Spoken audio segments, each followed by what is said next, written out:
Hello, everyone. We are live. Glad that you all are here, either seeing this as a rerun or listening to this in the future on a podcast device. And tonight we're going to talk about some news that's going on with the country. We'll talk about also paranormal conspiracies and the conspiracies with the aliens, which has to do with our situation with the Halloween conversations we have. We're talk more about that, and we're going to review more movies, and we'll get into the games and about to switch the windows. Okay. All right. Hello, everybody. Do this for a moment. I'm not gonna hold this the whole time, but hello. Glad that you all could come. And I did that for a second, so you could see me a little bit better. And also, I hope everybody's having a good week. And we're also going to be live tomorrow as well.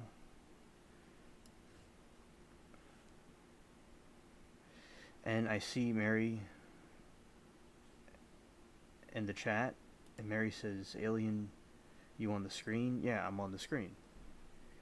It just takes some time to get everything together.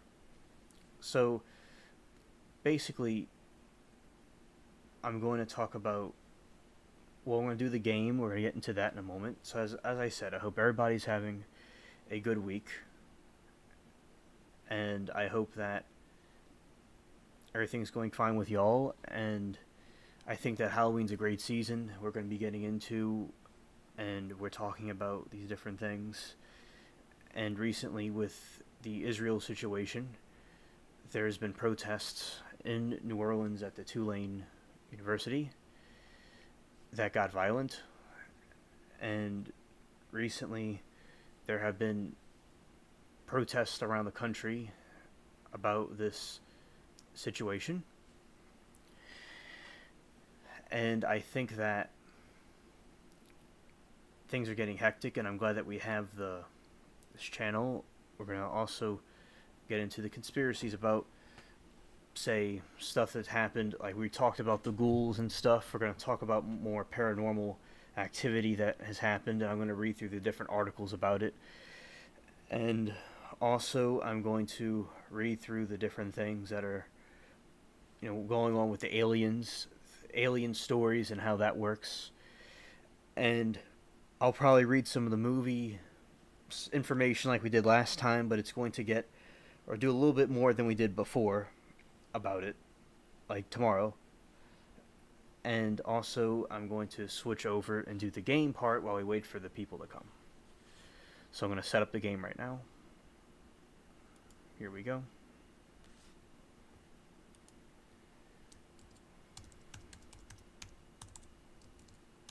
Right now, everybody, I'm typing logging into the game, so we could get this on the road. The show on the road. Game's launching.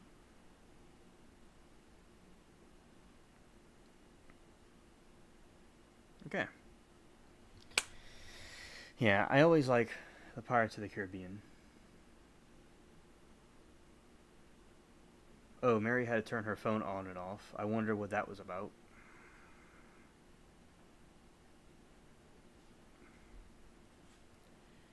And I'm going to go and... Okay. Here we go. We're switching screens. We're going to play the game for a little bit. And we're going to be switching windows so people can...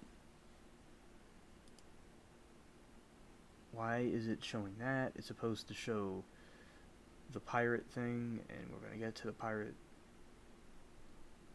window. Yep. It's called something else. Okay. Here we go. Alright.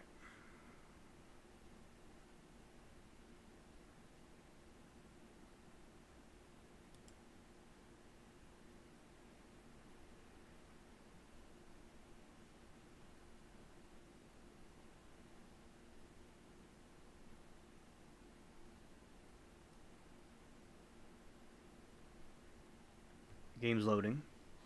See how this goes.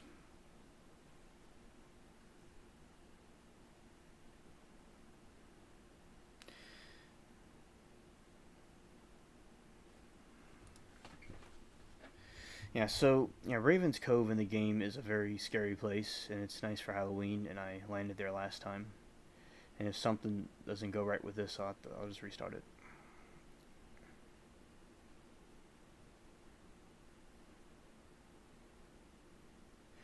Mary, what's going on? Is there something wrong with the connection or something? Hello, Way of the Road. Nice to see you. Okay. This thing's kind of frozen. So this is okay. We're going to go here.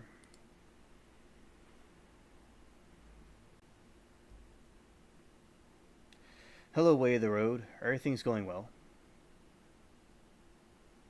I'm just starting up the game. And I'm just going to be talking about the different conspiracies with the aliens and the Halloween stuff. I'm just getting the game set up.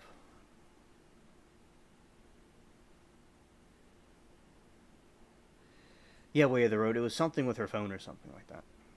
It wasn't you.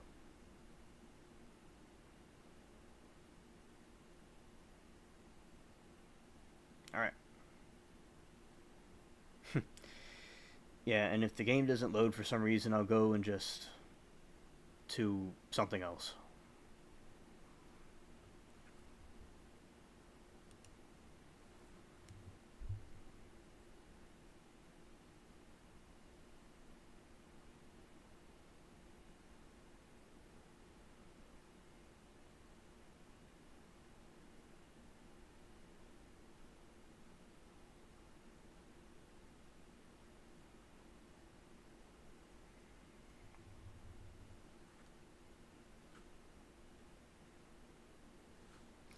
Oh, I didn't do something here. Okay, I have to go and switch the screens. Yeah, so what I'm doing is starting the game up, and it's being kind of silly. And if, as I said, if the game doesn't do its thing, I'll go to something else. Because maybe the game itself is having some problems. Yeah, so Way of the Road. I hope you've been having a good week. And I hope everything's going well with your week. And I would like to know how everything's going. I had an interesting week of my own. And in a moment, I'm just going to go and play some of my own videos or something while we wait for other people to come, because it looks like the game is not cooperating. Nothing with the connection or anything, all that's fine. Or the streaming software. It's just the game itself. Alright.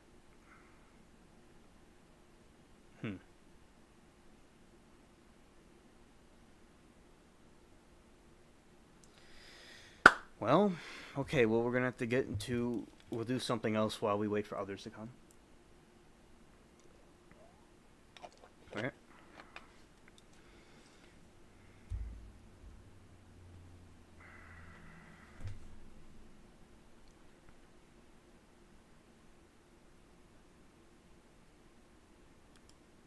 Alright. Okay, so we're going to do something else while we wait. Because the game is not cooperating.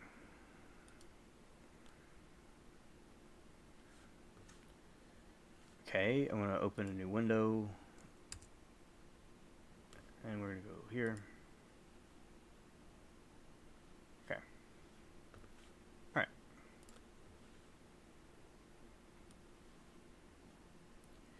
And everybody smash that like button if you like the stream. Safari. Google. Alright.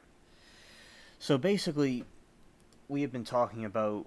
I'm just going to look at different things while we wait for the different people to come into the stream. Alright, so... Pirate chips.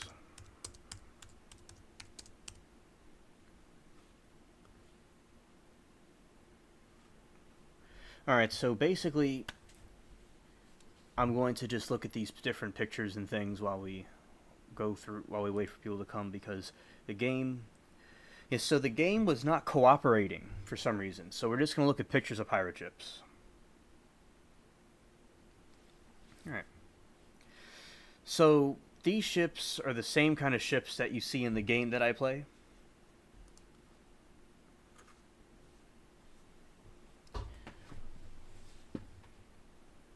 Looks very cool. And yeah, so basically, my week was very interesting. And today I helped my family get a possum out the cat room that wasn't supposed to be there. So the possum slipped through somewhere and got in. And also we have, these pirate ships. Yeah, the game was haunted. That's funny. And yeah, we had this pirate ship. It's like a replica they made of the pirate ship, and I think it's pretty cool. And I wonder if they saw any aliens while they were on the seas, because I know that there's a lot of sea monsters, and I have done things about sea monsters and stuff on my streams. I've taught in my streams, my videos. I've talked about the different sea monsters and things that are around.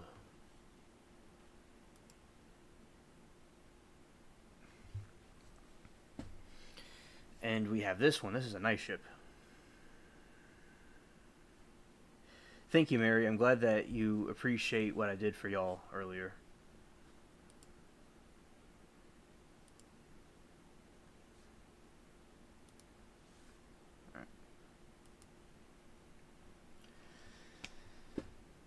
Yeah. And here's another one.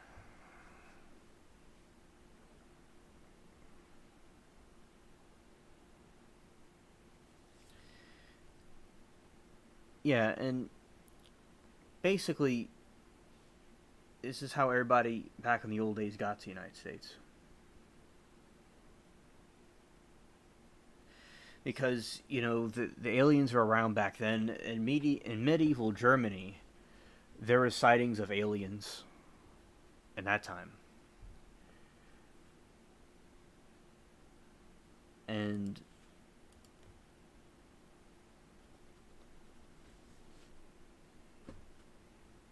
you got that. So yeah, so these are different types of pirate ships, and you have a sloop, and you have the other kinds, like the frigates.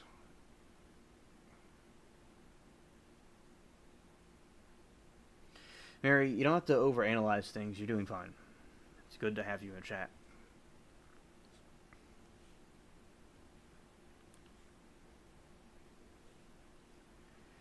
On with Israel, they're attacking. They're having anti-Semitism's on the rise, and there's riots and stuff going on in different places about it, and it's like everybody together. But at the same time, we do talk about news and stuff here, which I'm not denying about talking about news. And this looks like Australia, one of those places, and that's like how they got to these different islands and things. They're all on the ship. Like we're on the spaceship now. That's where they were back then.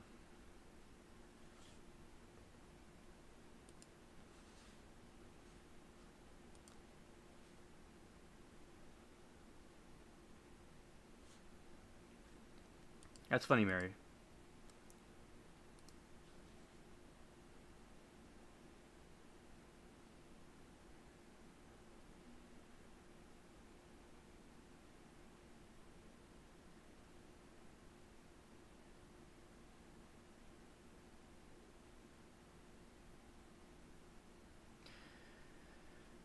All right.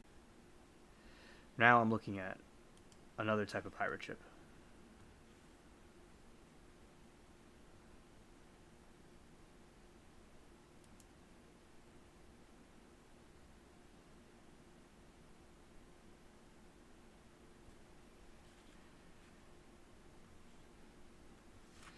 Okay, the game's working now. So we're going to go to the game.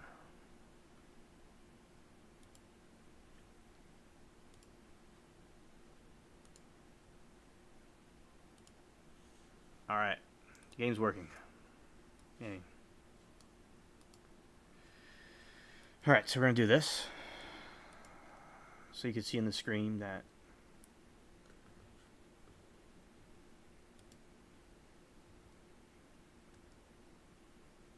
we're doing the game.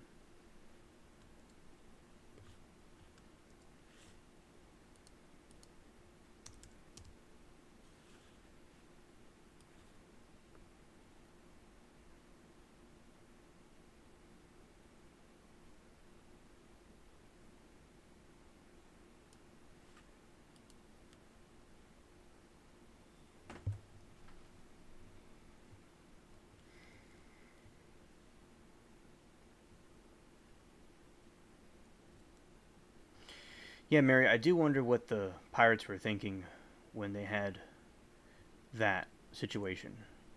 When they would see potential, an alien, what they would think of it. And that's something we could look into.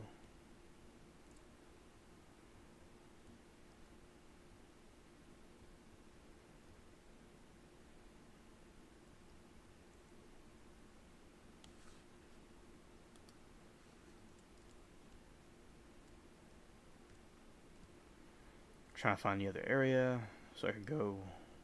Alright.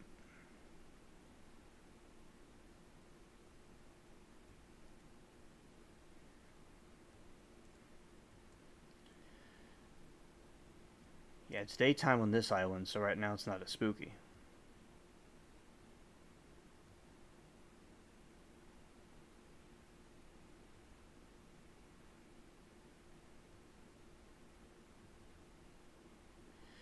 I went the wrong way, but yeah, you see how it's getting kind of evening time. This is when the stuff usually goes down.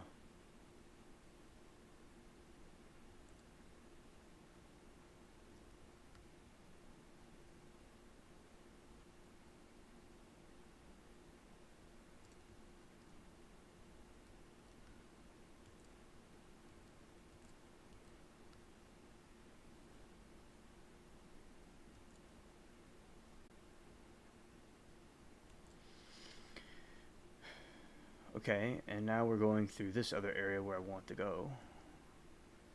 Go to the different parts.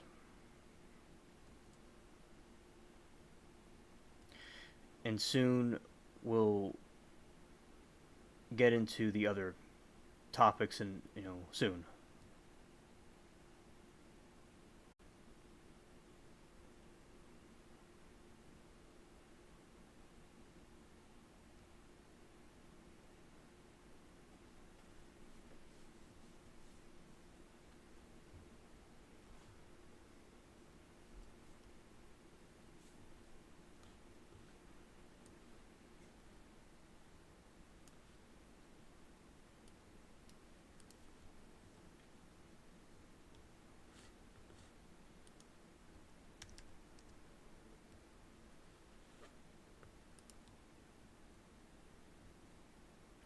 And I might stop the game, maybe causing it to have a problem.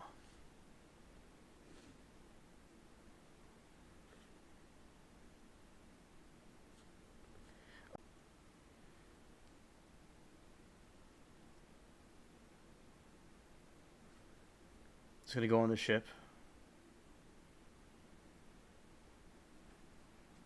for a little bit.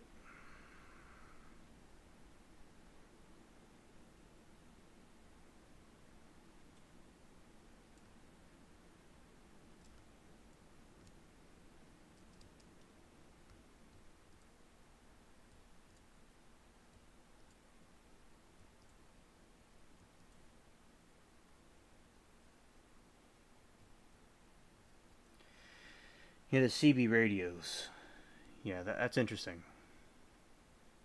Yeah, dinosaurs. Yeah, you feel like a dinosaur. Yeah.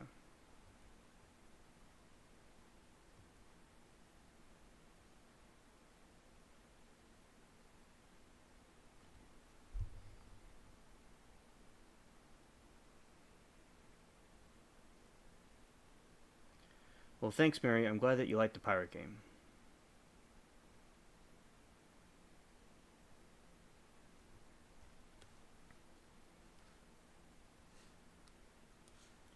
Let's see. Okay.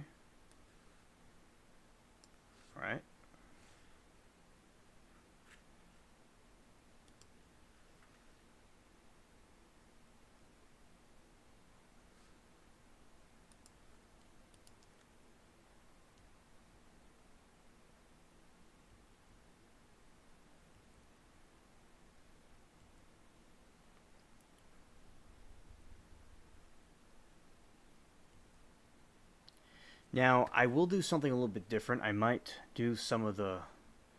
We're getting to the topics a little bit sooner.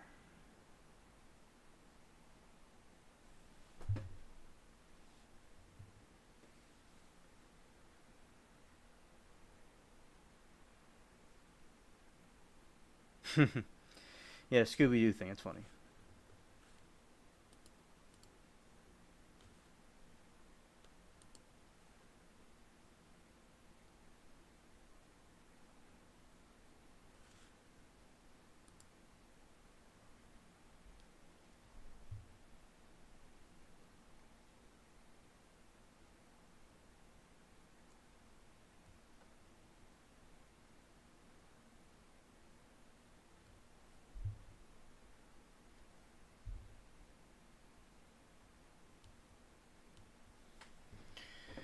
Right.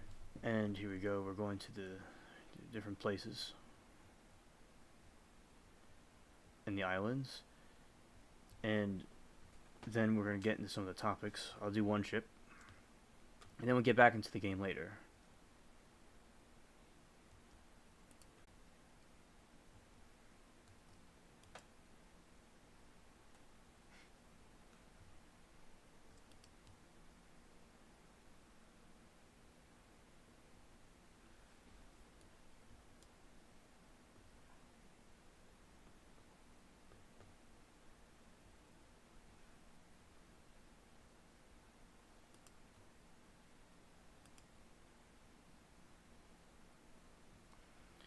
Alright. Now we're going to go to another island in the game. And then we'll start with some of the topics. And go back to this later.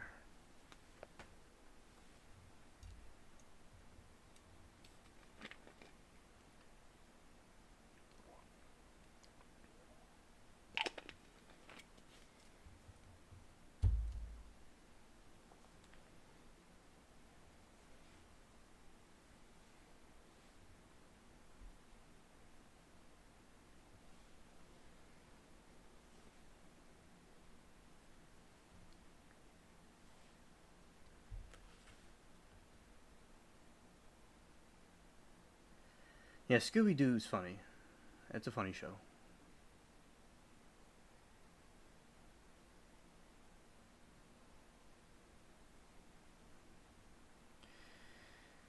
And so we're journeying into the island. Alright. So I'm going to look at the topics we have real quick. Paranormal conspiracies and news showing horror movies discussion. Alright, so okay.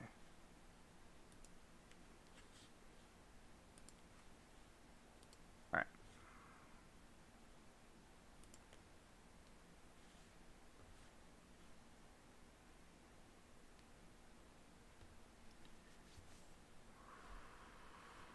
Okay, we're gonna get to this window.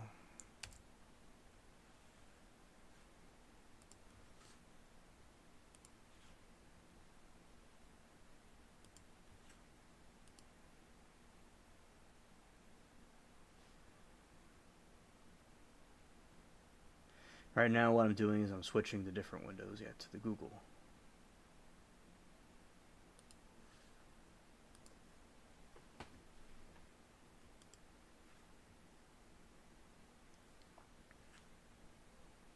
Okay, now we're at Google. So I'm going to look up some of the conspiracy stuff and read through it.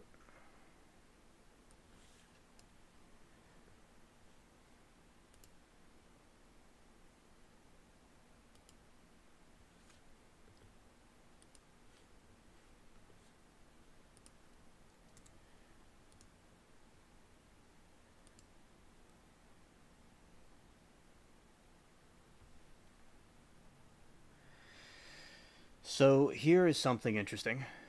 So this is one of the little, this is a cryptid. A puck Wuji, also a puck Wuji, also spelled puck Wuji, is a human-like creature of Wampong folklore found in Delaware, Prince Edward Island, and parts of Indiana and Massachusetts, sometimes said to be 2 or 3 feet tall. And mythology, according to legend, the Pukwujis can appear and disappear at will, shapeshift, of which most common form of creature that looks like a poor porcupine from back, and a half troll, half human from the front, walks upright, lure people in their deaths, use magic, launch poison arrows, and create fire.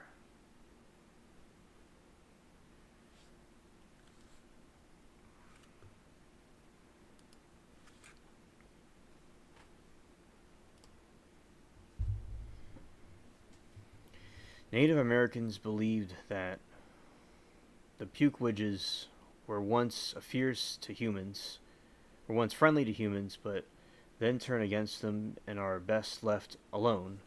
According to lore, a person who annoyed a Pukwudge would be subject to nasty tricks by it, or subject to being followed by the Pukwudge, who would cause trouble for them. They are known to kidnap people, push them off cliffs, attack their victims with short knives and spears, and use sand to blind their victims. The Pukwudges are said to be the enemies of culture, heroes, the giant Mashoop, and also his wife, Granny Squanet.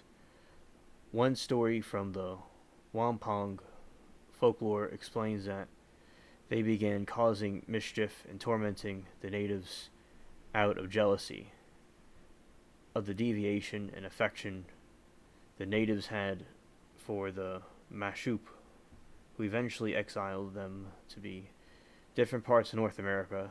The Pukwudges have since been hostile to humans and took revenge by killing the Mushop's 5 sons. Some variations even suggest that they killed the Mushop himself. So this is an interesting... It's found in Delaware folklore, so it has to do with the natives. And I think that sounds like a very spooky thing. It's similar to a goblin. And as on this channel, we talk about the cryptids and things, and I think that's an interesting cryptid that was there.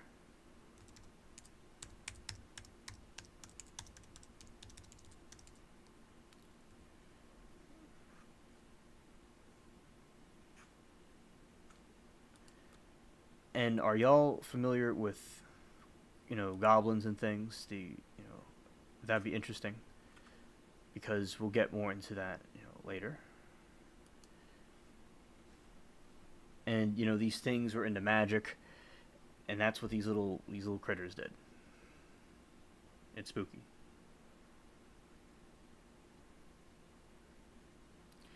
And I'll get more into this one a little bit later. And I just want to, go to this one for a second and talk about that.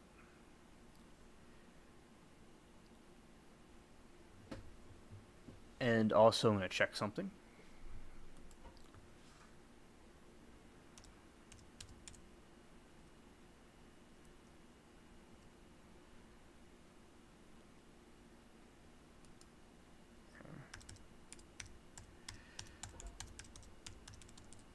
Yeah, so I think with these cryptids, it's absolutely, and very interesting to me, and that these people are doing a lot of stuff, and they're being exposed, and things like that. And I think that this one in particular was very, very interesting to me, about how it, how it just killed all those people and stuff.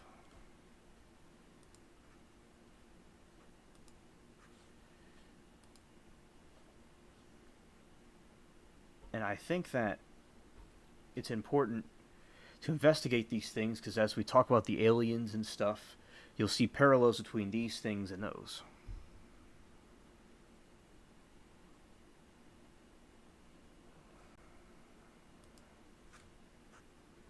Now, do y'all have any thoughts about these things? And I'll go back to the game in a moment.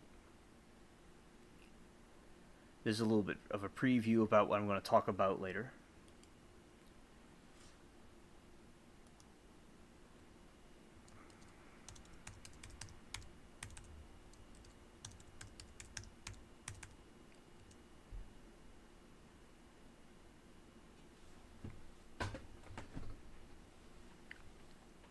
Alright. So I'm going back into the game now.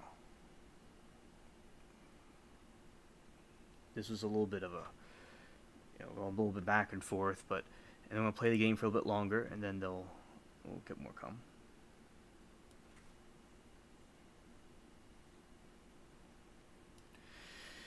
As I said, that is the puke widge. I'm probably saying it wrong.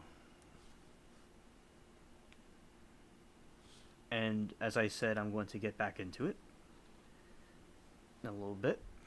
We're going back into the game.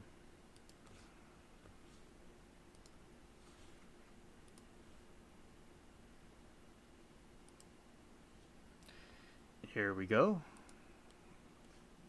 Going right back to the game. And we'll see the others coming through. And as I said, we'll play this for a little while, and then I'll get into some news topics and into more conspiracy theories. Okay. So this is Tortuga, I believe, and I think Jack Sparrow's somewhere around here. I could show y'all him. Yeah, but I was talking about the little goblin thing I was reading an article about, which I'll get back into later. I'd be interested to hear y'all's thoughts about that. I think Jack Sparrow is here.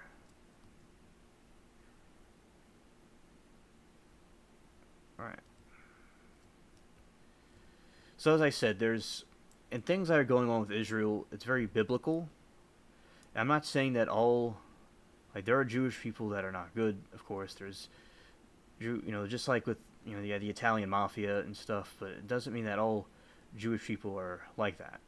And in this situation, I think it was really wrong for what Hamas did. And look, so this is Jack Sparrow, everybody, in the game.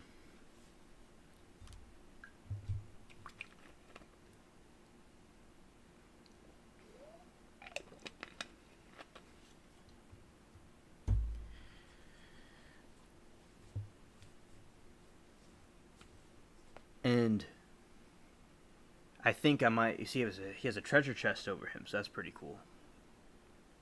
So here we go, we're going to press him. Because I completed a quest for Jack Sparrow, so here we go. He's going to tell me something. Let's see how it looks on y'all side. Y'all can't really see it, so I'm going to move me over here.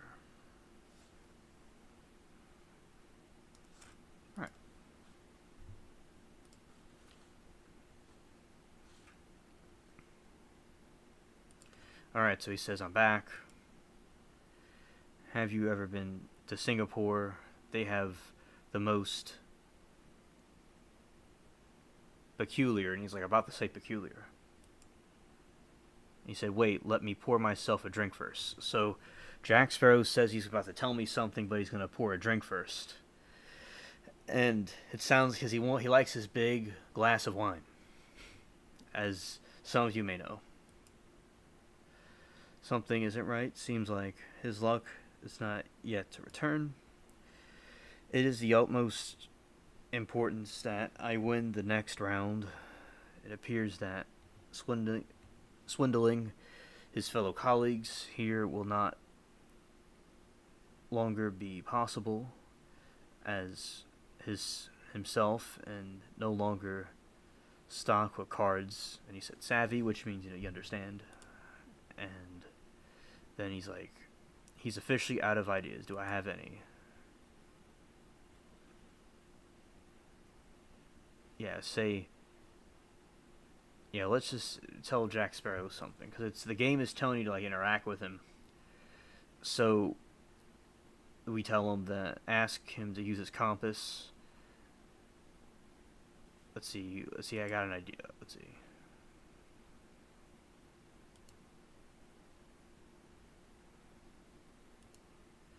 Cause my character asked him if he ever eat alligator tails. That's not. I would have asked him to use his compass, but I thought it would give me some better option. But that was funny.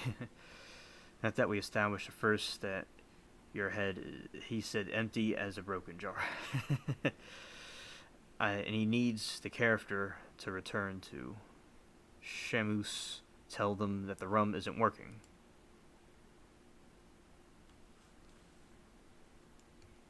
But personally, I'd say that to use the compass would be the one to say, because I thought it would give more options. But yeah, so let's see what that is saying in there.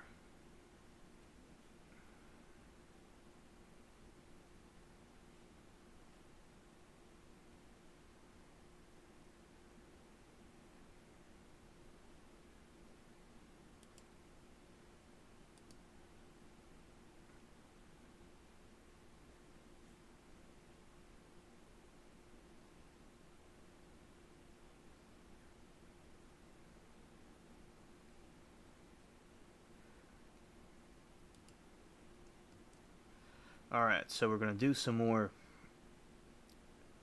That was funny in the game. That was funny. Hello, Essie. Glad that you're here. Hey, buddy.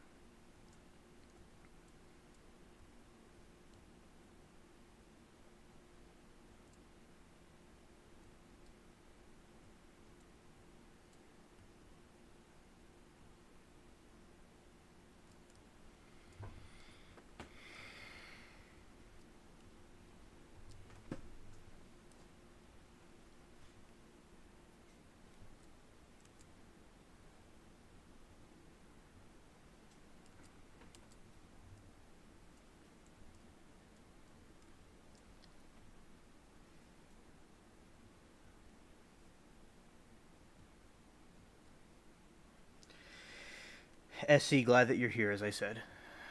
And I just was having some interactions in the game with the different characters. And it looks like I need to move myself again on the screen. And here we go. I'm going to sail off, and then we're going to... Okay. Alright. Back on my ship. And it looks like it needs to be repaired at the place, probably. Well, I'm doing a quest right now. I'm going to see Captain Barbosa. That's what I'm doing.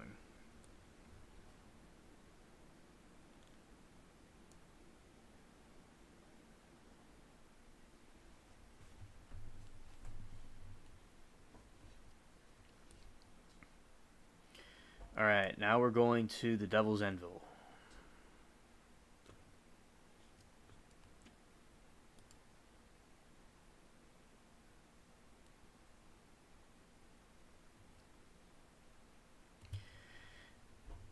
And SE, today I had to remove a possum from a cat room.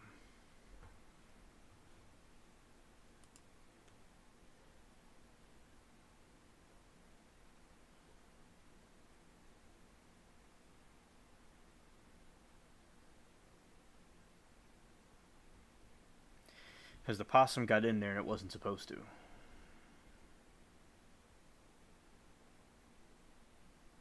Alright.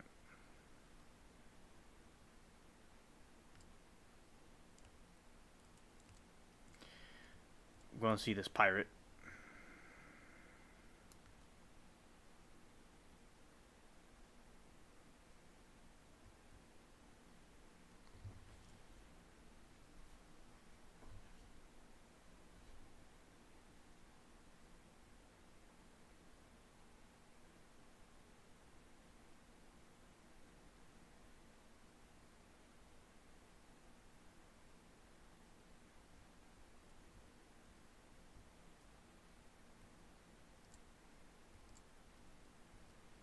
Running around the island trying to find the cave.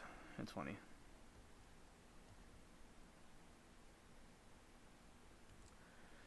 And hello, I'm going to get into the topic soon. I'm going to talk about some of the different stuff, the conspiracy theories and things like that with the different aliens and stuff and the news, more into the news.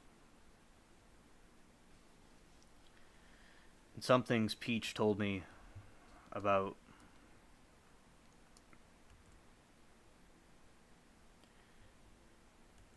the things of the military. Alright, so this is another pirate that chills in the cave. This was an adversity to Jack Sparrow. Alright, he says, lend me your ear, mate. That's what he said. I won't actually be taking your ear, not yet, but listen close and you'll walk away richer for it. What ye know of the Rhineworth rings? Of course, they're cursed. It's said that whoever holds all 10, well, no one's sure what happens exactly. Let's say, if the legend be true, I'd like to find out. Okay.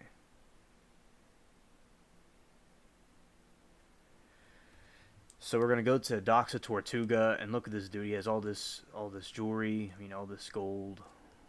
So cool. So when you're on a quest in the game, it shows you a heavenly light to guide you along the way. Yeah, the possum was scared, Mary. Possum was scared.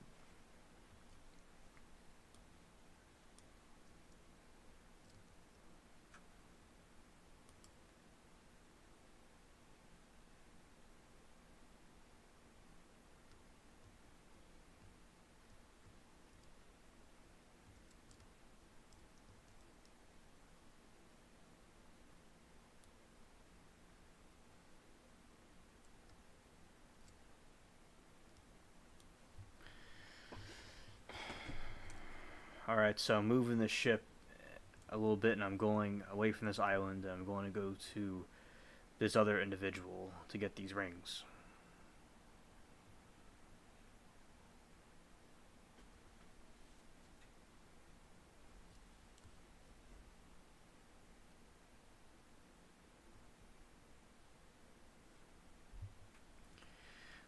That's awesome, SC. I'm glad that you're working on your channel and you have the fall leaves.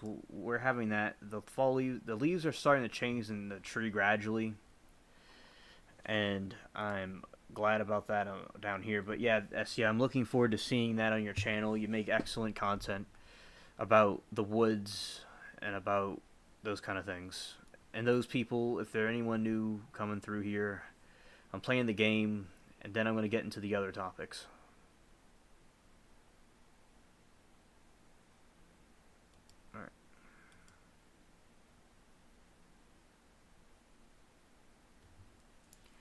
Let's see where this dude's at. See here. Nope. On the docks. He's not, on the docks.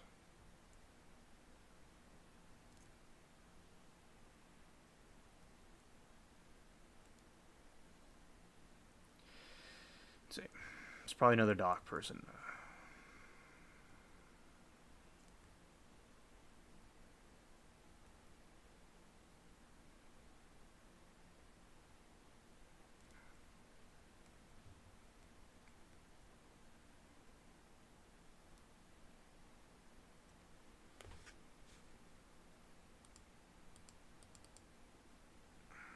Alright.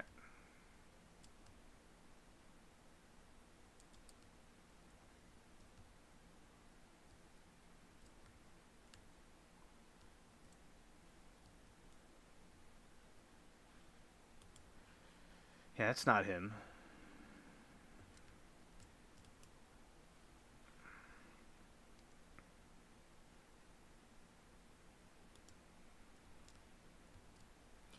Maybe he's over here.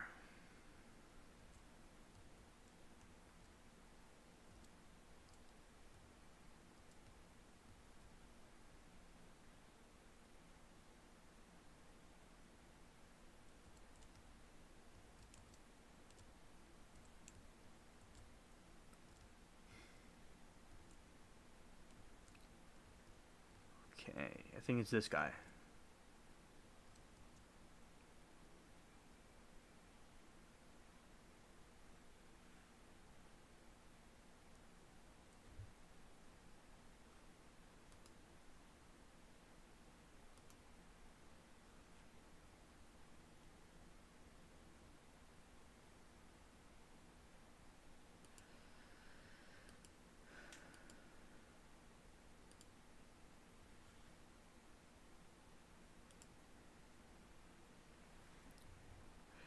Alright, so I visited him.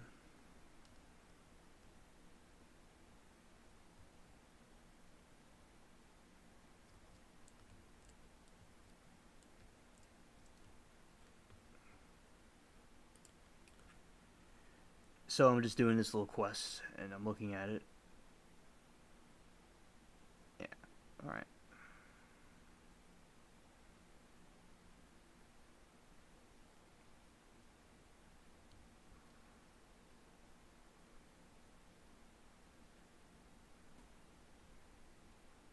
Okay. Alright, now I'm going to go out and go on the ship.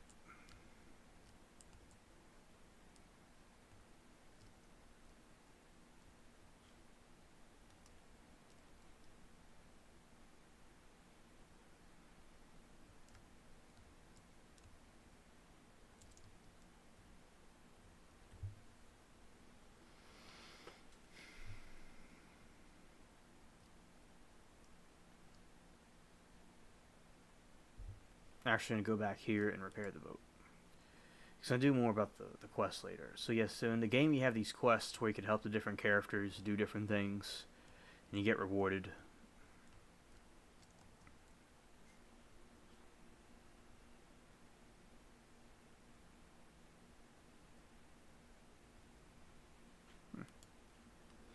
Okay, everything's repaired on it.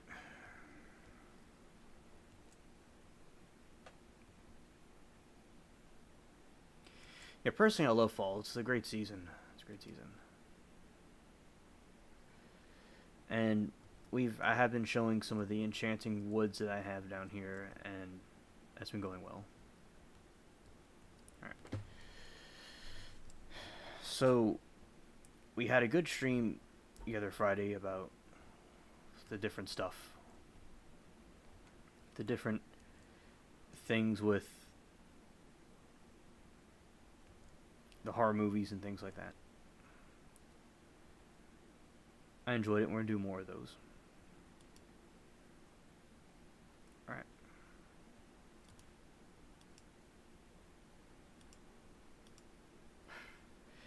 And I missed. All that I missed.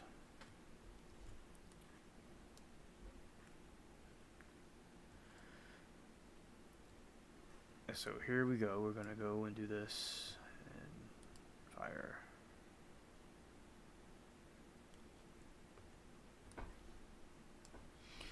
Now they know we're a pirate ship.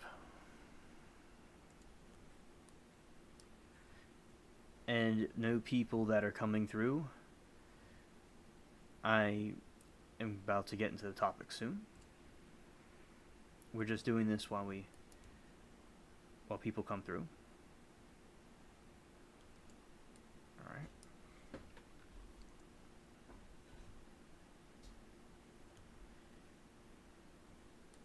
I'm glad to see the regulars here. Hello everyone, glad that y'all are here. I appreciate y'all very much. And my mods, which is every single person in the chat, and most people, there's a lot of mods that aren't even here because it's really late. Also, I want to say on Monday, during 7 p.m., around that time, I'm going to do a live. It's been the first time I've done an earlier live in a very long time. And I like doing both. I like the late ones, and I like these ones that we're doing.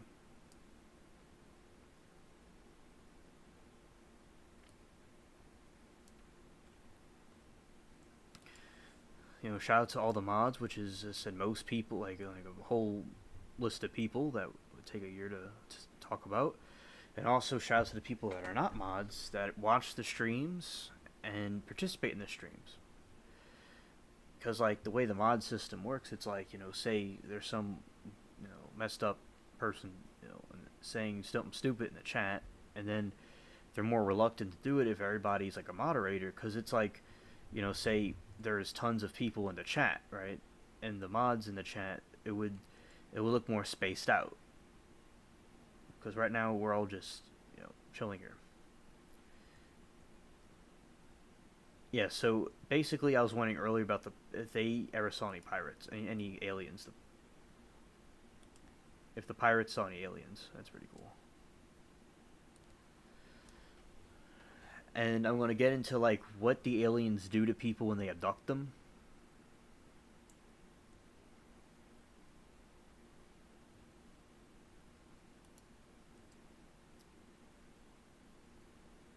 Yeah, I got a cargo crate.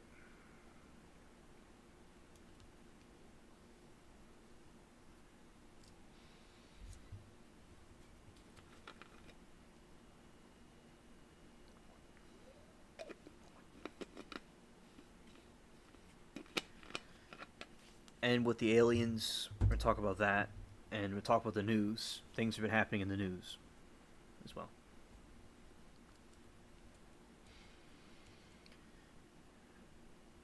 And now we're going to go and charge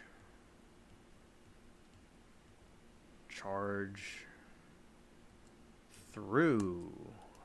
Charge.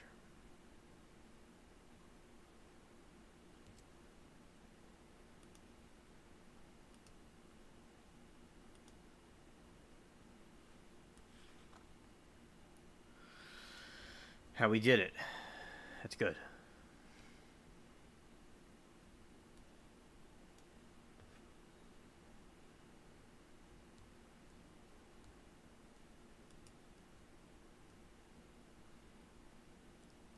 Got a royal chest.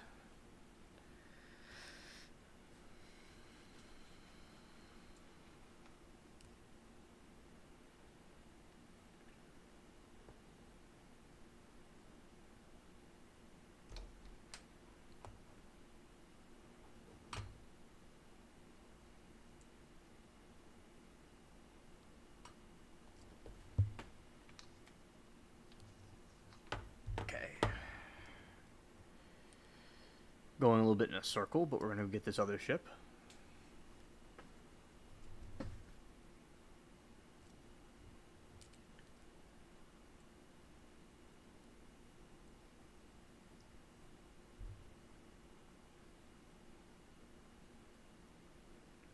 Yeah, well, with our fall, it's like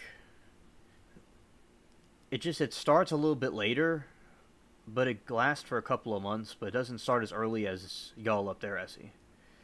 Like, as I noticed, like I was looking it up, it's like it happens a little bit later. It also depends. I missed again. Huh. Missed my main attack, and my ship's getting decimated. Wow. Alright.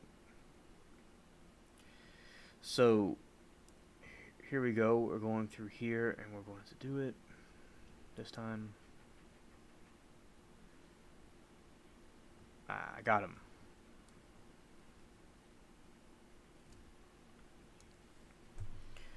Get this other Vanguard. And you see, like, the fall leaves in Louisiana, it happens. And recently they had a cool breeze. And every night, at night it's very cool and windy and breezy at night. So it's not hot. It's still hot or, like, kind of warm. But, like, at night especially, it gets very breezy down here.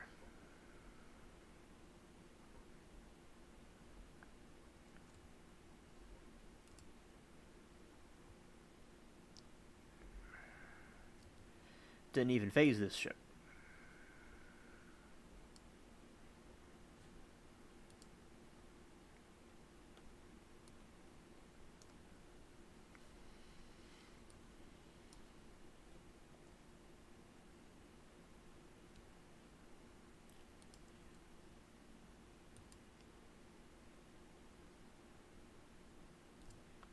Sunk him. No, SC, it happens every year. it's very rare that it does. Sometimes in my lifetime, it doesn't happen, but no, it's not rare. It does happen. Like people used to say that Louisiana doesn't have any fall leaves, but I could show you tons of pictures of my tree, especially as it was growing. It had red leaves and orange leaves, and it gets really cool. Like it's like at night, like right now outside, it's very breezy and windy. It's not like hot, humid.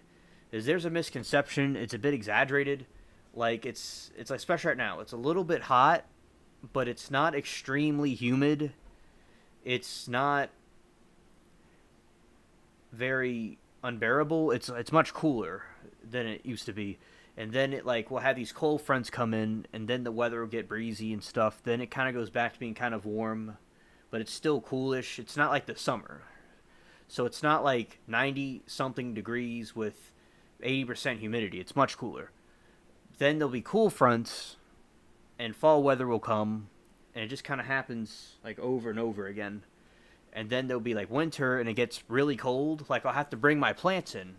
I like last year I had to bring my peppers in, and the year before that I had a pepper plant, a pepper bush outside Essie, and it completely died because I didn't cover it right.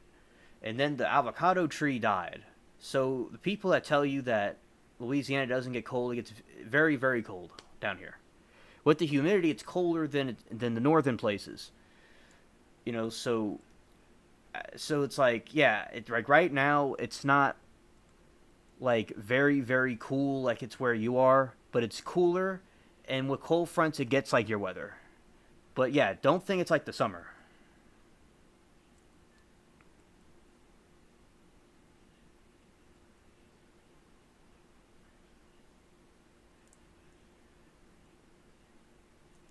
Yeah, see, because I think that there's an exaggeration about the weather. Like I don't think our weathers are really that different, completely that different. But it's like yeah, yours is a little bit cooler and less humid than ours, but it's still like yeah, it's warm there. It's not like it has to do with all of us. It's the cold fronts.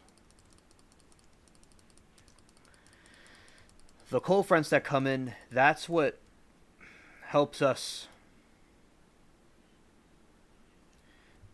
all of us get cool.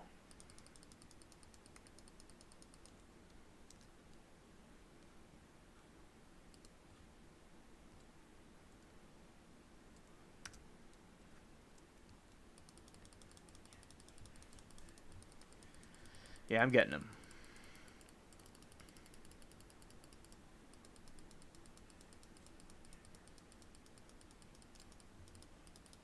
Yeah, because people up north are gonna think that like it's like the middle of July down here all the time, like or if it was in Ghana or somewhere in Africa. Like no, it's much like at night it's really pleasant. Like I like last when I was just out there, you know, an hour ago before I got in here, it's very cool, nice breezy. Okay, well, all right, nuking him. Now let's shoot him.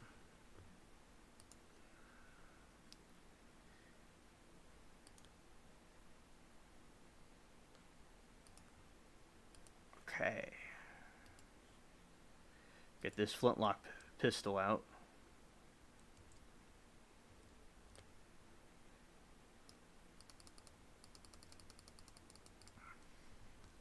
You see these things, these flintlock things? Alright. They need to put some AR-15s in this game. Alright.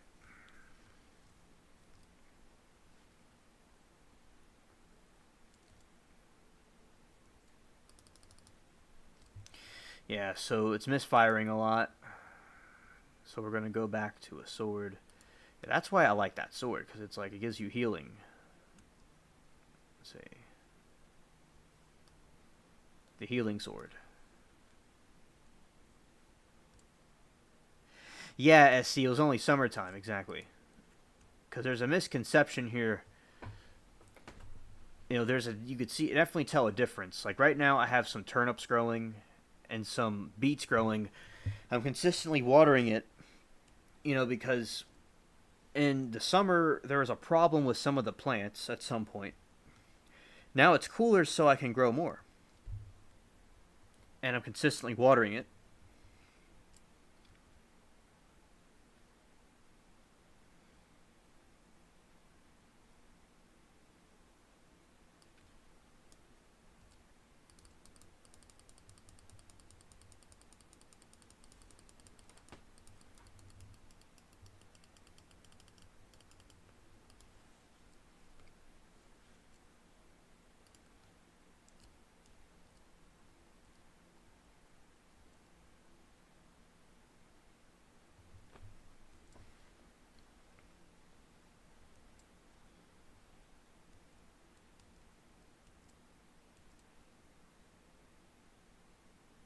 All right, SC, glad you understand. All right, now I'm going off this and going to another island.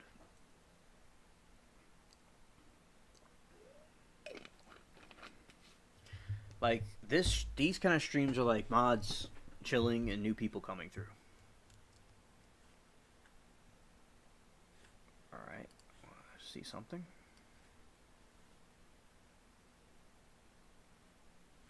Okay. Here we go. Let's see.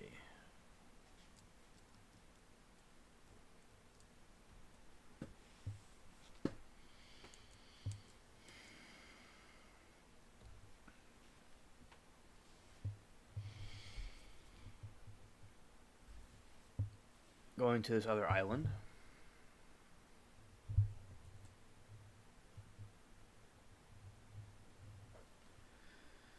All right.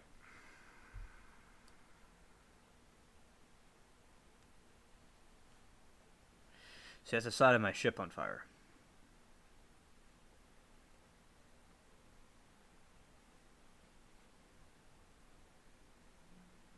And now I'm going to go to the other island.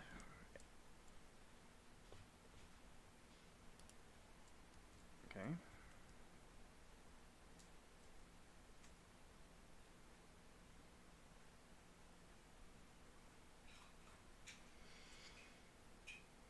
So, basically, we all know about these different things that are going on, and things are just getting more and more hectic in the country. And I think that I don't know why I'm missing tonight. I need to get the ship repaired anyway. I can't keep missing. I don't know why.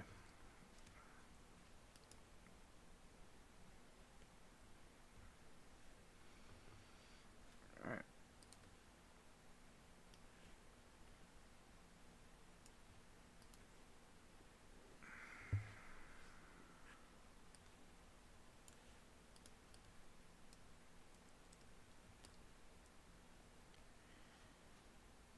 This is not Tortuga. I went in the wrong island. Okay. Some sword fighting.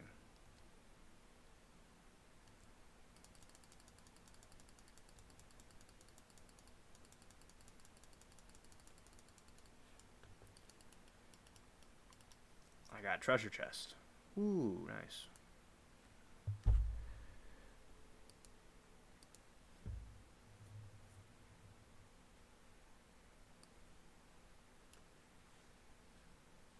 Trash that.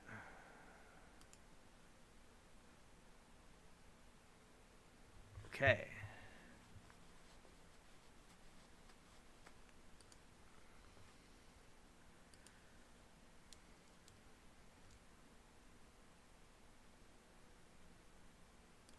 Yeah, the ship is haunted temporarily.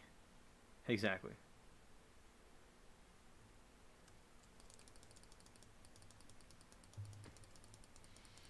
Yeah, there's some kind of venom in the sword, and that's causing it to do what it's doing. It's pretty cool. I got a pouch.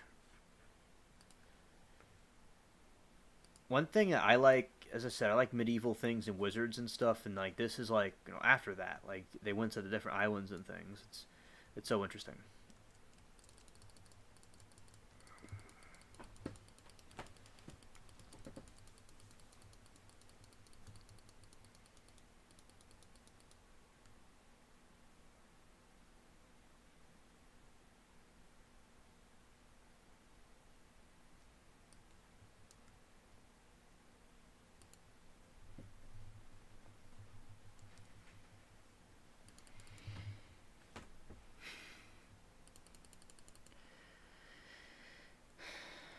Oh yeah, I'm bombing it. It's like a here we go. Oh, that was off course. All right.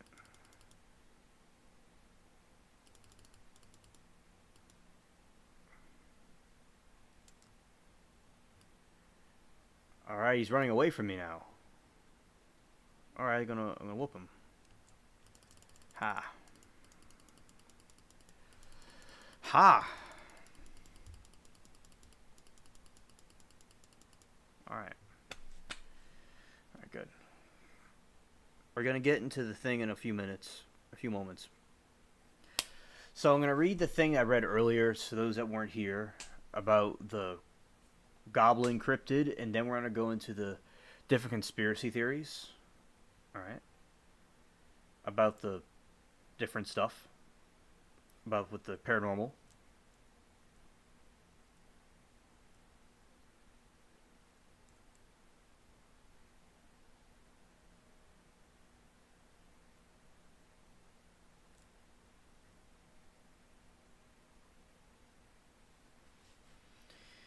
Okay.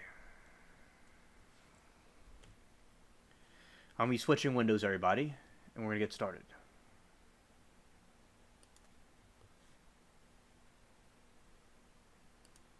There we go. Ending the game.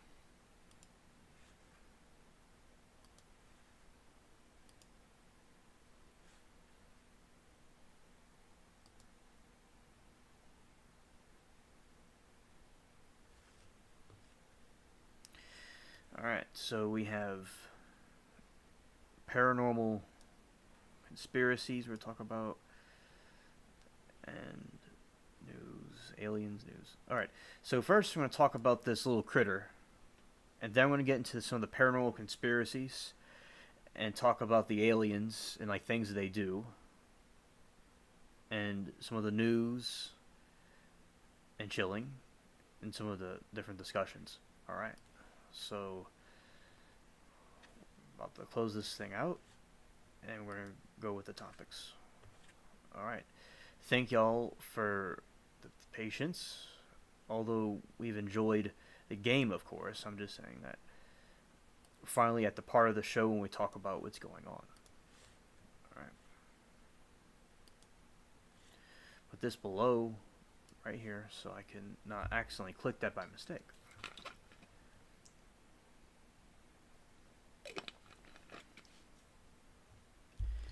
Put this down so I can see myself.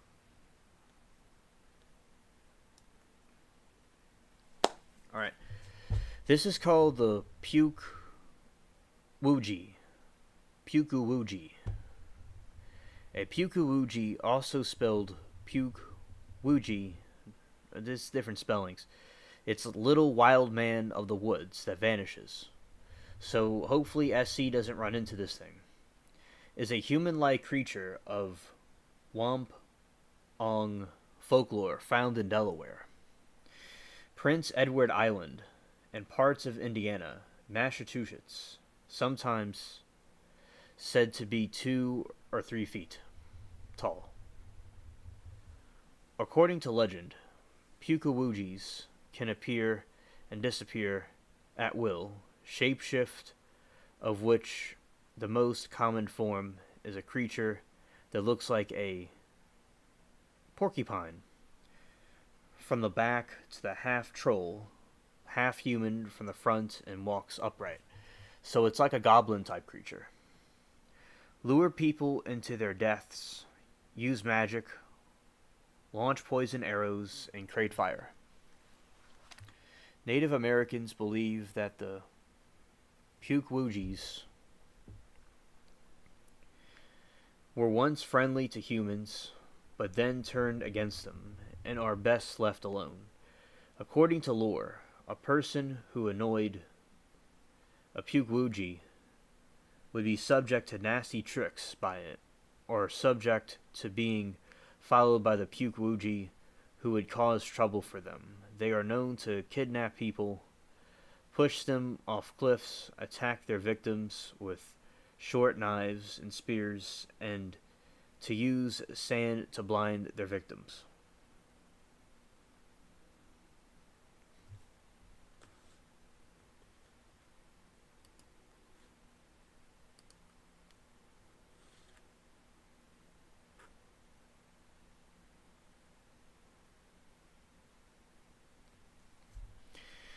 Pukwujis are said to be the enemies of culture heroes, the giant Mashoop and his wife, Granny Squanet.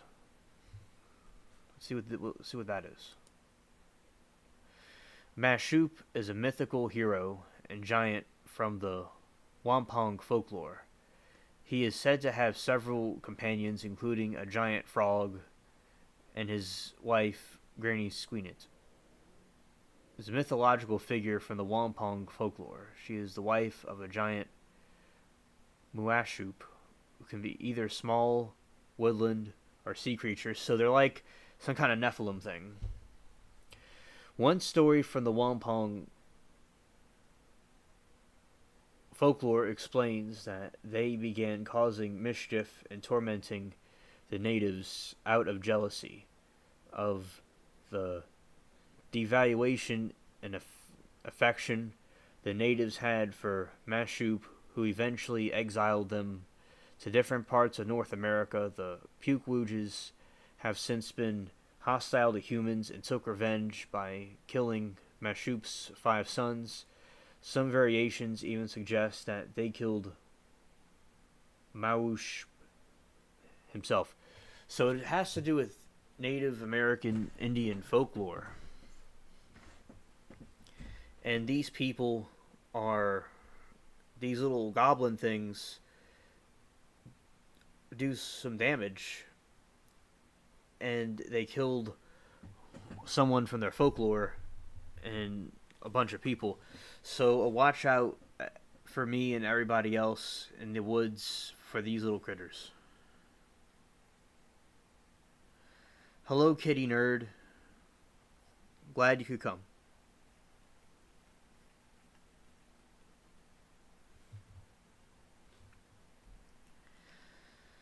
And so, as I said, I gotta put the word on the screen right here. Pukwuji.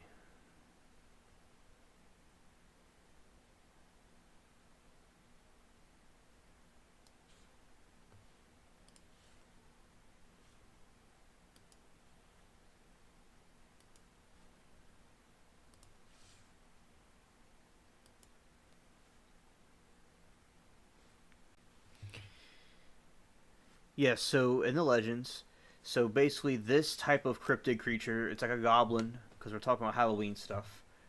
It is like a human and like a troll looking thing, and it walks upright. And they were once friendly to humans, but then they turned against the humans. They're best left alone, and they do magic, they kidnap people, they do all kinds of mischievous things, and they're enemies of a giant from Indian folklore. So like some people were coming, like one of the callers was saying how the Indians, Native Americans don't have their, folklore and stuff and like a language, but you could see here that they obviously did. And looking at what this thing is,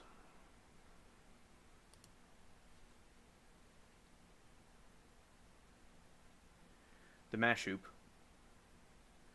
The Mashoop is a mythological giant from the Wampong folklore. He is said to have several companions, including a giant frog and his wife, Granny Squinnet. So that's interesting how the natives, their culture, and that this thing was killed by a little troll thing. I think it's interesting.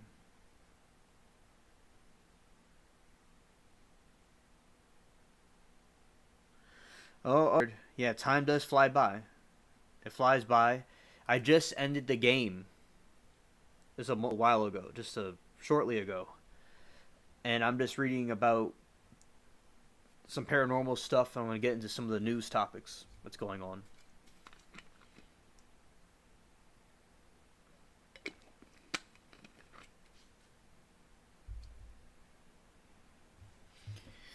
And yeah, the Pukwuji.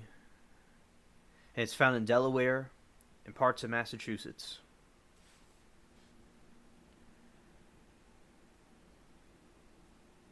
And it's a antagonist.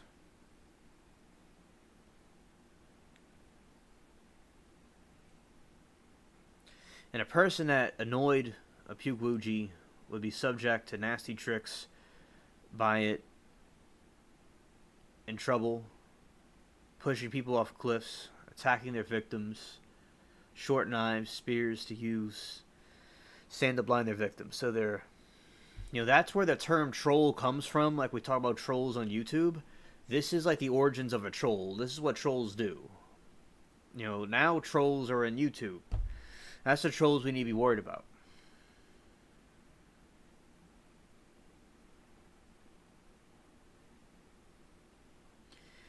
And that's basically to sum up what we're talking about with this. Okay, kitty nerd, that's good. And I do suggest you watch the stream from the beginning. And we'll be moving on now. Just summarizing I did talk about this a little bit earlier before I went back into the game. Alright. Going to the next thing.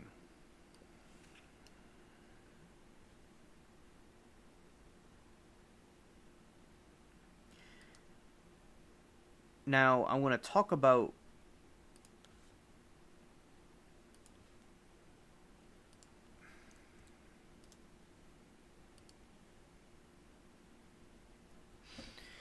the alien abduction entities.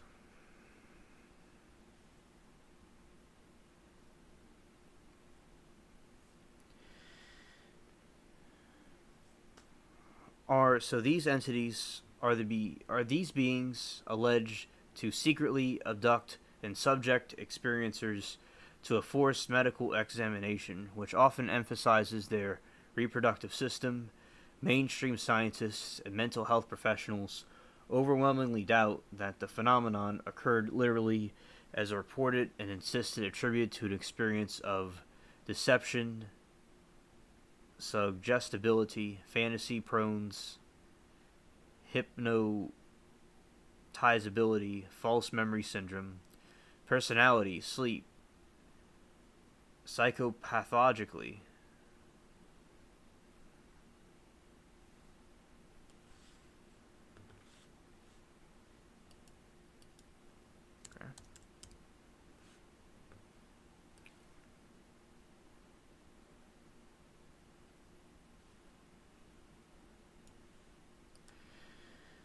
Alright, so you have this situation where the scientists and stuff will discredit people that had alien encounters, where people would be abducted by an alien and were experimented on by the alien beings. And then they're trying to say that they're crazy, they had false memory syndrome, or ology, which has to be doing with a psychopathic person, which doesn't make any sense. And now we have this situation where the scientists and different people and the government is now confirming that the UFOs are real. And here we have that situation covered. And the similarity between the alien depictions in early science fiction films, in particular Invaders from Mars, and those reported to have actually been abducted. The first alien abduction claimed to be widely publicized was the Betty and Barney Hill abduction of 1961, which featured diminutive, large-eyed beings who wore military-style uniforms.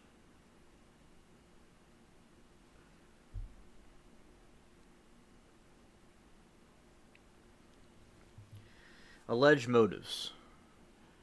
Experiencers sometimes claim to have been given information regarding the motivations, goals underlying the bizarre procedures of the abduction event by the alleged abductors. Dr. John J. Miller says that in the cases he studied, the abductees reported that when they asked their captors why the invasive and humiliating medical procedures are being performed on them, the entities will often express sentiments like, "We have the right to do this." Author and UFOologist Jenny Randles conducted a study focused on the motivations given by the abductors for the abduction phenomenon to alleged experiencers. Her study sampled about 50 abduction claims and found that in about 60% of the alleged cases, the abductors had offered the experiencer insight to their motivations for performing the abduction. She found that similar motivations were reported abduction claimants, irrespective of whether or not memories of the event were assisted by hypnosis. So, basically, with the situation with the aliens, you can see that the people had traumatic experiences with these aliens and that they didn't like what was happening to them. And basically, they did not contribute to anything positive. They just contributed to more destruction of people.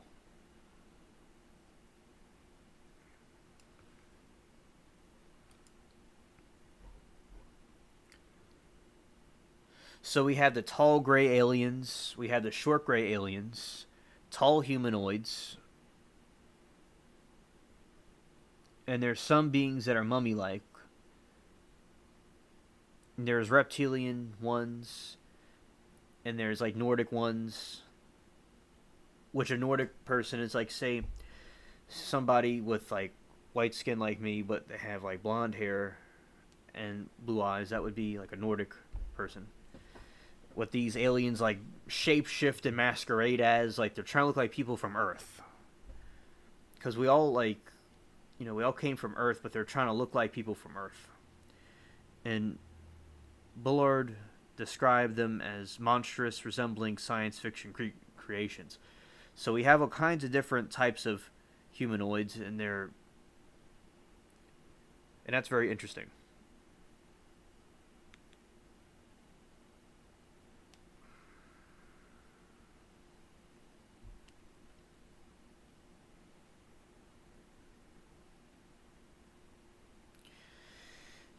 And also, it further says that the Greys had a weapon, and a cylindric is the size of a number 2 pencil, that the bluish light on one end, it is used as a weapon to combative abductees to make them more compliant by numbing the will. So if these aliens and these Greys and stuff were good, why are they, doing this to people? Why are these aliens, they seem to just cause people more trouble.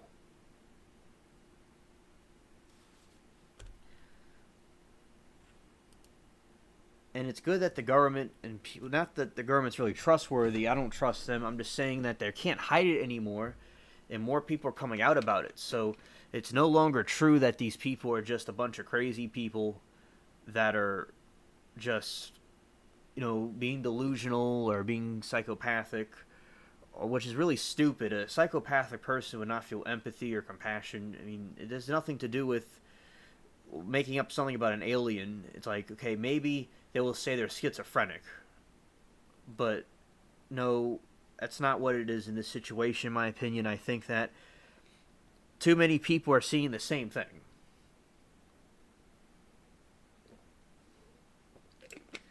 Like with these aliens, you'll see a consistency with this. And of course, it's a Halloween theme because we know that aliens are seen, aliens are a Halloween topic because they're spooky. And that is a very important topic. And in North America, we have a lot of sightings of the Greys and the different ones that are being seen all over the map. I made a video recently about a sighting that occurred in Florida where they had this situation where this dude saw one apparently from his garden, this UFO. And some people think it was fake, but it's really a mystery. And it was in Gulf Breeze, Florida. And it says, these elements and many aspects of what witnesses describe are very common in old stories and encounters of fairies, I think that's what it says, demons and other magical creatures. So here we go, what SC and I were talking about, how these entities like the Greys and stuff mirror the demons and fairies and magical creatures of the old worlds, because they're just masquerading as something different now. Like Stranded Lifeform and I will talk about like our different opinions about the Greys, how she thinks some are good, some are bad, and like I'm just saying, like, here she'll be here tomorrow, hopefully, in the tomorrow stream. But basically, like, you can see more evidence as leaning towards about these things not being too good.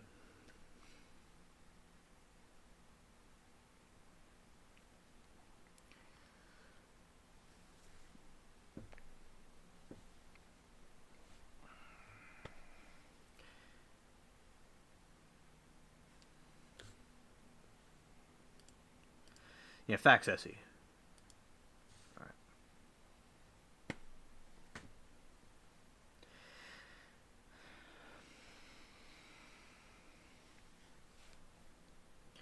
So, Kitty Nerd says, Alien, how is your garden doing?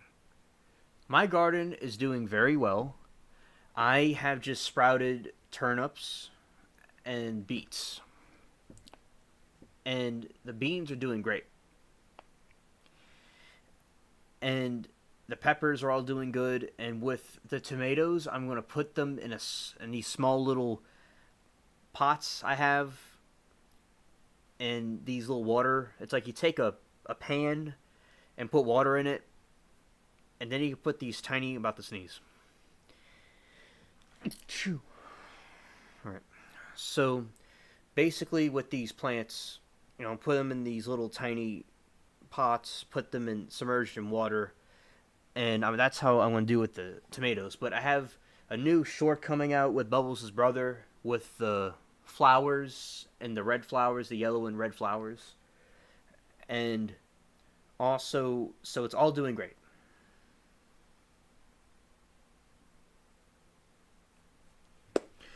Yeah, Kitty Nerd. The reason why Stranded was not on the last stream, she had to go to church, and that's very important. She had to do something at her church the next day on Friday.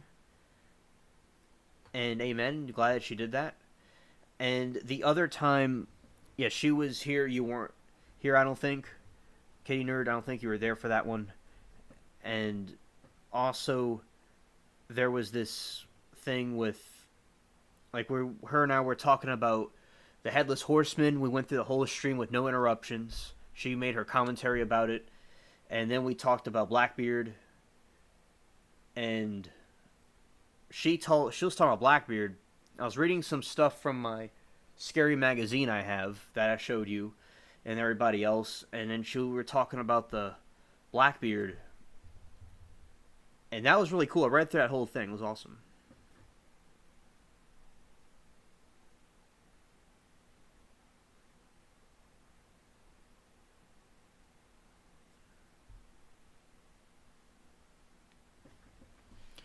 Yeah, I'll show y'all beets.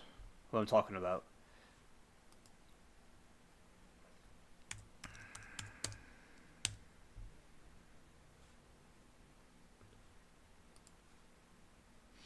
All right, so beets, it's a lot like a turnip or a radish. That's what it looks like.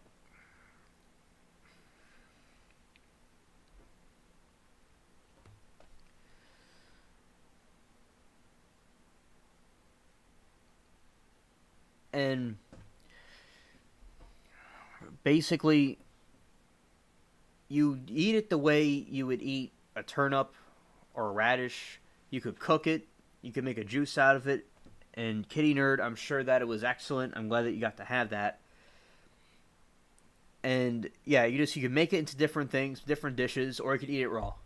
I'm gonna freeze them in my freezer when they're fully grown.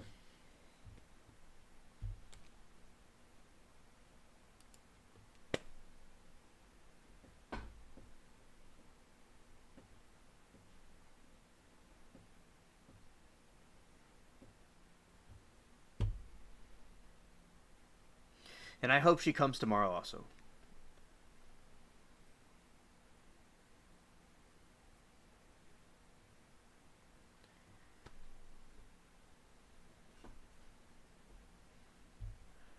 All right. Yeah, so these are some dishes. Looks very good. That looks great. Yum.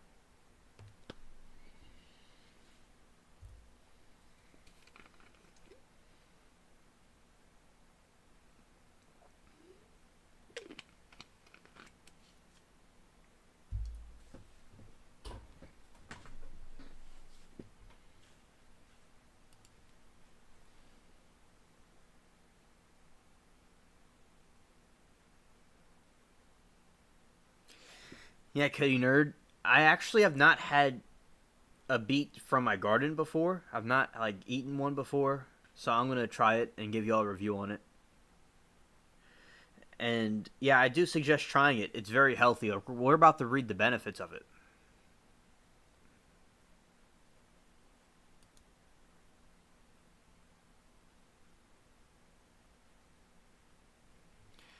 Yeah, let's read benefits.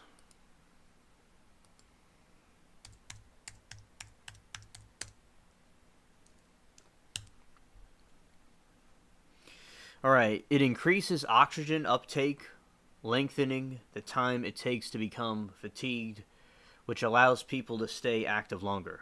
Beets also contain antioxidants, compounds in foods that help repair DNA and maintain good health.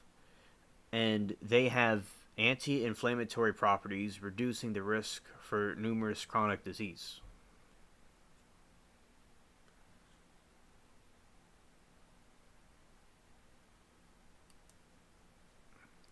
Rich in protective antioxidants, may have anti cancer properties, may have anti inflammatory properties, may lower blood pressure and disease risk, may improve exercise performance and support energy levels, may improve digestive health, may protect the gut.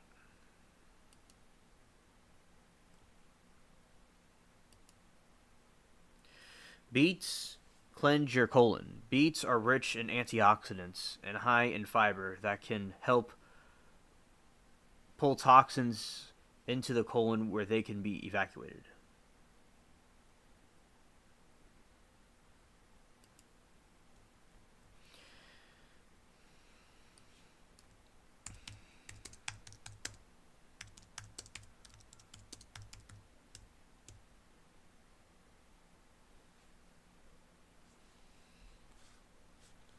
Okay, I see. I understand about the food.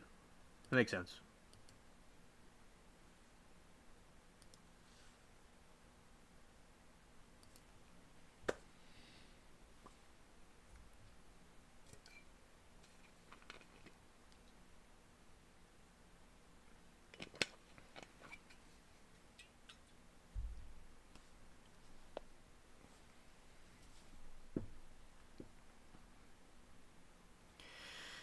And also, A, Yes, you can eat raw beets. They are often served peeled and sliced, but they are safe to eat with the skin on. You can eat raw beets plain or with seasoning. Alternately, you can add raw beets to salad for a sweet crunch.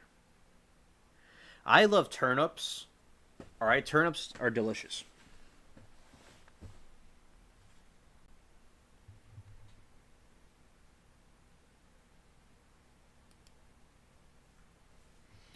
Cooking beets won't give you the same health benefits because heat destroys the betaline pigments and hampers new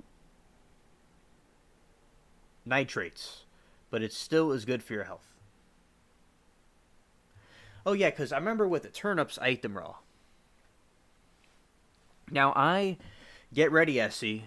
I'm gonna plan on making like a thing with my corn where I'm gonna have it heated up. I'm gonna heat it up, and I'm gonna put it in like my peppers that are like crushed, the seasoning I made from it.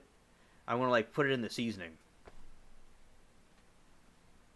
and try that. But yeah, I eat, the different stuff raw as well.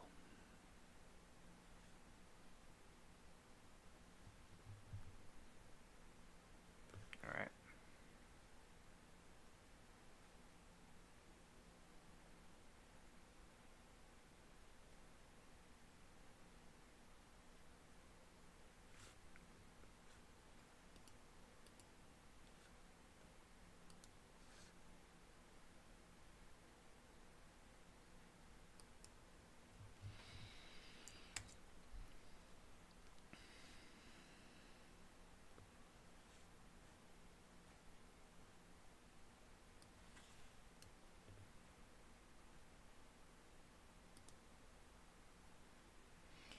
What I'm doing now is I'm talking about something else.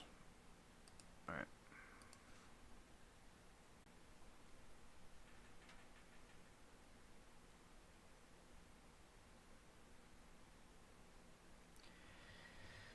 And this is a like scary thing. It's called the Devil's Footprints.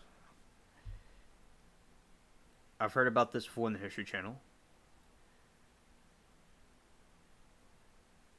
And before I get into that, I'll answer Kitty Nerd's question. She said she wants to grow peppers. How many kinds do I grow?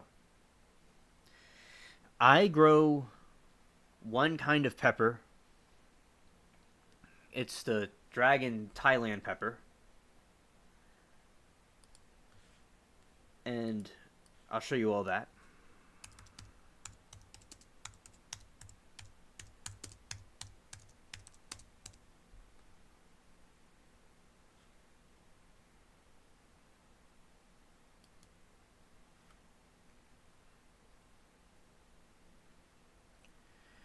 It's this kind of pepper, and I'm going to grow other kinds of peppers as well. But for now, this is the ones that I have. So it was discovered by the Portuguese in South America in the 1400s or so.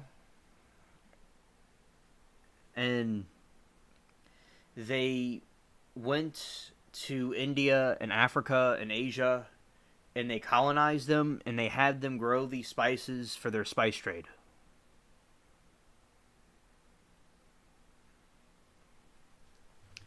And like the Devil's Footprint, when I go through that, it'll be a long article. So anybody that's like rewatching this is like a little bit confused. It's like I answer this before we get into the bigger thing. And I love talking about gardening. I have all kinds of different things to talk about. And here we go. So basically, we have this. Though these are very hot, Kitty Nerd. They're extremely hot. Like you can probably extract like this stuff because it's like one time I was watching a monk talk about like stuff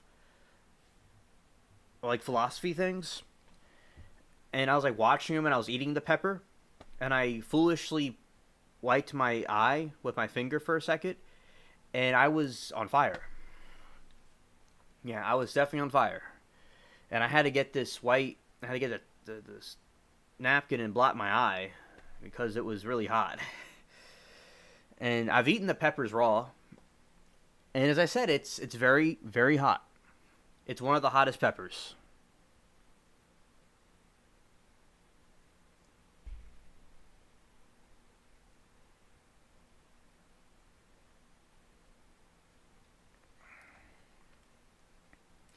And I drink a lot of water when I'm doing that.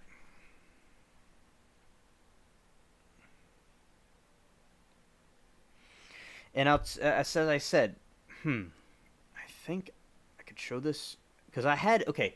The story goes, I had a pepper plant before Hurricane Zeta.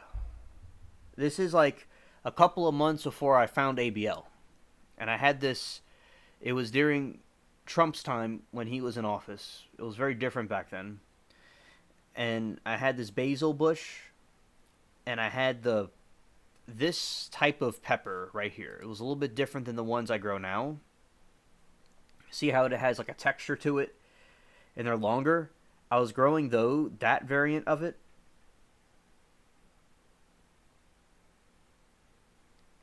and what happened was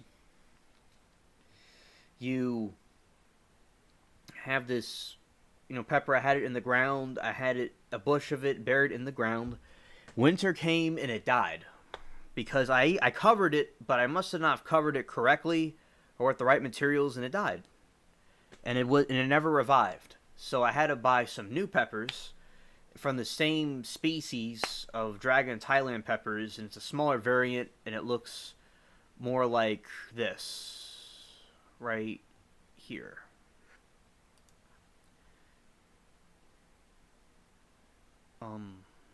Actually, it looks more like this. So I grow something that looks like that now, and it was so as I said, that's why I put all my plants in pots. So I bring them in winter because I don't want them to die on me because it gets cold down here. The leaves turn orange and red and yellow. They fall. It gets cold and breezy. So it's not like Ghana, Africa, or something where it's like hot all year long. No, not true. Habanero, I've not had that one, but yeah, that's a spicy one I do want to grow. And they made a new spicy pepper that Way of the Road told us about called Pepper X. And Pepper X is extremely hot. It's the hottest pepper in the world.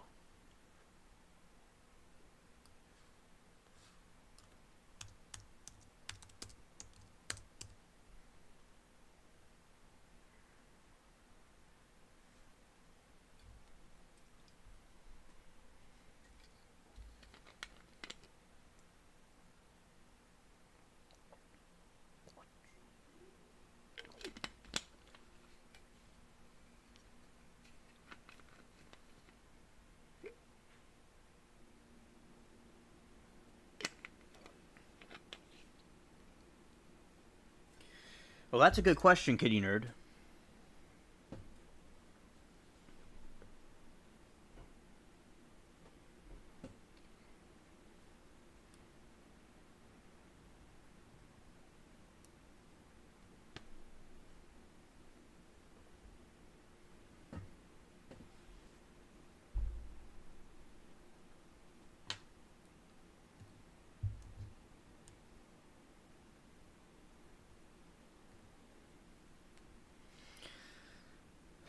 Surviving the cold. Okay, so I was moving something.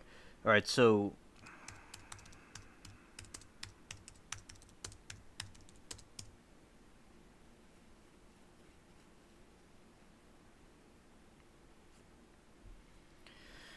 this is called the Austrian winter pea, and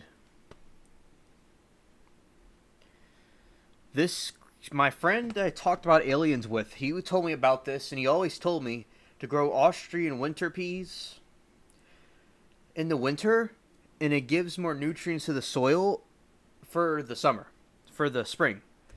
And it survives, and I will tell you exactly what it survives in.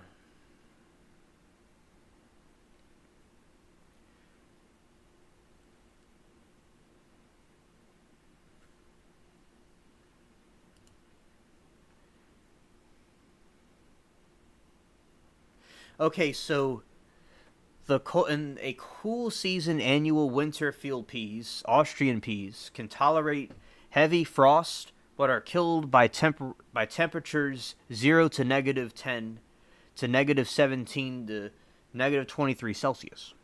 So it can survive a heavy frost, but it dies in the negatives.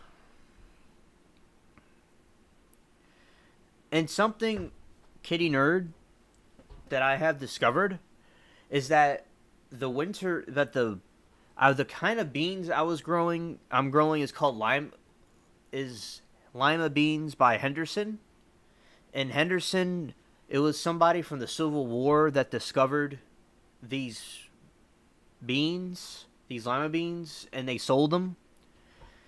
And it is drought resistant, so that's why it survived when the other things didn't do too well. Because I got a survival package of survival seeds. And I'm glad I got that because certain things survived in different weather.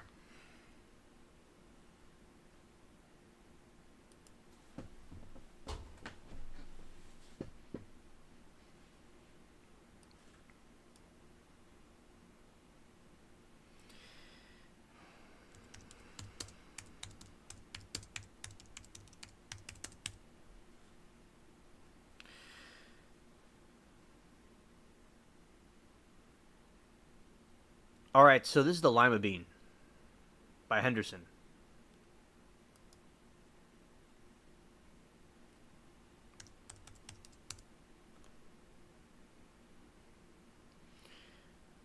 Now, first of all, lima beans, the origin of the lima bean has been studied for quite some time. In 1943 publication, Mackey described the plant originating from the jungles of Guatemala and have been descendant of three lines: the Hopi, Northern Branch, the Carib, and the West Indies Branch, or Southern Branch.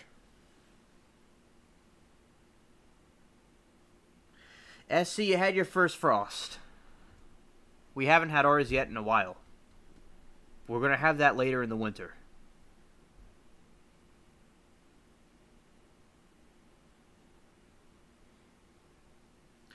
And kitty nerd, I'll say with the lima bean, it must be cooked before eating, because it's not, it's bad to eat it not cooked. So the lima bean, if you ever eat lima beans, don't eat it raw. Have it cooked properly first.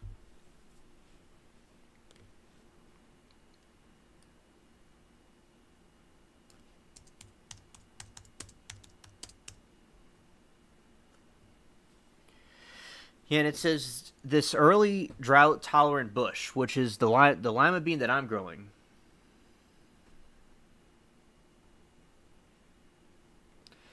This early drought-tolerant lima bean was discovered growing on the side of the road by a Civil War soldier returning home in 1883 to Lynchburg, Virginia. In 1888, Peter Henderson and Company offered the bean, noting it for being one of the first lima beans that did not require a support system.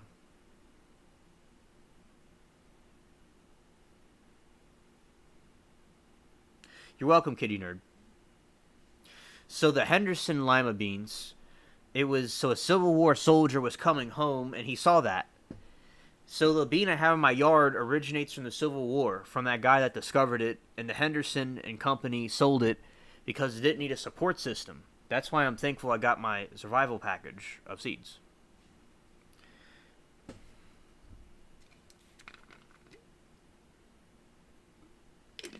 And another thing I'll say is about the type of corn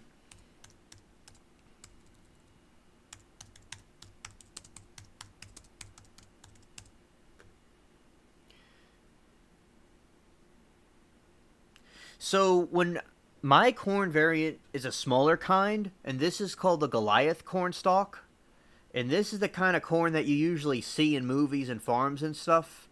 So this is the kind that I'm going to grow next season, is the Goliath corn stalk. Because I have all kinds of stalks that grow up, because I have these tropical plants from the time of Columbus, and they will grow up to, 30 feet tall, 20 feet tall. And so I need to grow the variant of this kind of corn. Alright. And now, get into this. About the spooky stuff, the conspiracy theories. Devil's Footprint. And Kitty Nerd. It snowed here last time in 2008.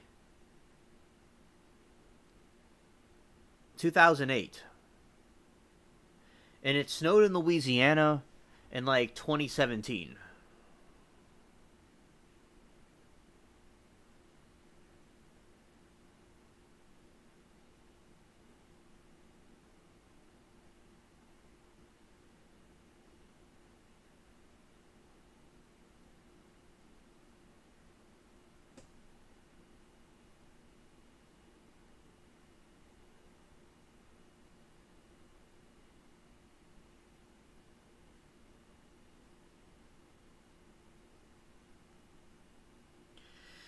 What I do with the old stalks, especially the ones that I have, like the corn stalks, I would usually use them as decorations.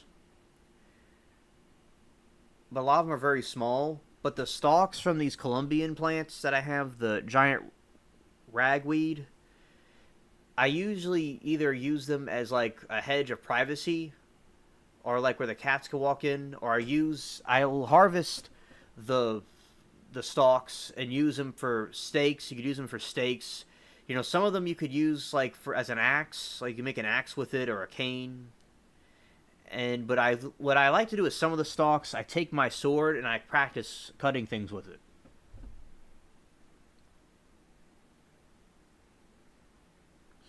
Thanks, Kitty Nerd. I'm glad that you like the weather.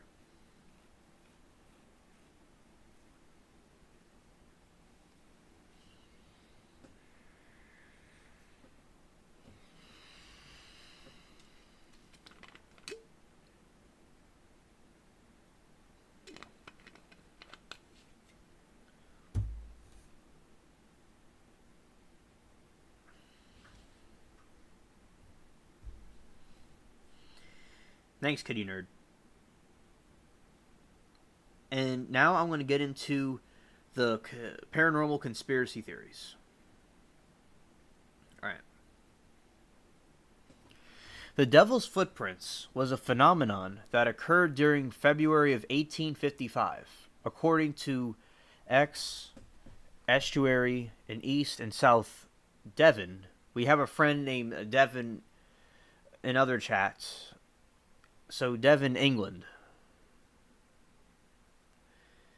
After a heavy snowfall, trails of hoof-like marks appeared overnight in the snow, covering a total distance of some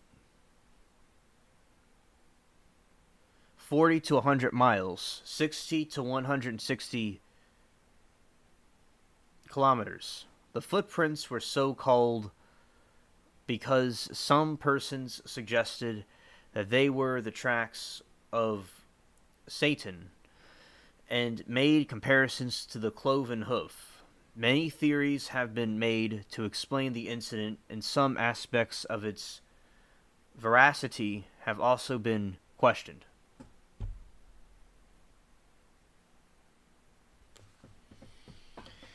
And also, Amanda, I am careful with the sword, and I do acknowledge I need to be careful with it. And my friend taught me about using the sword, and also I learned stuff from people like through YouTube. And thank you for your concern. We don't want to have an alien in the hospital. Yeah.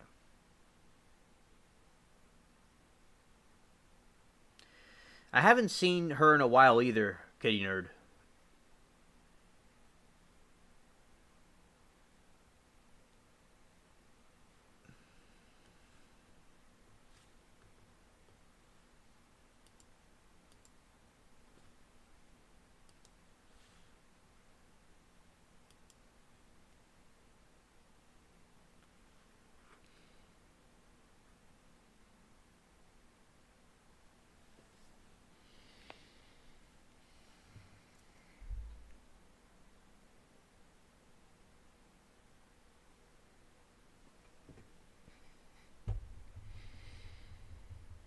Incident.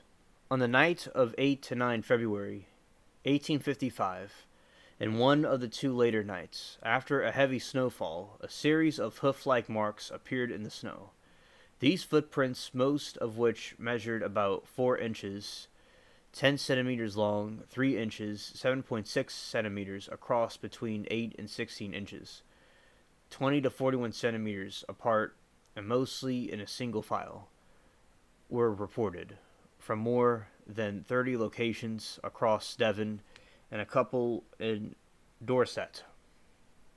It was estimated that the total distance of the tracks amounted to between 40 and 100 miles, 60 to 160 kilometers. Houses, rivers, haystacks, and other obstacles were traveled straight over. Footprints appears on tops of snow-covered roofs and high walls which lay the footprints path, as well as leaning up to the exiting drain pipes as small as 4 inches, 10 centimeters in diameter. The 26 May 1855 issue of Bell's Life in Sydney, published in its miscellaneous extracts column Weekly Dispatch, dated 18 of February.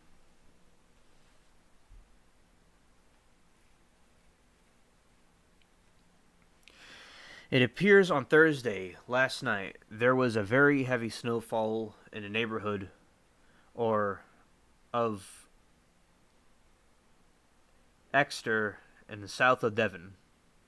On the following morning, the inhabitants of the above towns were surprised at discovering the footmarks of something strange and mysterious, animal endowed with the power of ubiquity, as the footprints were to be seen in all kinds of unaccountable places, on tops of houses and narrow walls, in gardens and courtyards enclosed by high walls and palings, as well as open fields.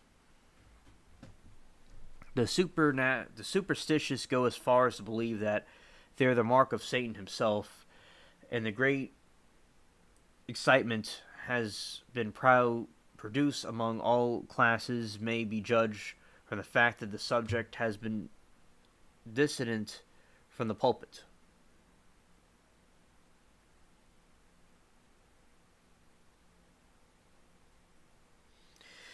SE, that's really cool that you built an igloo. That's based.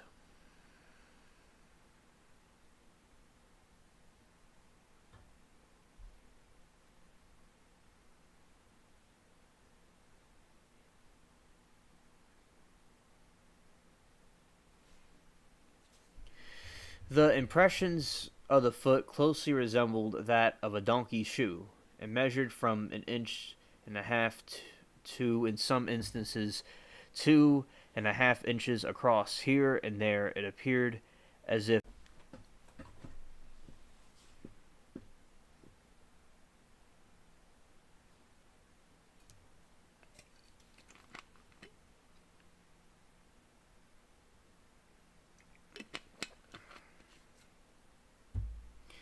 the area in which the prints appeared extended from Exmouth up to Topsham, and across the estuary to Dowlish and Teaganmouth.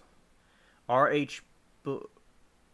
Busk, in an article published in a Notes of Queries during 1890, stated that the footprints also appeared further afield, as far south as Totnes and Corquery, and that there were other reports of the prints as far away as Weymouth, Dorset, and even Lincolnshire.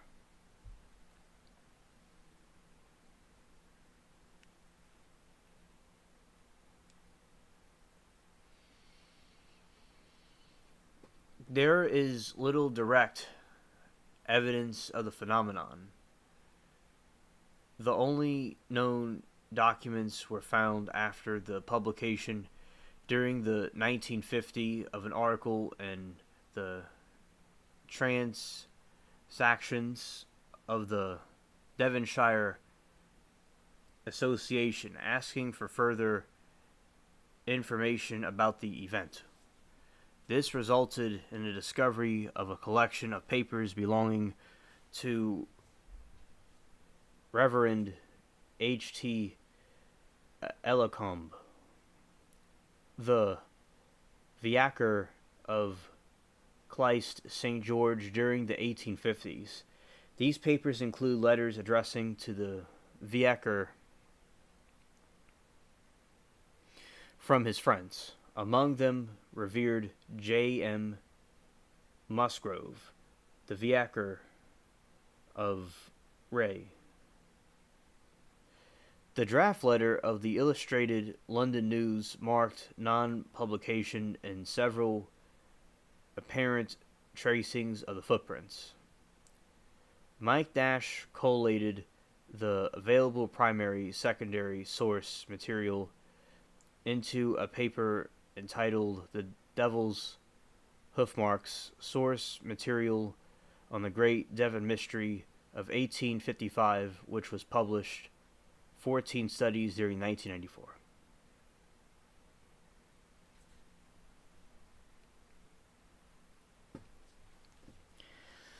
Yeah, so that is a very... I remember this from the History Channel, and that was a very captivating story about this paranormal conspiracy, that this interdimensional being was appearing as a hooved creature, like the...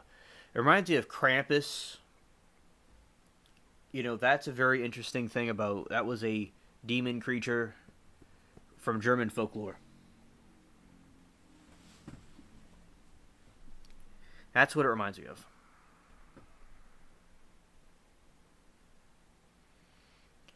Many explanations have made for the incident. Some investigators are skeptical that the tracks really extended for more than 100 miles, arguing that no one would have been able to follow their entire course in a single day.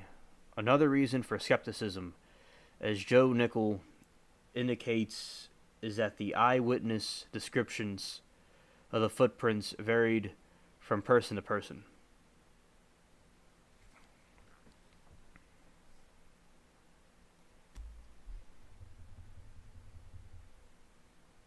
In his 14 Studies article, Mike Dash concluded that there was no one source for the hoof marks.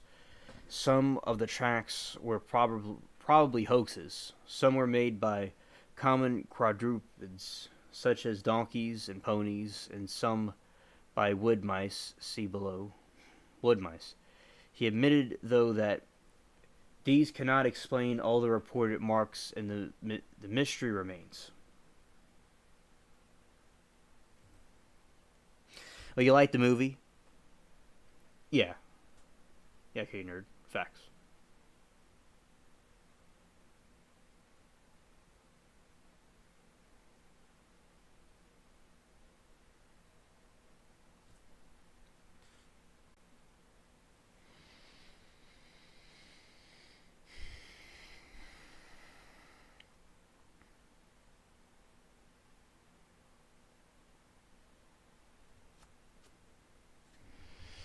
Author Geoffrey Household, his last name's Household, suggested that an experiment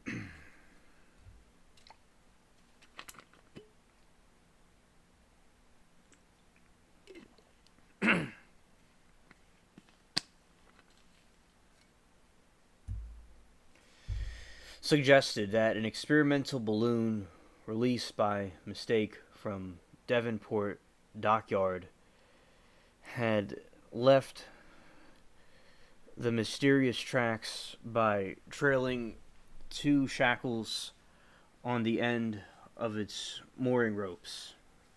His source was a local man, Major Carter, whose grandfather had worked at Devonport at the same time. Carter claimed that the incident had been hushed up because the balloon also wrecked a number of conservatories, greenhouses, and windows before finally descending to Earth in Honiton. While this could explain the difference, skeptics have questioned whether the balloon have traveled such a random zigzag across without its trailing ropes and shackles becoming caught in a tree or similar obstruction.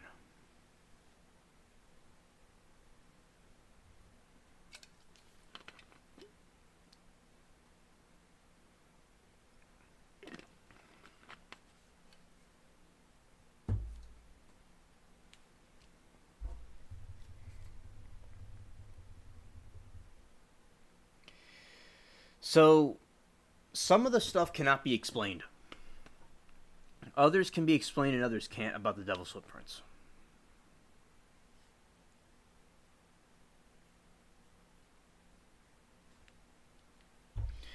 Mike Dash suggested that at least some of the prints, including some of those found on rooftops, could have been made by hopping rodents such as wood mice. The print left behind after a mouse leaps resembles that of a cloven-hooved animal due to the motions of the limbs when it jumps. Dash stated that the theory that Devon prints were made by rodents was originally proposed as long ago as March 1855 in Illustrated London News.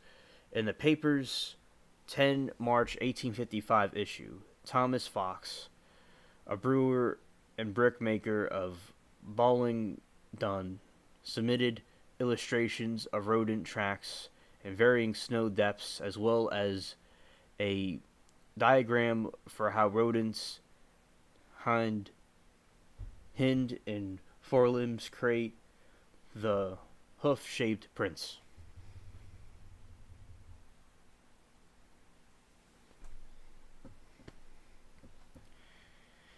Kangaroo. In a letter to the Illustrated London News during 1855, Rev. J. M. Musgrave wrote, in the course of a few days, a report was circulated that a couple of kangaroos escaped from the private menagerie. I don't know what that is. Mr. Fish's, I believe, at Sidmouth. It seems, though, that nobody asserted apt opportunity to mention the name of kangaroo, an illusion of the report then current. I certainly did not pin my faith to that version of the mystery, but the state of the public mind of the villagers dreading to go out after sunset, under the conviction that this was the devil's work, rendered it very desirable that a turn should be given to such degraded and vited notion, and I was thankful that the kangaroo served to disperse ideas so derogatory. So that is interesting that it could have been kangaroos. That sounds funny.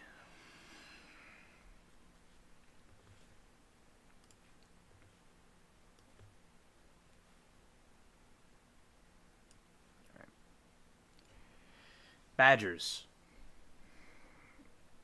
In a letter to the editor of Illustrated London News published 3 March 1855, Richard Owen stated that the theory that the footprints were from a badger, arguing that the animal was the only plantigrade quadruped we have in this island, and it leaves a footprint larger than would be supported from its size. The number of footprints he suggested was inactive of the activity of several animals because it is improbable that one badger only should have been awake and hungry, and added that the animal was stealthily prowler, most active, enduring in search of food.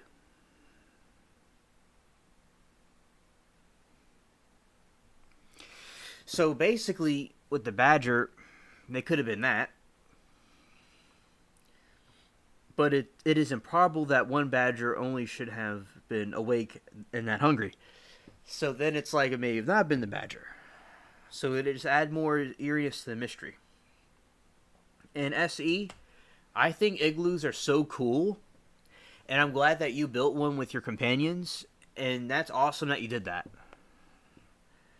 You know, I could build a mud hut with clay, but like, yeah, an igloo, that's very impressive. You know, teamwork. That's very important. My uncle in England, he built a snowman.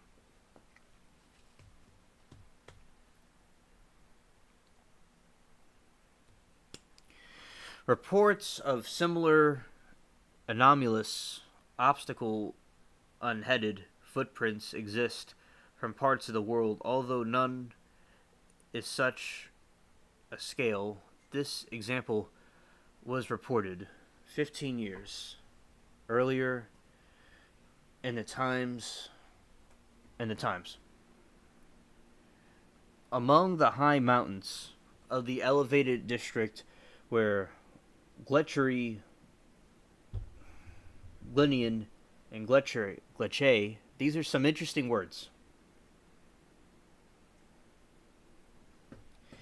are contagious. There have been met with several times during this, and also from former winter, upon the snow, the tracks of an animal seemingly unknown at present in Scotland. The prints of the foot, in every respect, is an exact resemblance of that of a fowl of considerable size, with this small difference, perhaps, that the sole seems a little longer or not so round, but as no one has had the good fortune as yet to have obtained a glimpse of this creature, nothing more can be said of the shape or dimensions. Only it has been remarked from the depth of which the feet sunk into snow that must be a beast considerable size. It has observed also that its walk is not like that of generality of quadrupeds, but that it's more like the bonding or imping of a hare when not scared or pursued. It is not in one locality only that its tracks have been met with, but through a range of at least 12 miles. I like the in depth about this and how it was a large creature and it wasn't some little badger or something.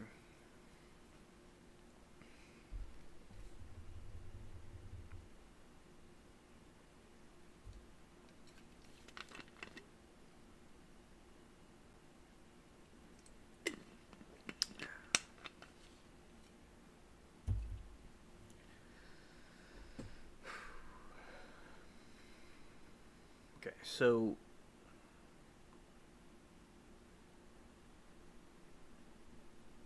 basically we have a question in the chat.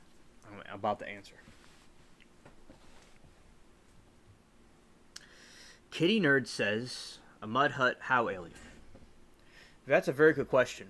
So on YouTube, you'll have these different people. They're these two guys from one of those Asian countries, like India or something, and they'll take these sticks, these metal things, and they'll build these extravagant water resorts and stuff, which is using one little tool.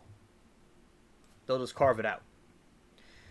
And a mud hut, you would take clay and you make like bricks out of it, and you can make a little hut out of it, and you can mix mud and clay together, and you can make like a mud hut type situation, and it's like the opposite of SE igloo, because it's like with the mud of the earth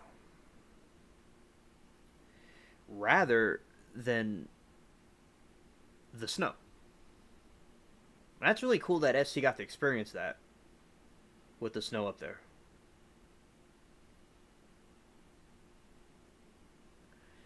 In the Illustrated London News of 17 March 1855, a correspondent from Hillenburg wrote, upon the authority of a Polish doctor in medicine, that on the Pia Wakawa Gora sand hill, a small elevated border of Gilica, but in the Congress Poland, such as marks are to be seen in the snow every year, and sometimes in the sand of this hill, and are attributed to the inhabitants of the supernatural influences.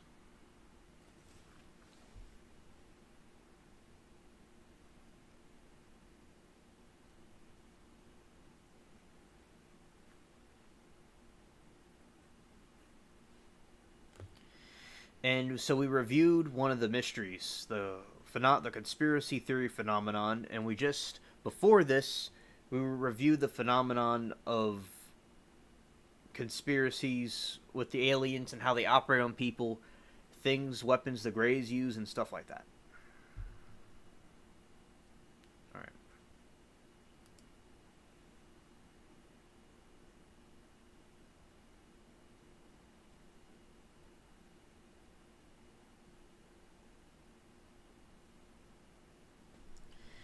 All right. So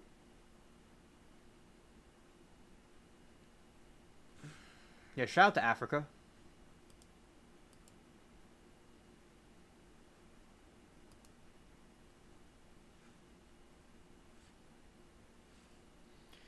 So we're gonna go to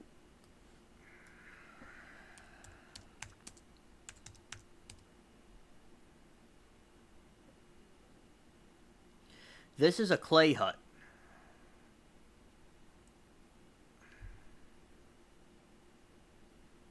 It's like in Africa.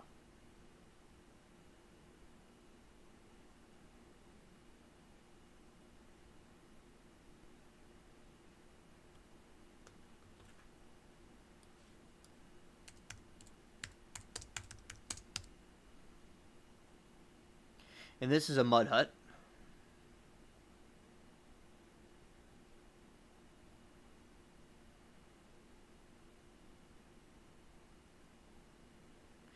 In my house I'm in right now, it's made out of plaster.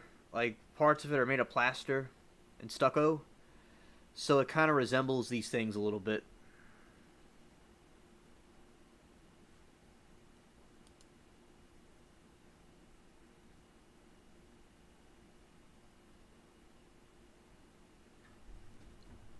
Like when the weather's dry, it cracks.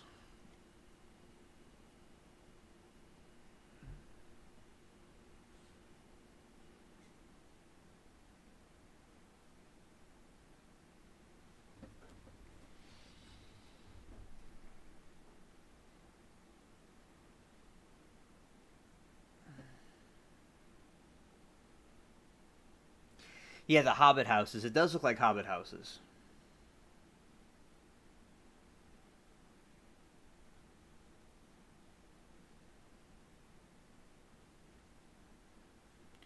Yeah, they're nice.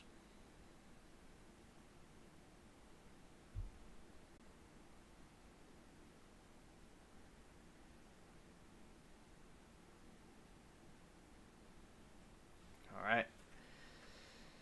So, let's see.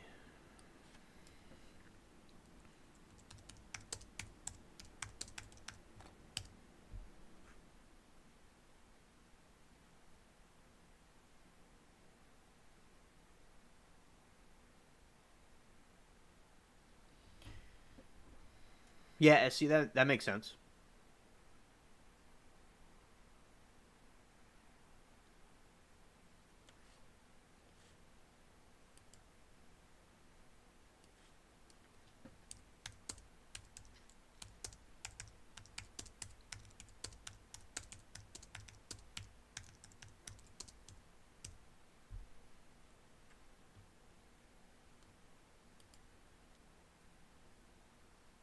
With good foundation, an overhanging of the roof that reaches 3 to 4 feet beyond the outer wall, the mud house might last 1,000 years.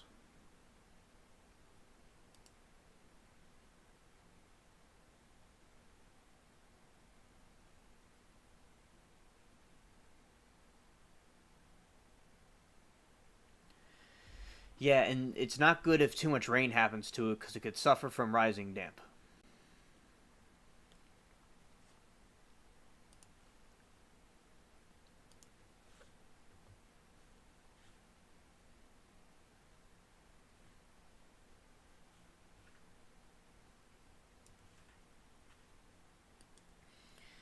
All right. Let's see what else I have on this list.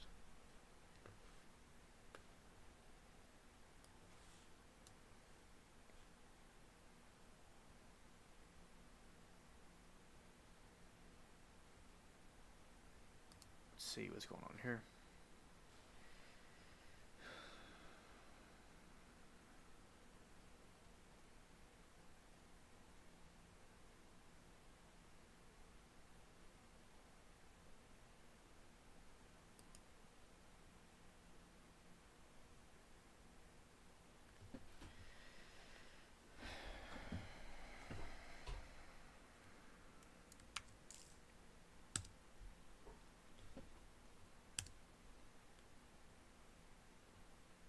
Okay.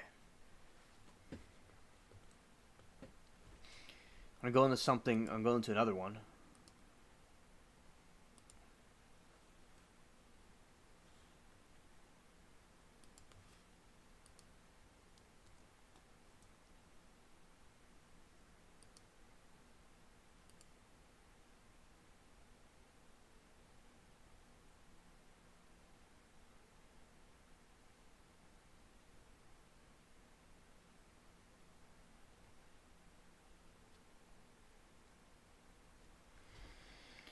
The Australian sheep-goat scale is a questionnaire conceived by Michael Thalburn to determine the extent of which respondents believers in the paranormal. The description Australian is given because the test was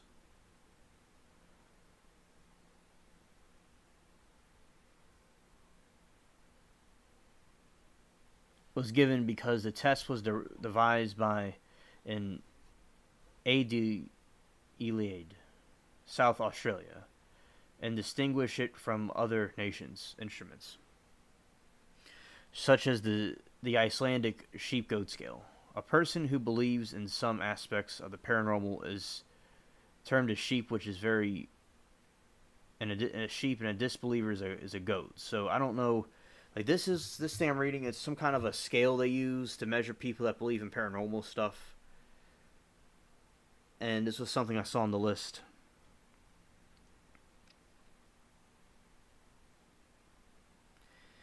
And it has to do with separating the sheep from the goats, like in the New Testament, what Jesus said about separating sheep from goats, and people that. So it's a different terminology than what we mean by sheep. It's a different meaning.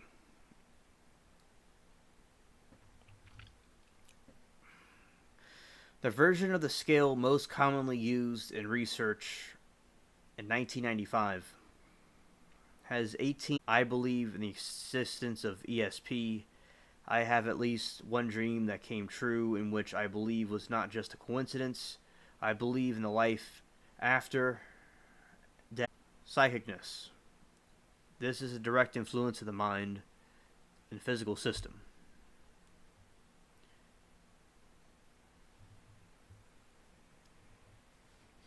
Creation for this selection is whether the topic contravenes publishers, which is limited to existence of operation of the mind, mathematically describable universe. The scale does not include the items on astrology, cryptozoology, creatures like cryptid, about receiving information not gained through the recognized physical sense but sense of the mind. It is claimed to be more of sophisticated intuition, knowing the obtained is usually received.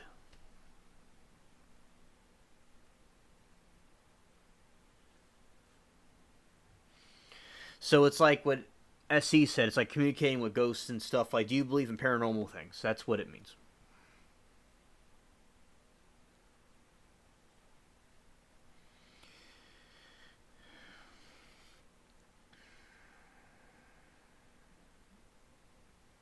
There's most frequent the visual analog scale version and the Rasch scale version.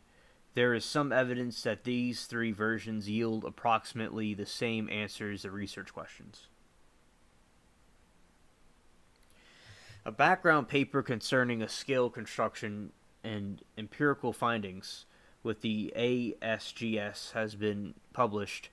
A relationship between the narcissistic personality disorder, narcissistic personality, and paranormal belief was discovered, and studying involved an Australian sheepgoat scale. So that means that I'm narcissistic according to them, and I guess everybody on the channel.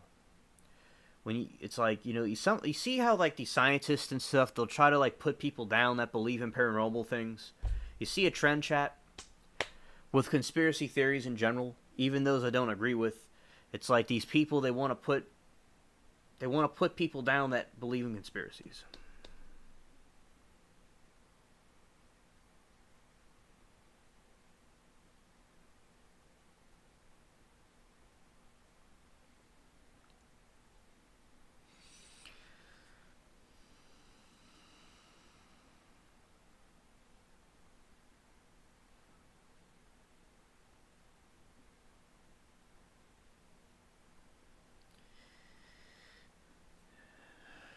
And also, in the 2011 study into the relationship between coincidence and paranormal belief, the Australian sheepgoat scale revealed significant interaction effect between sheepgoat score and type of coincidence, suggesting that people with lower thresholds of surpass when experiencing the coincidences harbor higher paranormal belief than those with higher threshold.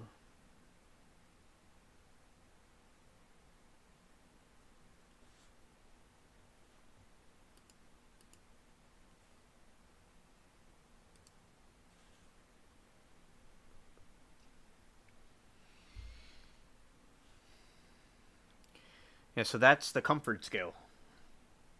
Comfort.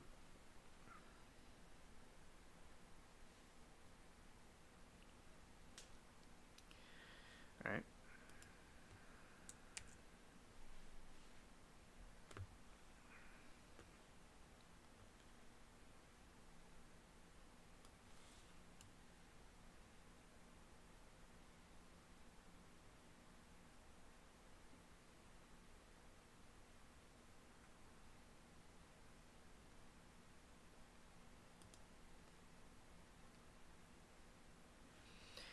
Oh, I have something to say about the Las Vegas people that saw that sighting. Look into that.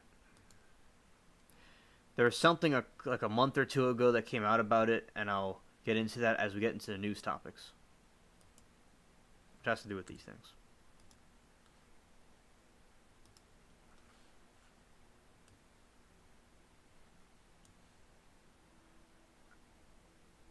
And I'm going to do this real quick. We're gonna turn this down.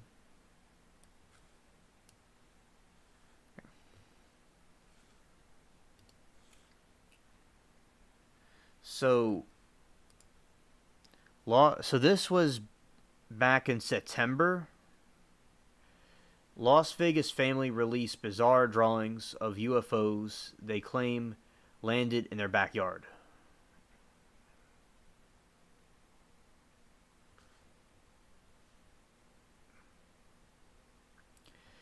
A Las Vegas family has broken its silence to double down on claims that the UFO landed in the backyard as they showed off drawings that they made of apparent alien sightings.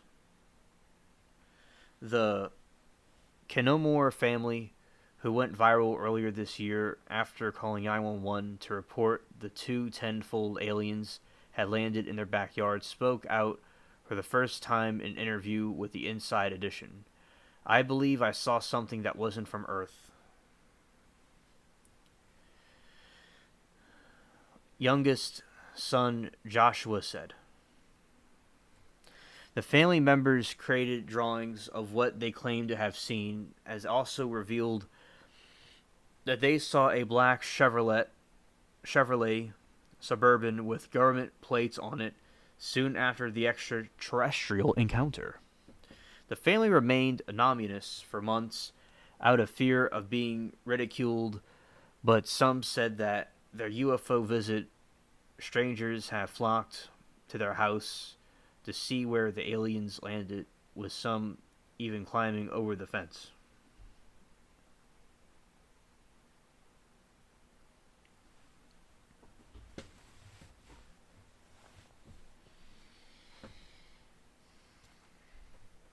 The family's lawyer, Sam Haidari, who was hired to sue any trespassers, told Inside Edition that Kenomores didn't want that publicity. The only thing that they did was report it to the police, he said. Mr. Haidari, he was trying to keep the color accurate that he seen. So this is the drawing. What he saw.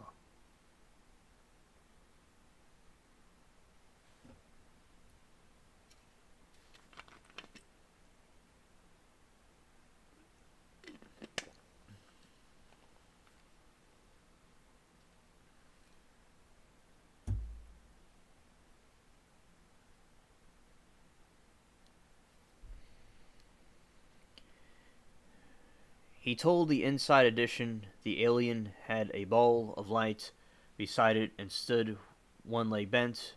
Describing the apparent encounter on the evening of May 1, Angel said that he and his brother had heard something falling from the sky, before then observed a flash of light.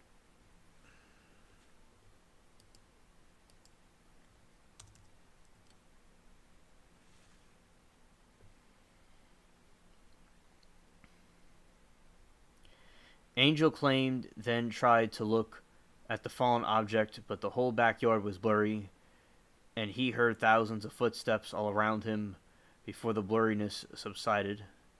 The teen said he could make out a tall, very thin creature standing between 8 and 10 feet tall. Panicking, he called Bobby in the backyard, who told him to go inside. Angel said the creature had weird-looking feet, and big head and eyes, a big mouth. I could hear his loud, deep breathing and seen his stomach move, he said. So that's them.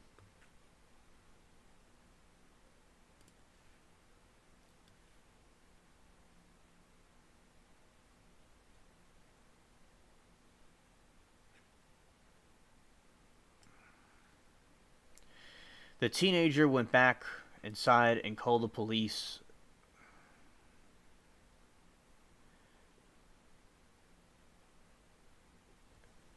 The teenager went back inside and called the police. There's like an 8-foot person, and it had big eyes, and it was looking at us. He said the operator in the now viral 911 call, he says, I swear to God, it's not a joke.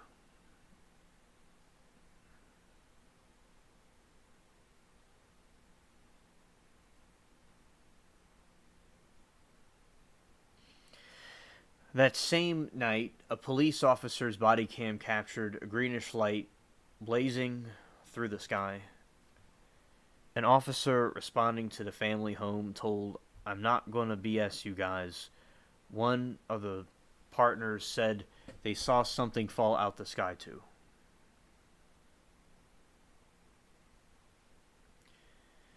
Angel said an officer walked with the family in the backyard and pointed at a perfect circle that had been etched into the ground. So we have this circle right here.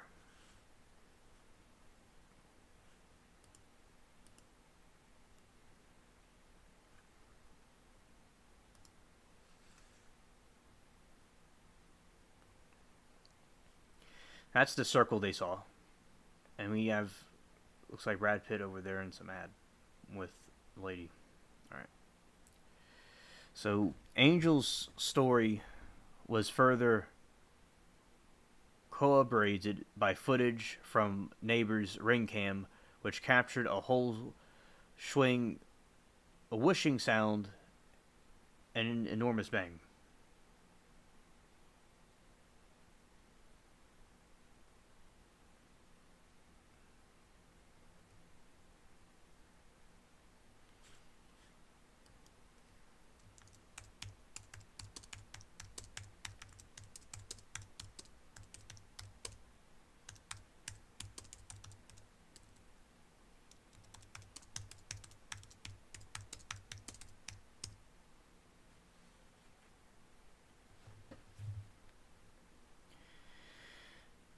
And then they heard an enormous bang. Angel previously spoke out about this experience in a video posted on YouTube in June. This is not a conspiracy theory. I am not making this story up for clout or fame, he said in the video, which had just under 1 million views. While the family stand by the story, Mick West, writer who specialized in debunking false conspiracy theories, refuted the claims. He told the Inside Edition that an alternate explanation could be a raccoon sitting up on the backyard fence, hence the big eyes, or even a coyote.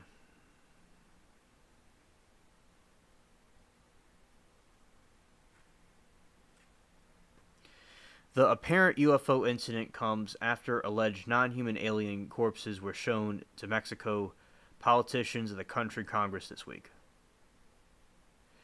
So, it was brought up again during the time period of those mummies from Mexico. So this was the update about it.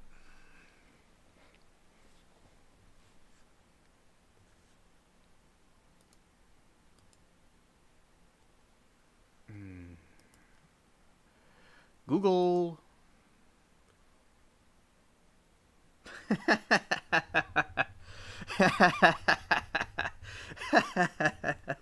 The voice was hilarious. It was. Yeah. Yeah.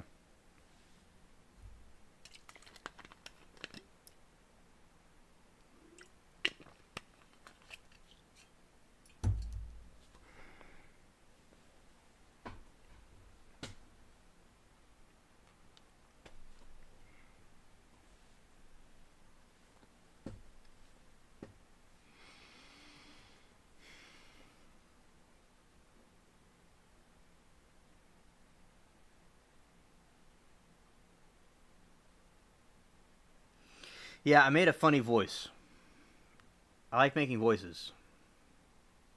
Yeah. And thank you, Amanda. I'm glad that you like that. It didn't mess up. If it messes up, you let me know. I think YouTube was doing something, and I did what I could on my end to make it like it was before.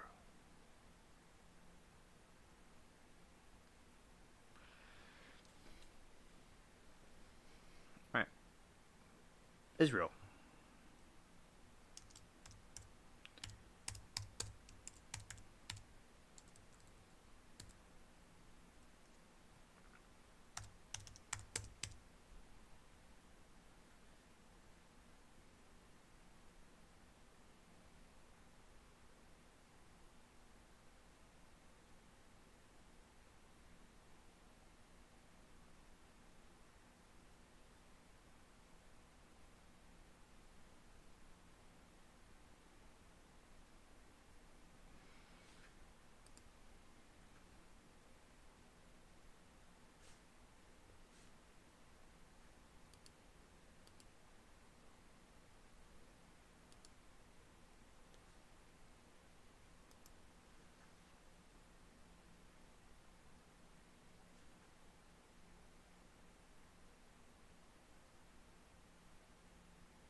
Thank you, Amanda. I'm glad that you told me that.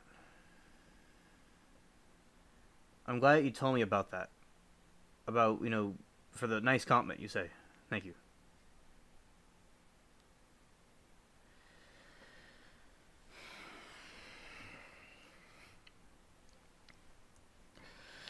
Two arrests made at rally near Tulane campus over Israel-Hamas war.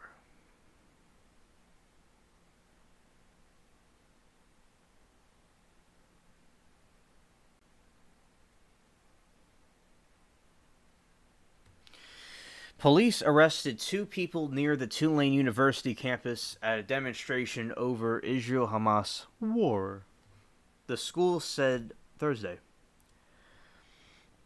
Demonstrators supporting the Israelis and Palestinians were protesting Thursday afternoon on Ferret Street when the altercation occurred. An officer with Louisiana State Police and the New Orleans Tulane University Loyola Police Departments responded.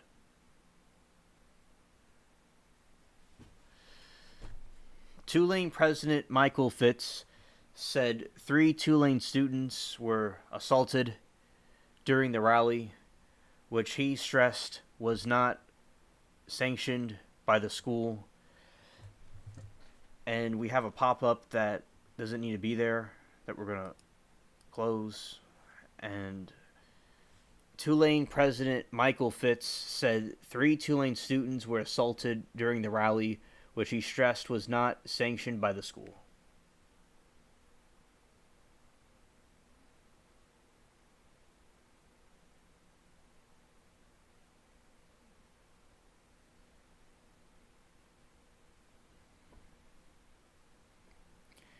As of 6 p.m. Thursday, Orleans Parish Jail records indicated a single simple battery booking was made in connection with the protest. Tulane said more arrests are possible as security footage is being reviewed. The campus is secure and additional security measures are being implemented, the school said.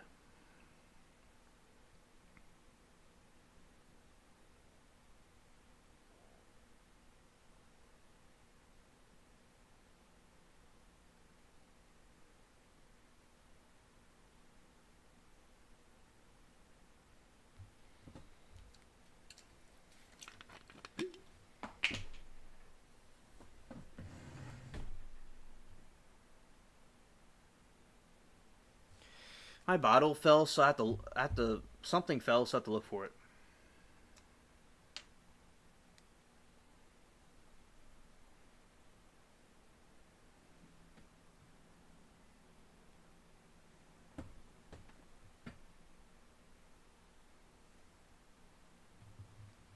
Okay.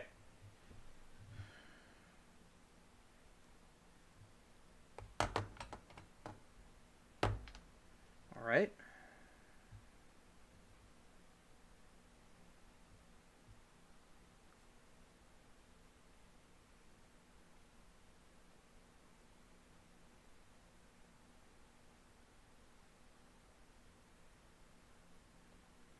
All right.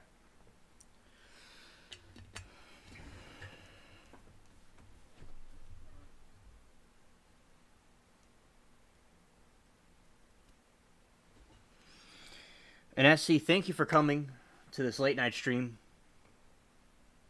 Monday, hopefully I'll do the one at 7, around 7 in the evening.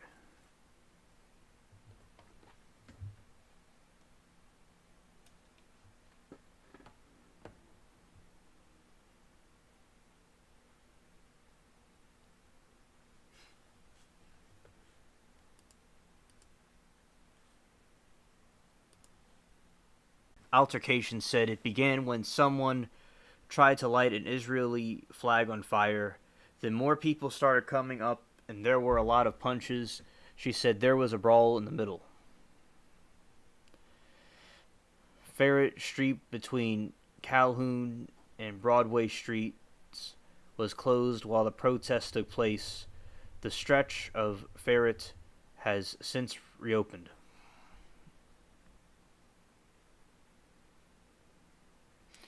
So yeah, that's the situation in New Orleans right now.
All right, here we go.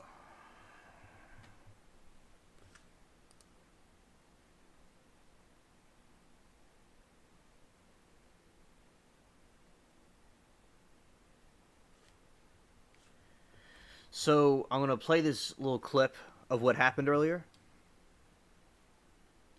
Go to YouTube. Go to YouTube. Come on.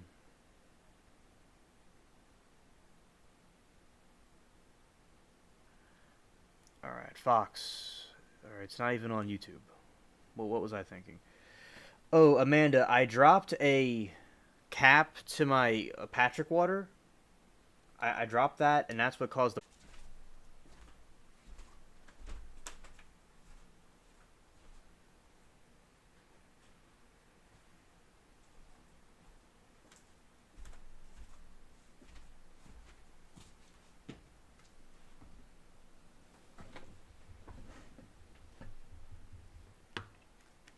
All right. So here we go. I'm gonna play to. This is what happened earlier. We're gonna play this.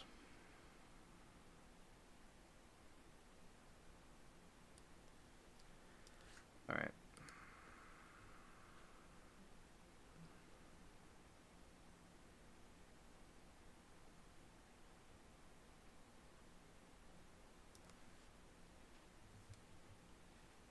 Let's see. This is not what I wanted. I wanted something else. All right, we're gonna go to YouTube.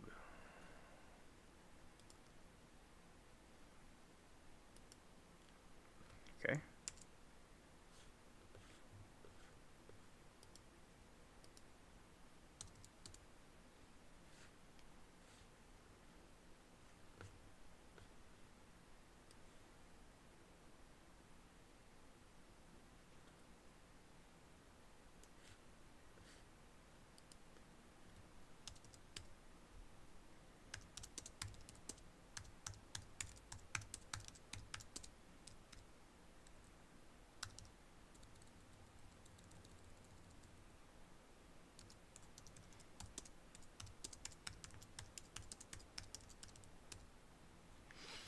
Yeah, sometimes these sites will have cookies and stuff on it, and it might affect the stream. That's what I was saying. I want to get out of there. All right.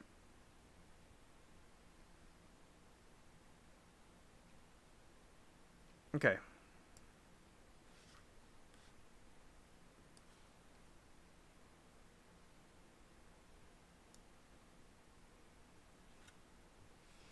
Like YouTube, it's like you're not gonna have that problem when you have a lot of websites and they're running ads and stuff. That can cause things to get.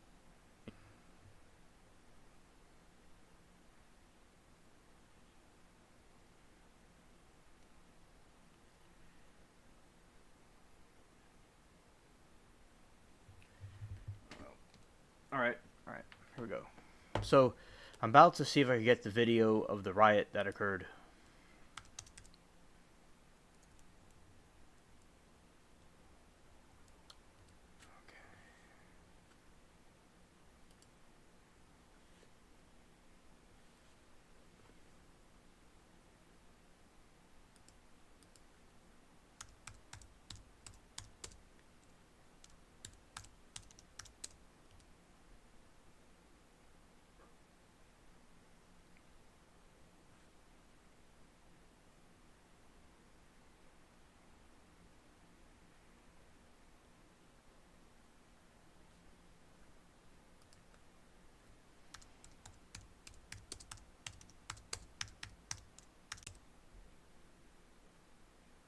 All right, SC. Thank you for coming to the chat.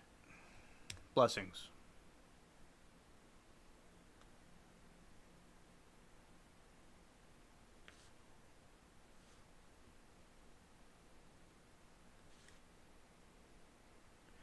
All right, SC. Thank you. I'm glad that you appreciate me. All right, all right, all right, all right.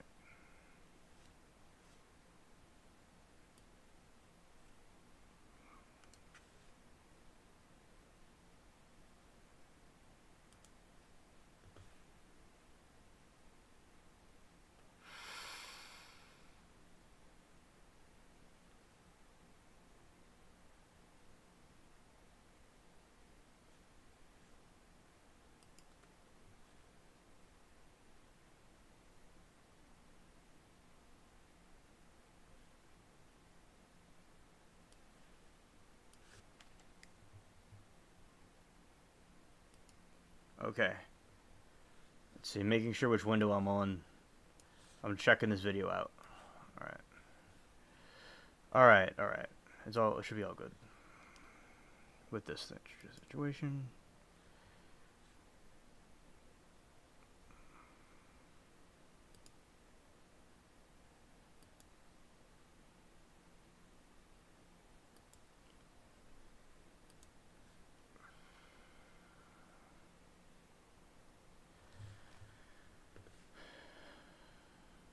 Okay.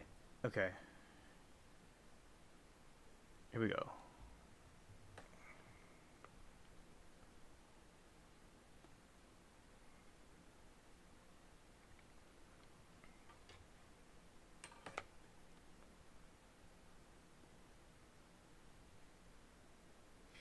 Yeah, and it was a wild fight that occurred today.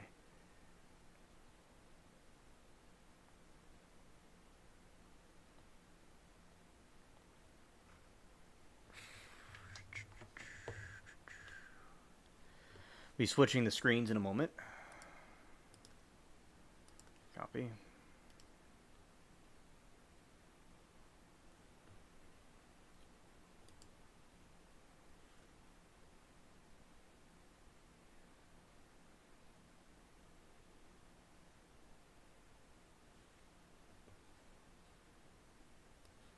Okay.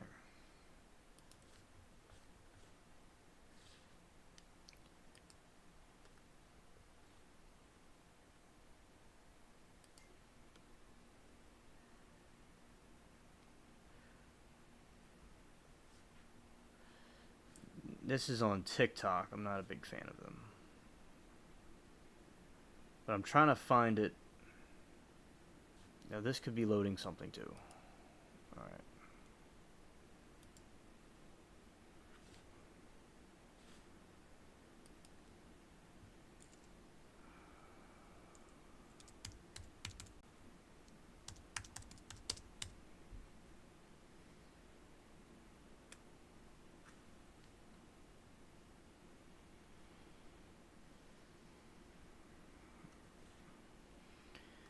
Now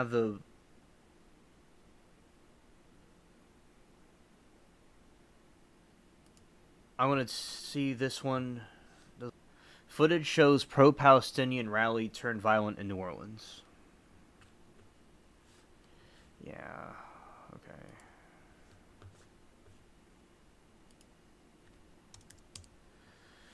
Alright. It's because it's like I want to show this without it being from a news station. I'm trying to find just the regular version of the video.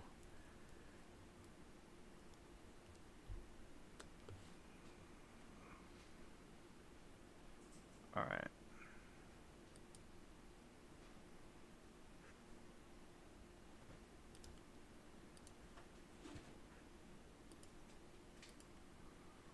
So, let's see. Tulane.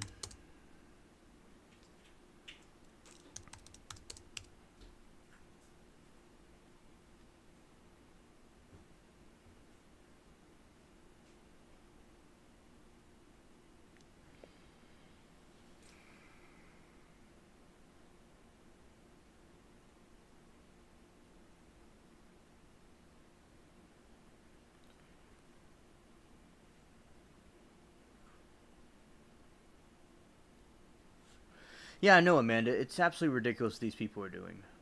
It's absolutely ridiculous.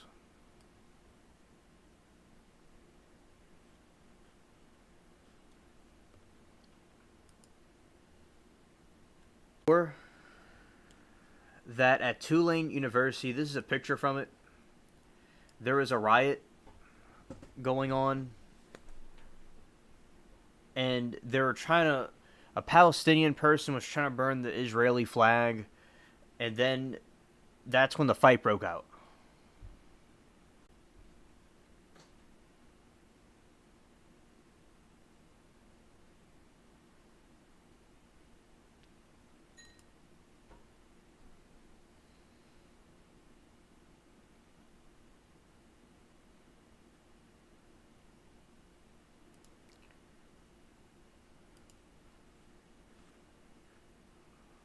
All right, I think I'm getting closer to the thing, so I just want to see like a small little clip of it. I didn't want to see a whole news thing about it. Okay.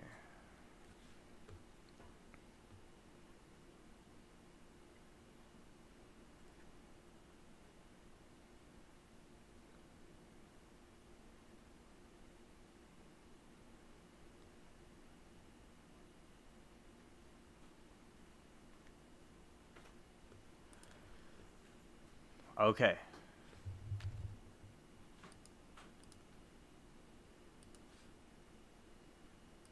Okay. I got it.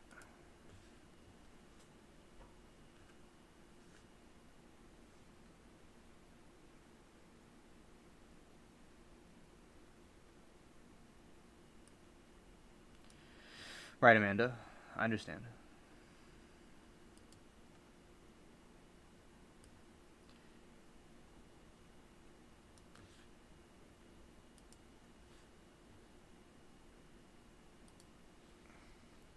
All right, this is the video of it.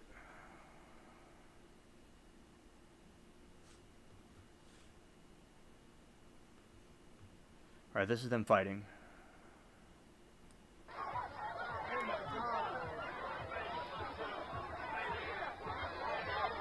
You see, like, so basically what's happening in the video is that there's a Palestinian person on the truck, and he's trying to burn the flag of Israel, and then somebody goes and snatches it, and this is what happens.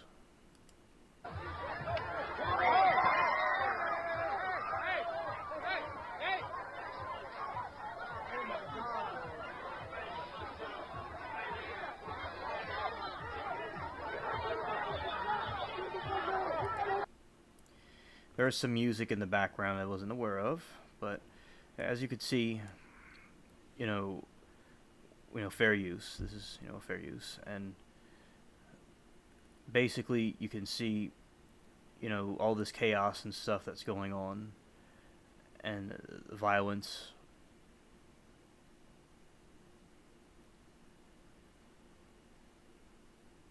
And yeah, so that's what was happening over there at Tulane, just to let you all know what was going on. All right. And I think that it's a very the situation is escalating, and it's getting really bad, that this fighting and stuff is breaking out,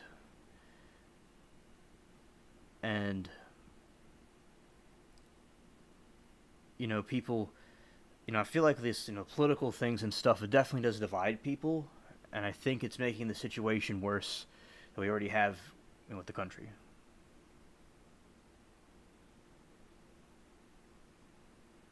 Amanda, there may have been a slight somewhere music in the distance.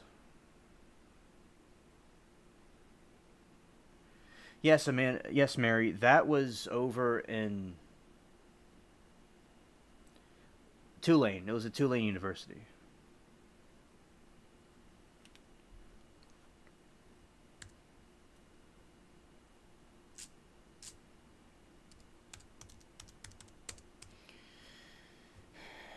And also, I'll say this is, and I'll say there's a lot of people with the Palestinians that are being killed, and there's also a lot of people with the Israel side that's being killed. Other streamers that review different things is that there is these different people that will try to play music during protests, so it's hard for people to cover it, so streamers can't really show what's going on. And I was leery about the video, but I wanted y'all to see it. It should be better now.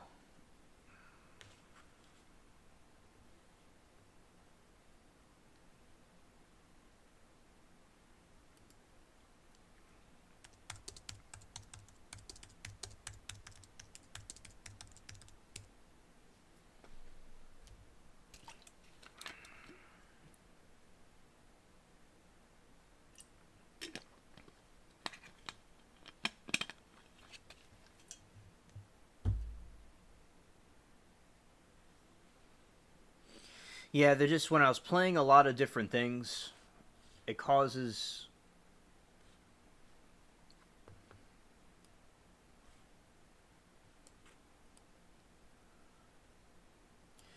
when I'm playing a lot of different things, it can cause the thing to get a little bit slow, but now it should be working better now.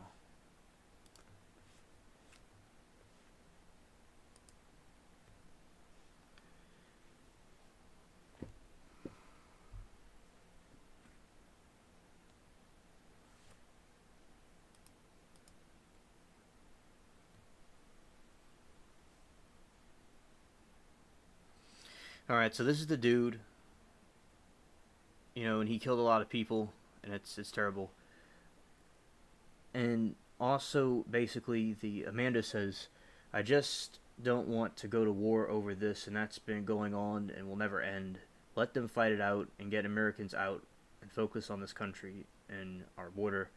Now, I understand there's a lot of homeless veterans and stuff, and basically, I think, we gotta be concerned about what we let in here, because there seems to be a lot of them here.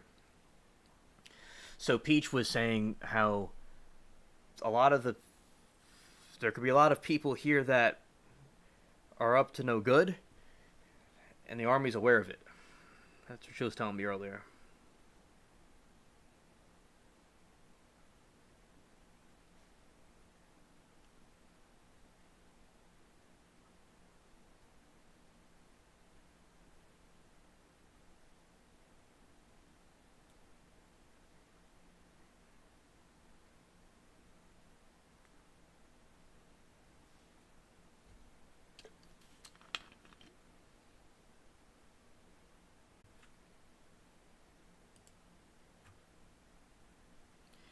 Yeah, so it's good that, they need to get the shooter, because it's not good for them to be doing that. And I'm going to see if I can get some more information.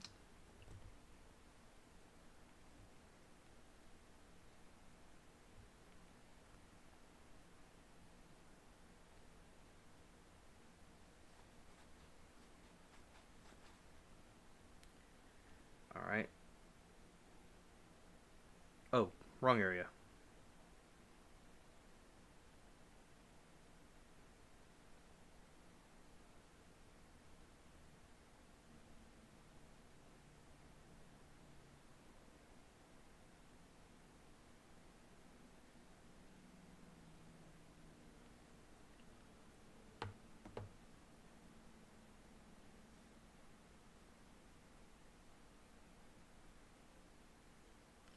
Well, yeah, man, the people are evil.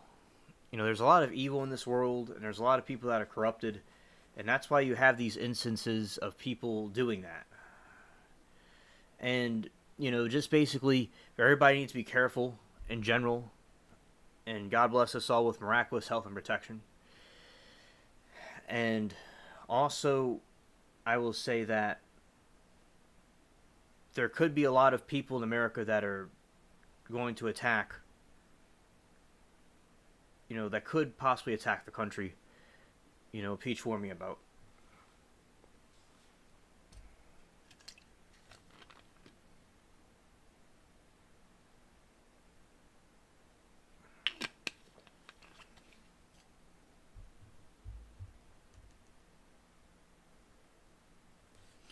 Facts, Mary.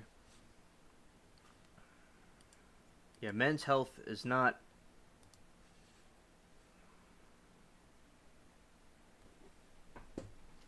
addressed at all, and that is causing a lot of people, like back in the 50s and stuff, you didn't have, people doing this.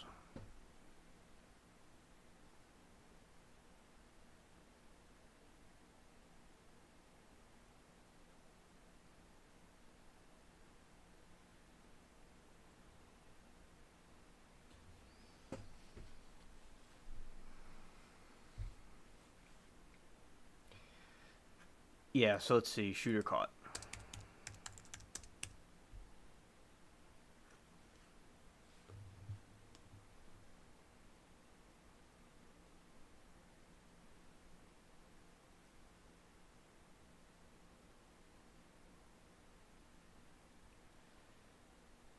Yeah, main shooter suspect.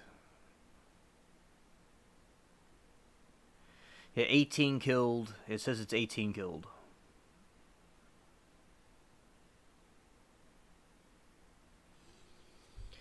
The shooter in Maine was hospitalized for mental illness for 2 weeks during the summer. He said he heard voices and he was in the guns.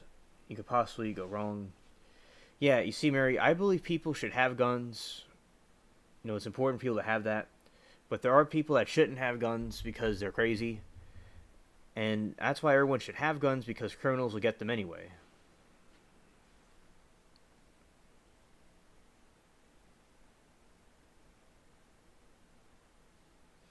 And Amanda says this guy was making threats and was in a mental hospital this year. How in the world did they allow him to have guns after all that? Yeah, Amanda, there needs to be some more things going on where people need to regulate this stuff better, because this was absolutely insane. This person shouldn't have had a firearm, and they need to come up with things to reduce this from happening.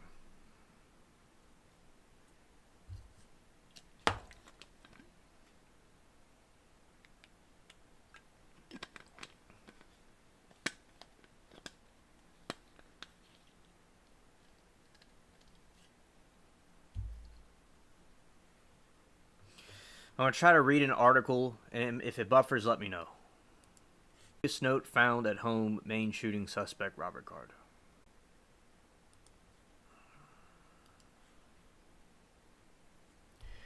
Investigators uncovered mysterious note.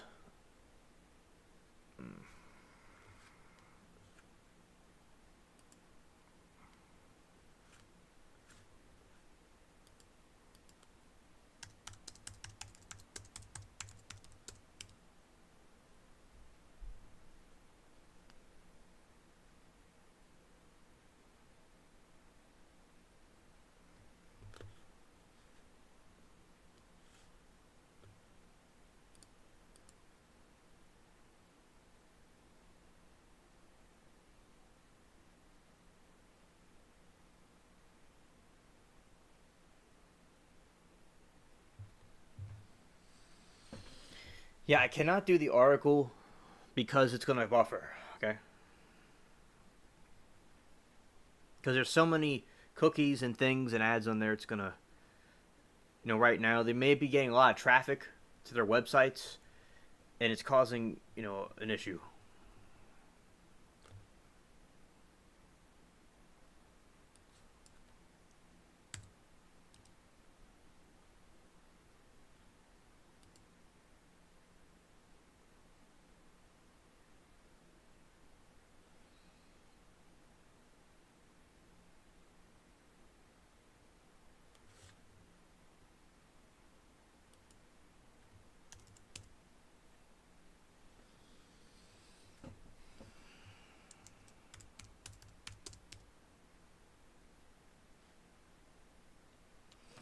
Chapstick.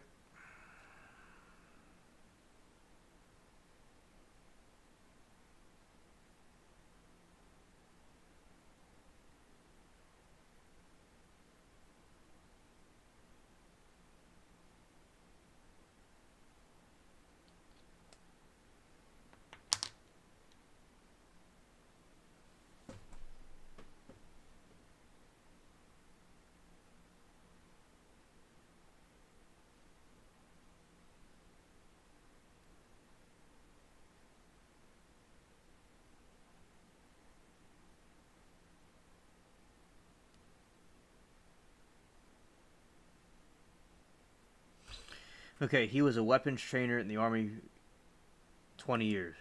20-year vet.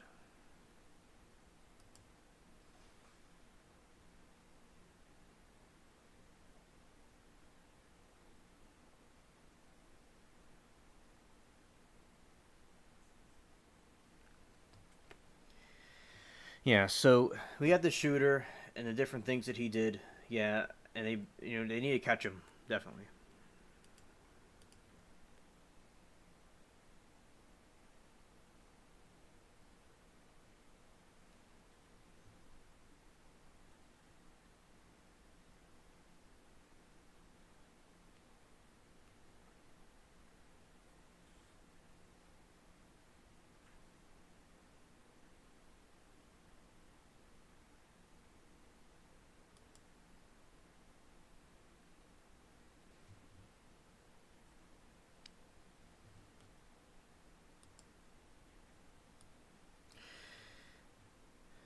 Yeah, the shooter movie. That's I haven't seen it either. That sounds pretty good.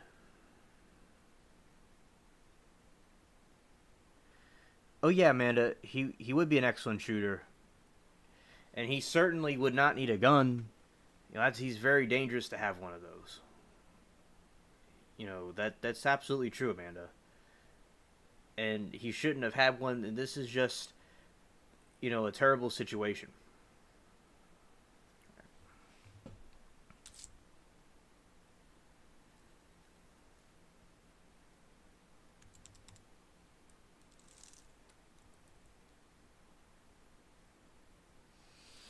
Oh, your dad was in the army, Amanda. That's cool. My I have ancestors that were in the U.S. Army, and my dad's side, I have somebody in the British Army. My grandfather in England.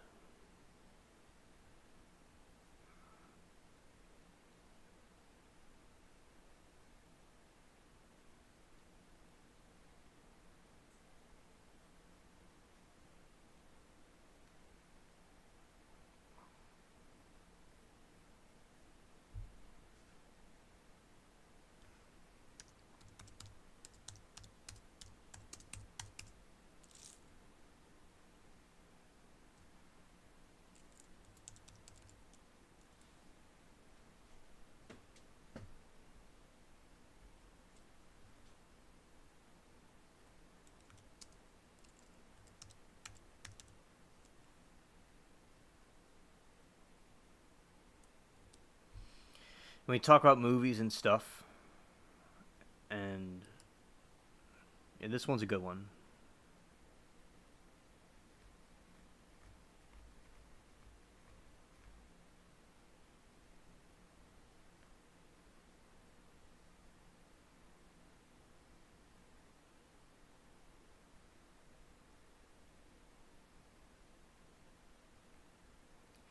We're talking about different horror movies and stuff, and this was one of them that I was looking at. And let's see they have fandoms about this, and so that's like what the news I want to share with y'all. When I said about the news, I said it, and this one looks interesting. Let's see.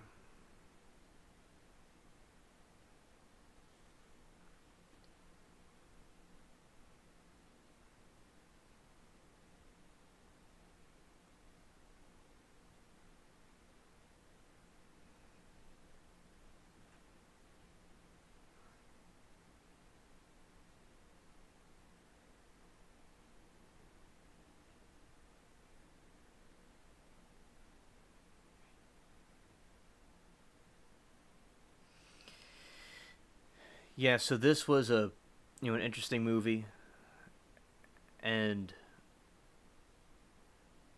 this was like about the Leatherface character in general. That's some other stuff we will review as we review the horror movies and stuff on the channel. And also, I'm gonna briefly talk about the dangers of the voodoo. Right.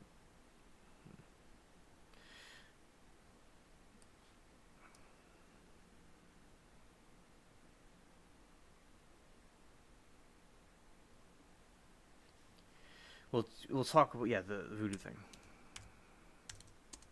real quick. All right.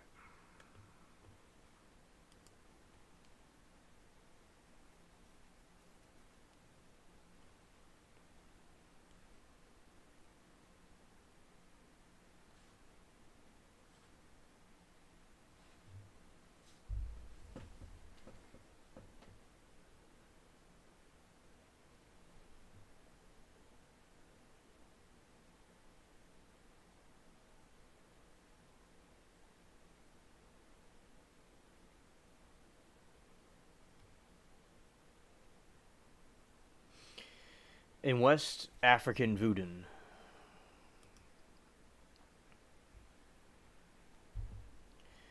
voodoo, spirit of the Fungun, Ewe languages.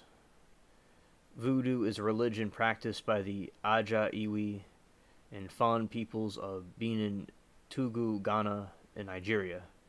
Elements of the West African religion have survived and evolved into a current forms of religions with similar names are found in New World among the African diaspora and Americas, such as Surinamese, Witi, Haitian, and Voodoo, Louisiana Voodoo,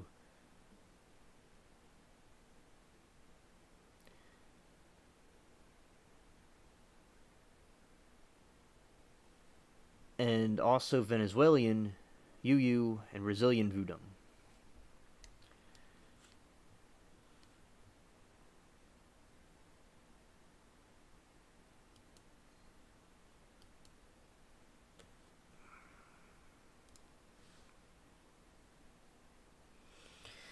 And as I said, we're going to review the Freddy Krueger movie, the fandom about that,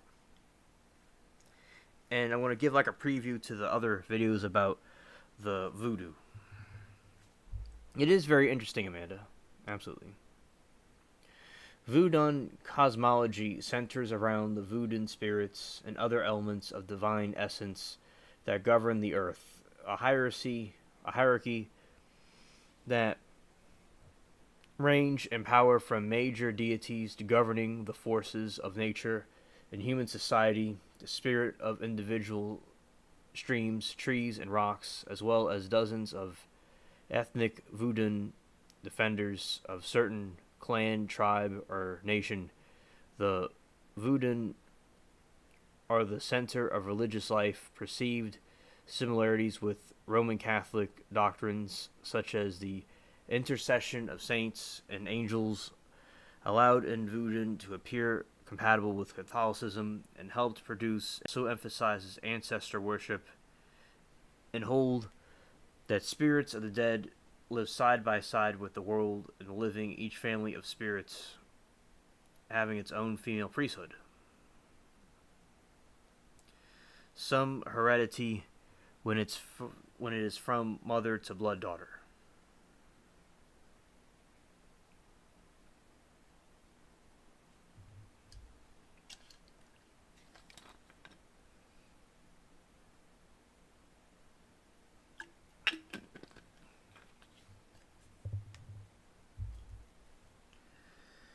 Voodoo got into New Orleans because the slaves from Africa, a lot of the people came here from the Caribbean, and they came through here. So they came from Haiti and those different places, and also the ones that are brought here during the slave trade because they're from West Africa and they had their religion prominent here. That's why. The African culture was more emphasized here than other places.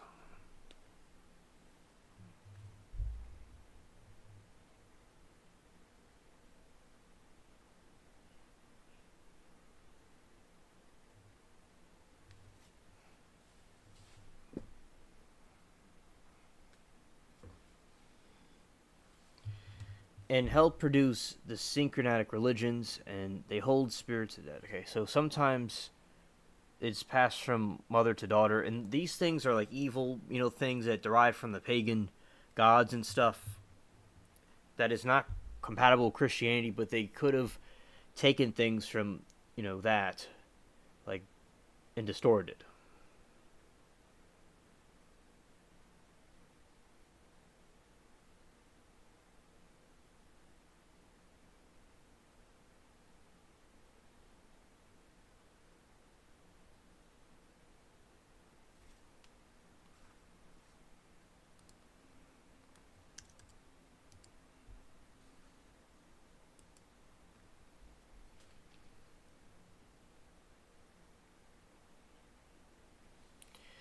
When it is from mother to daughter, there is also underlining physiological farming framing underpinning voodoo, which, according to Suzanne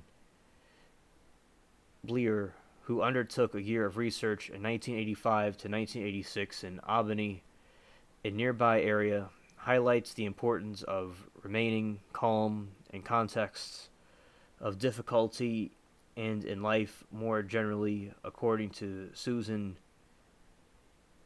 Preston Bleer, voodoo means the idea of staying close to water source, to not rush through life, to take time to attain tranquility. Her interpretation stems from the two area diviners who maintain that its origins lie in the phrase rest, to draw the water from the fond verbs to the rest, and done draw water. The Stoic suggestion of need for one to be claimed composed in the face of adversity.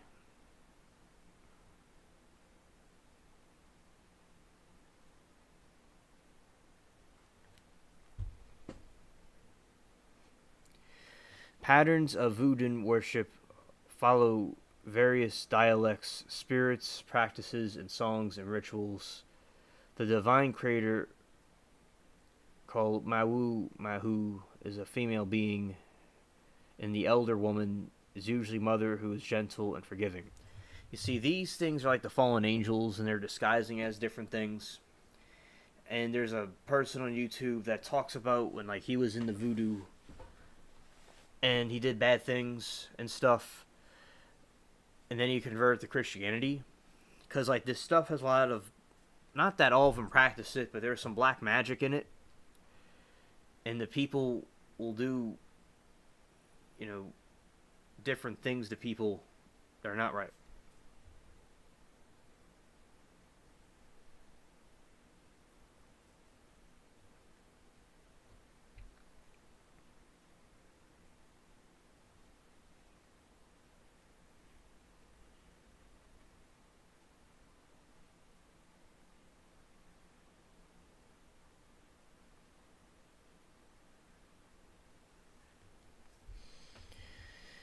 And then the priestess.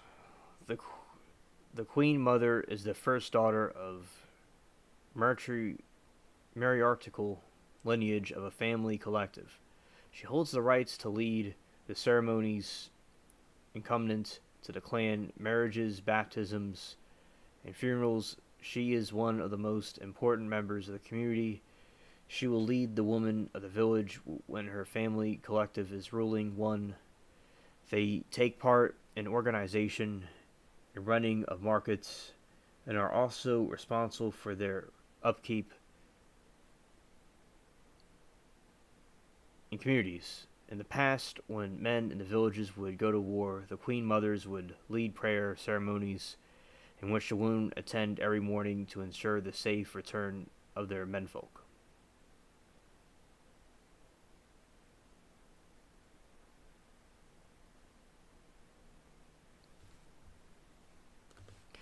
Oh, okay.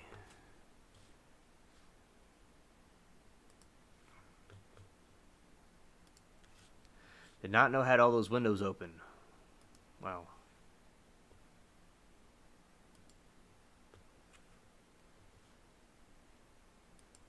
Closing out some windows.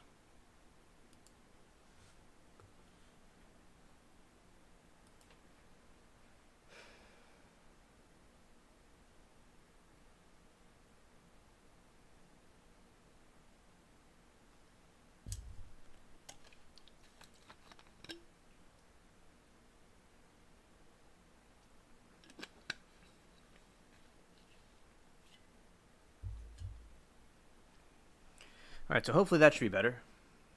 Okay. Alright, good.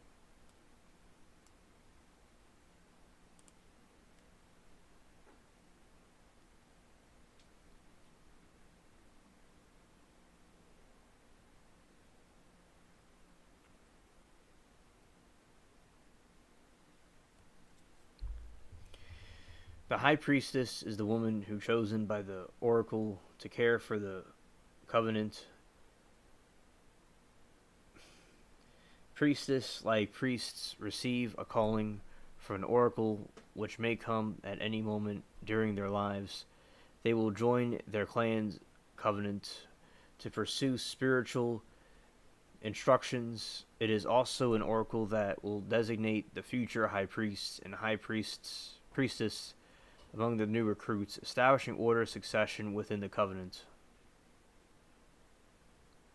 Only blood relatives were allowed to the family covenant. Strangers are forbidden in modern days. However, some family members enter what is described as the first circle of worship. Strangers are allowed to worship only in spirits and standard pantheon. So that's like, these things with the pagan religion, and they do these magic stuff. That's what they do in their faith. All right.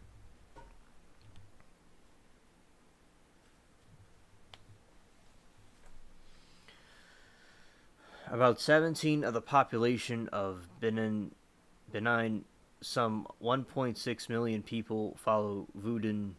This does not count other traditional regions in Benin. In addition, many of the 41.5% of the population that refers to themselves as Christian practice synchronized religion, not dissimilar to Haitian voodoo, Brazilian candomblé.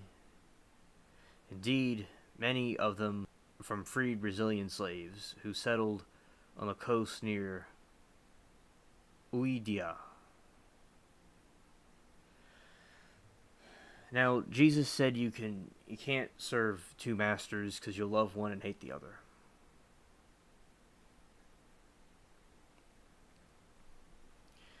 In Togo, about half the population practices indigenous religions, of which Voodoo is by far the largest, with some 2.5 million followers.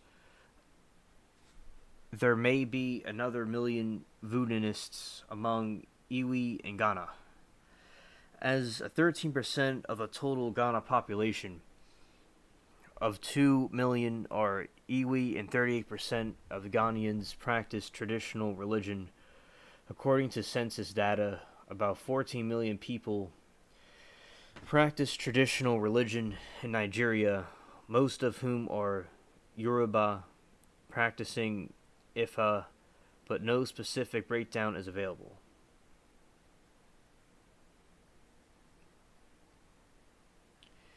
European colonialism, followed by some of the totalitarian regimes in West Africa, have tried to suppress Voodoo as well as traditional religions.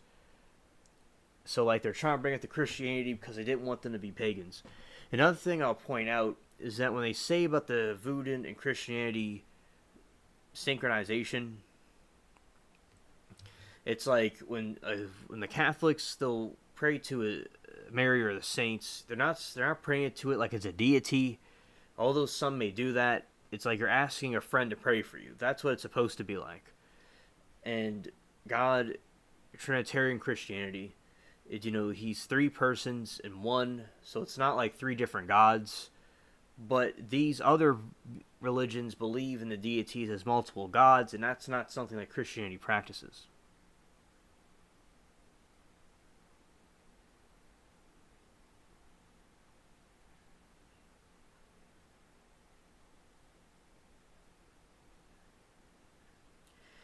Yeah, Amanda, that sounds like it was fun, and it being humid, that also sounds like, it's tedious when things are humid.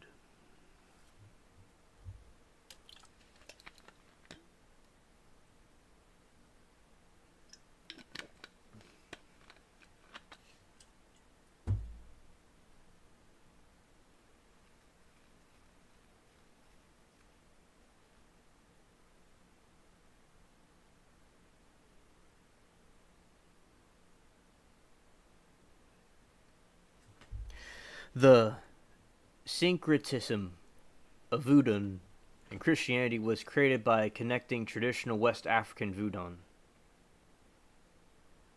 and Christianity in Benin. Adherents are mainly found in Benin, Togo, and Nigeria. Syncretism in religious domain is merging of two or more originally distinct religious traditions. Similar syncretic religions are also found in surrounding countries where it is connection between the Yoruba religion and Christianity, the Odinelia religion and Christianity, and Buri religion and Islam are beauty religion and Christianity.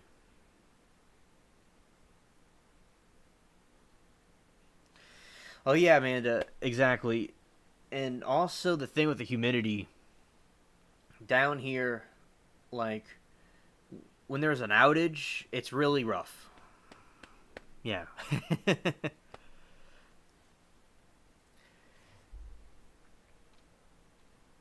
In addition to followers of synchronism, there is a large group of people who profess voodoo and Christianity without mixing.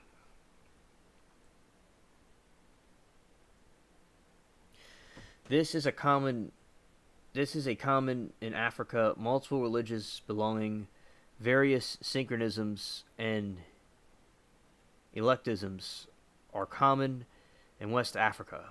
In addition, Christian services mostly, but not exclusively in Benin. Believers also visit voodoo and initiales, use traditional household protection fetishes and personal protective gris amulets. They cultivate respect for the deceased ancestors and communicate with the spirits with the help of the voodoo priests. And this is not the same thing as in Christianity and like the Orthodox and Catholic and Anglican and those different faiths. It's like when you're not channeling a spirit, like the Bible and Christianity actually frowns upon communicating with spirits like that. But like we believe that the spirit is in a godly state in a heavenly domain, that asking to pray for something whether with God. But this is like you're dealing with a raw power, something we were not supposed to mess with. Like the Bible says, you're not supposed to fool with wizardry or sorcery and stuff. So it's not the same thing as the saints. When like the different Christian groups pray to the saints, and like Islam, some of them think like we believe in multiple gods or three different gods because of the Trinity. And I can see where the Muslims would be confused about why it's similar to these other religions. But if you really look in depth, it's not the same thing, but I can see the confusion. I understand the confusion. And a lot of Christian denominations also were confused by this, but the Christian thing is not the same thing as this. Right. Okay, moving on. The synchronism of voodoo and Christianity arose just like voodoo itself and in Benin, but similar synchronisms also arose overseas when voodoo reached the Caribbean together with slaves, where its synchronism with Catholic Christianity gave rise to the Caribbean voodoo, similar Brazilian, Cambodian, and Cuban Santeria.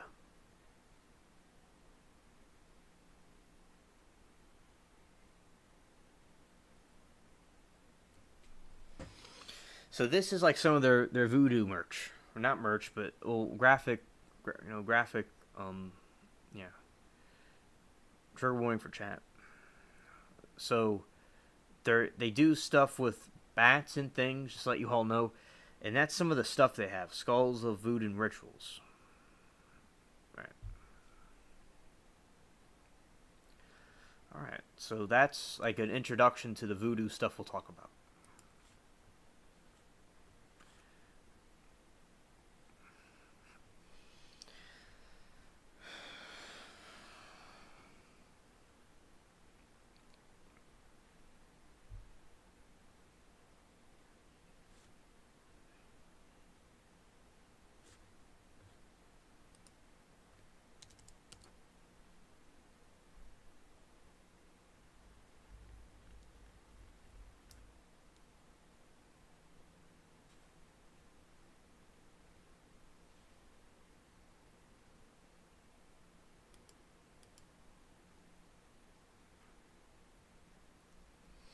Louisiana voodoo, also known as New Orleans voodoo, is an African diasporic religion that originated in Louisiana.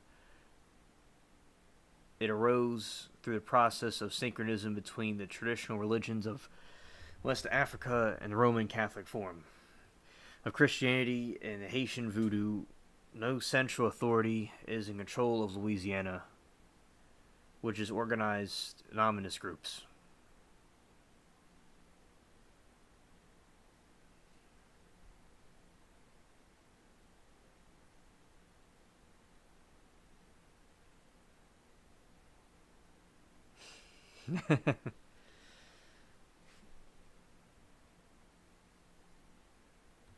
From the early 18th century, enslaved West Africans, the majority in the Brahma and Congo, were brought to the French colony of Louisiana. Their their traditional religions would have synchronized with the Roman Catholic beliefs of the French. This continued as Louisiana came under Spanish control and then purchased by the United States in 1803. In early 19th century, many migrants fleeing Haitian Revolution arrived in Louisiana, bringing with them Haitian voodoo, which combined the formation of Louisiana voodoo. Although the religion was never banned, its practice was restricted through the range of the laws regulated when and where black people could gather.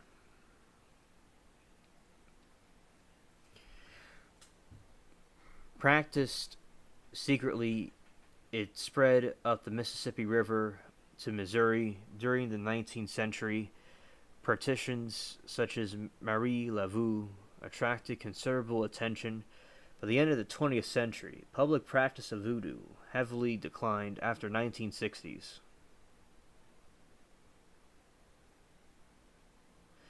The New Orleans tourist industry increasingly used references to voodoo to attract the visitors.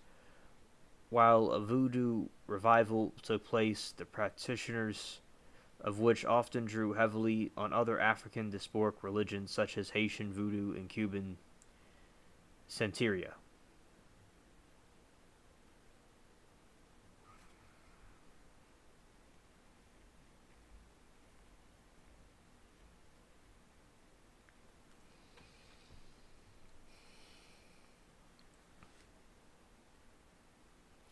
Although originating among African diasporic communities in New Orleans, Louisiana voodoo has included white participants since the 19th century.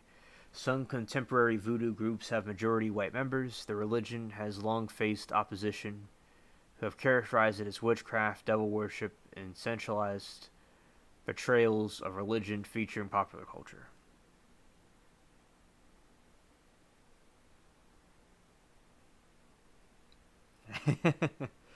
Y'all are funny in chat. I remember seeing a bat when I was, on my old bench swing in the yard under the tree, and I used to see the bats around the spring. And I would see them, and they would come closer and closer. And then they would just kind of fly away. I thought it was so fascinating to me about the bats.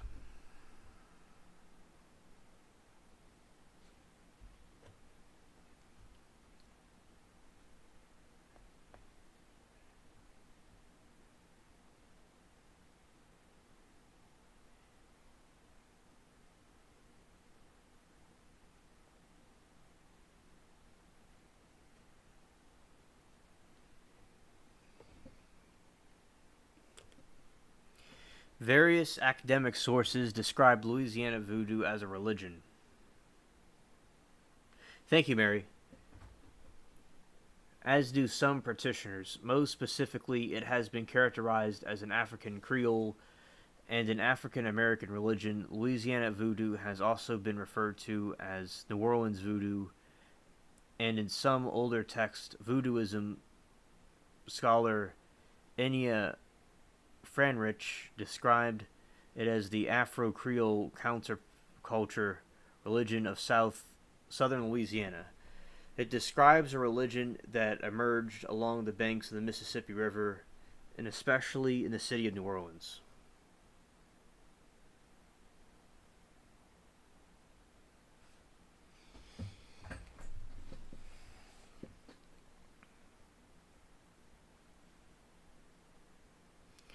Several different spellings of voodoo have been used. Alternatives have included voodoo and voodoo.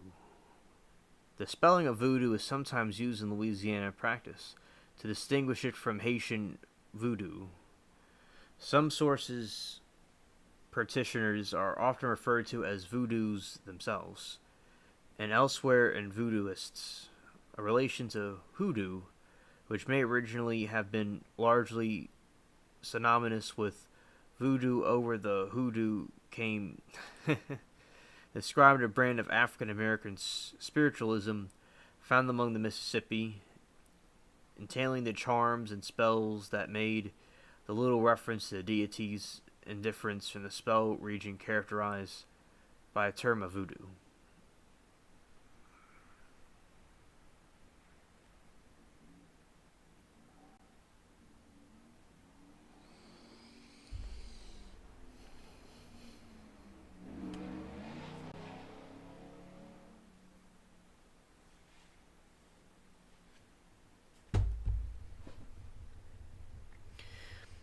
Louisiana voodoo is secretive religion. In 1972, for instance, the historian Blake Torchstone noted that the Louisiana voodoo was then largely being practiced outside the public eye among some contemporary practitioners. There is a tradition not to speak of non-inherence about voodoo. Louisiana voodoo is not remained static, but has adapted and changed over time in its original form. It probably survived into the early 20th century. In the late 20th century, there was a revival of Louisiana voodoo, creating a tradition that more closely resembles Haitian voodoo and Cuban Santeria. That the 19th century Louisiana voodoo that is described in historical accounts, some of the 21st century practitioners have also sought instruction from the West African traditions, for instance, being initiated into West African voodoo.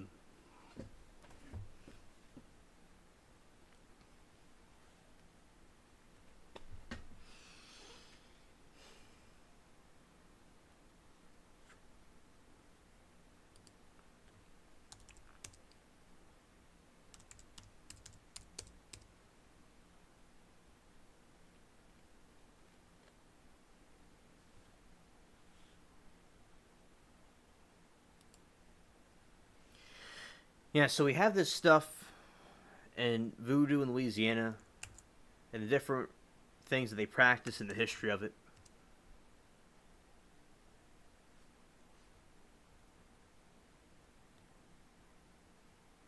Alright.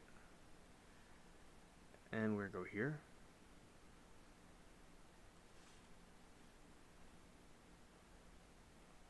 Let's go here.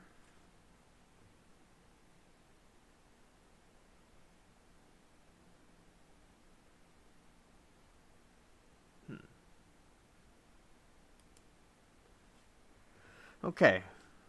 Okay. Alright. So I'm going to go to the next part of it. I was checking something in the other window really quick.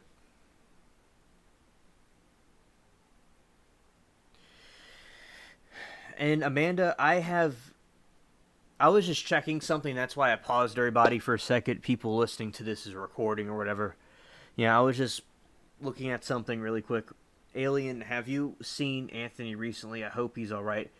I have gotten the emails from Anthony, but I've not seen him in any live chats. Anywhere. So, he sends emails, but that's it.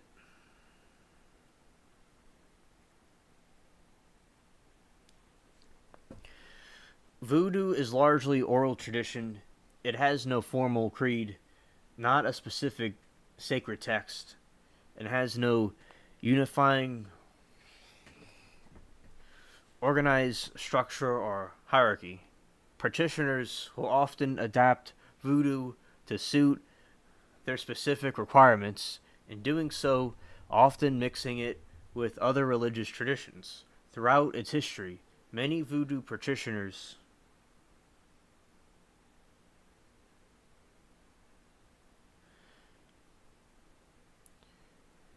have also practiced in the Roman Catholicism, while the 21st century voodoo practitioners have also instance combined voodoo with elements of Judaism, Kabbalah, or with Hinduism.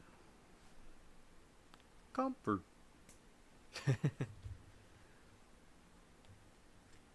Alright.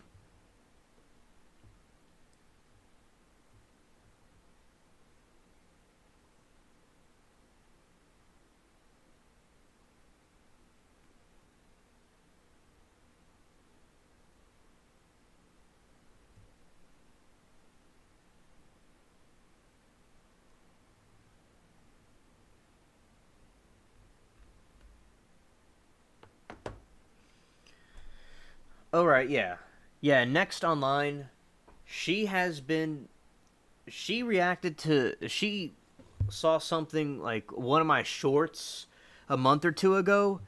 I've not heard anything from her at all, but she commented on Reese on a video a little while back, and like a month or two ago in some shorts, but yeah, I've not heard from her.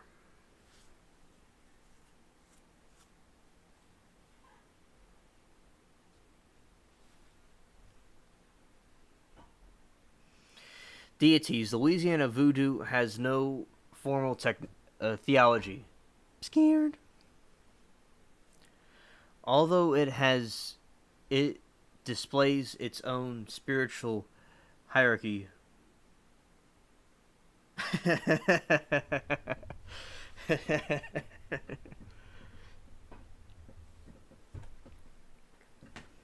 Yeah, thanks, Amanda. I'm glad that you appreciate my talents.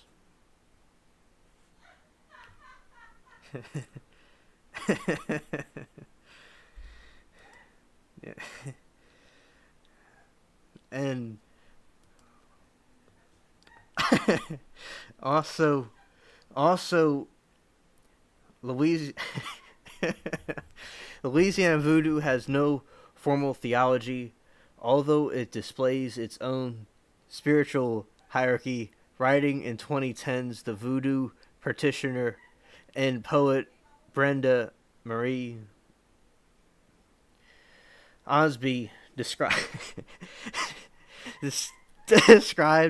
a belief in a somewhat distant but single deity being part of the religion, while Rory Neil Schmidt, Rosary Harl Neil expressed the belief that contemporary voodoo was monotheistic.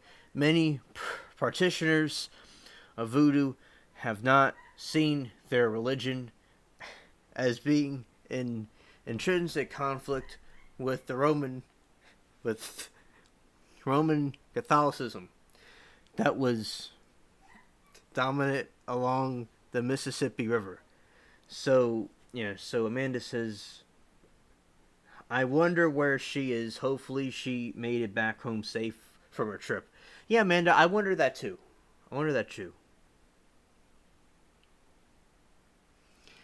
And Louisiana voodoo also displayed a range of lesser deities, the names of which were recorded in various 19th century sources. On the chief deities was blank Danny, also known as Monsieur Danny, Voodoo Mongan, and Grandfather Rattlesnake. He was depicted as a serpent and associated with discord and defeat of enemies. Another record named Damora Sultans may be additional name for the blank Dani. It is also possible that blank Dani was ultimately equated with another deity known as Grand Zombie, whose name meant great god or great spirit. It sounds like, that they're basically saying, like, you know, that the term zombie derives from the Congo Bantu term named Zambi God.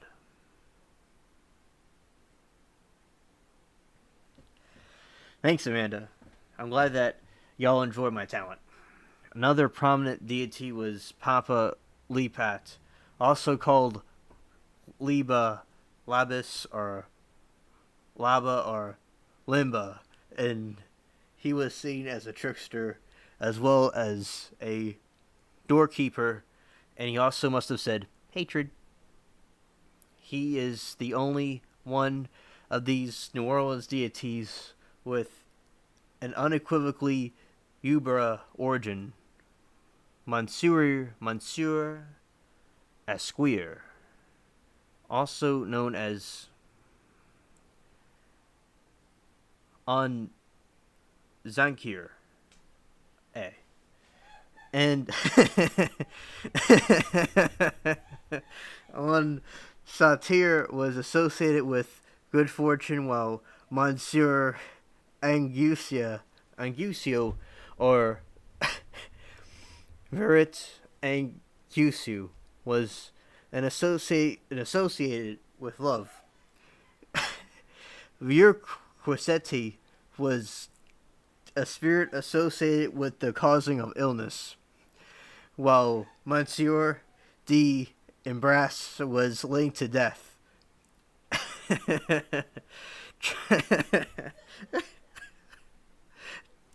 Charlo was a child deity. The names of several other deities are recorded, but with little to known about the associations, including Jean Macubia, who was also known as Columba, Manam, you and Yun Siu.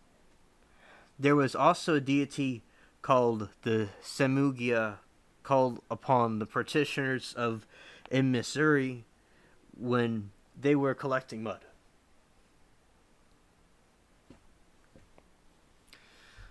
The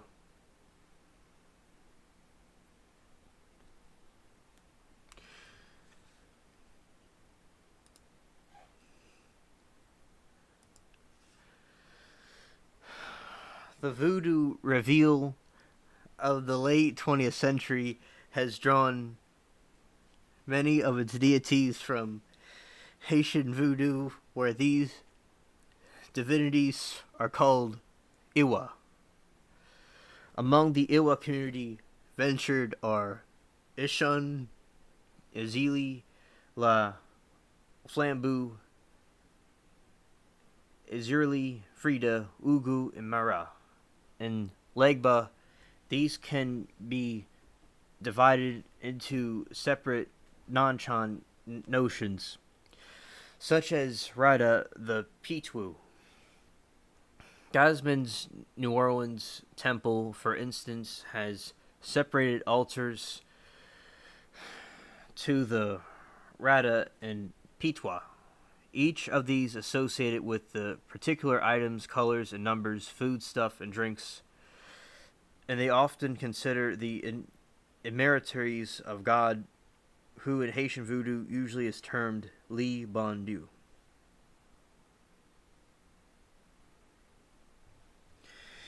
Amanda Thomas, I don't even say the whole name, but very, very nice name. Amanda Thomas, alien, I plan on getting an aerial garden soon so I can grow my own herbs in the kitchen. Nowhere near how amazing your garden is, but I think it's the start while I'm still living in my apartment. And well, that's great, Amanda. I don't even know what an aerial garden is, so I'm going to look that up.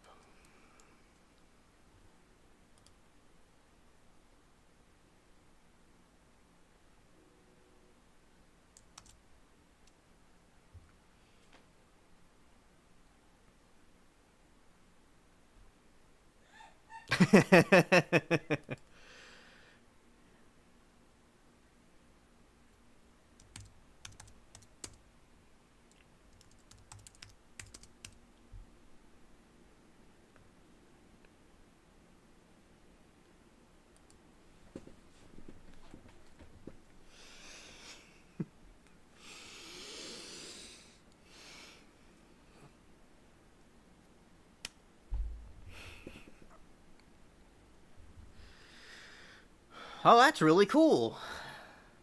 Wow. Well, shout out to Amanda for her miniature garden.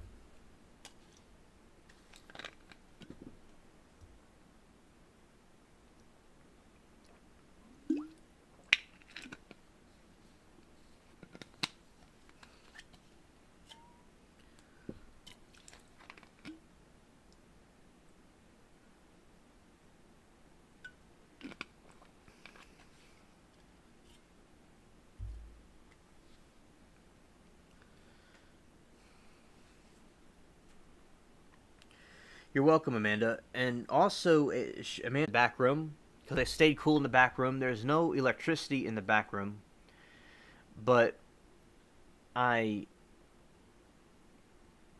I got that done. You know, I got that done. Like I would bring the plants in. I would bring the plants in. I put them in a pot, bring them in to the back room where there's no electricity, so they can do that.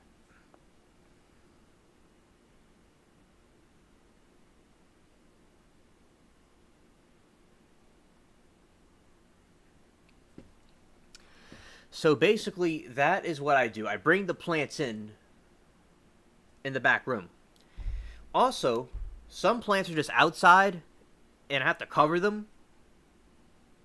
That'll work. So some are covered, some come back after winter during spring, and some just do it in the pot.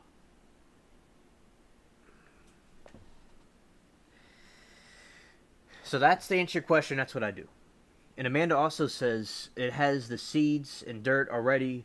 You stick it through the hole into the water, and it has built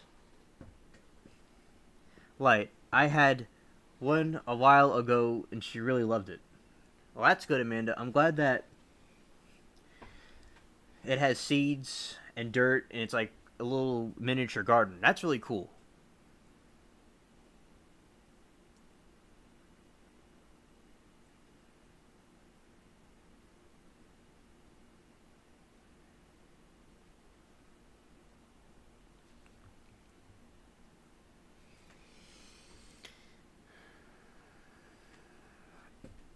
This is really neat.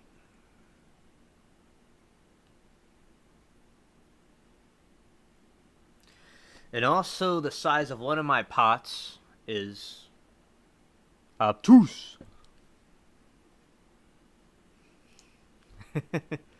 It's obtuse. It's big.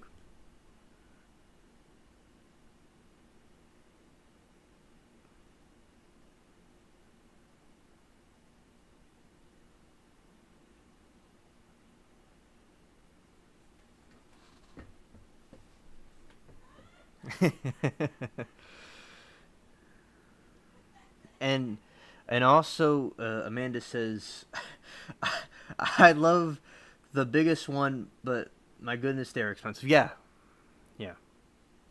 It definitely sounds like it. And also, it looks like people could grow some cannabis with it. Obtuse.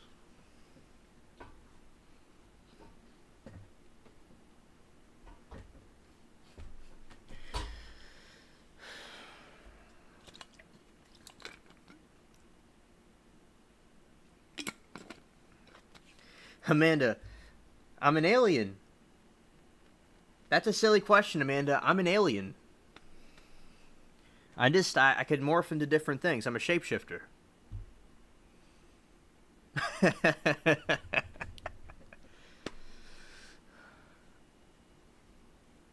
And one of my alien friends is named Seud.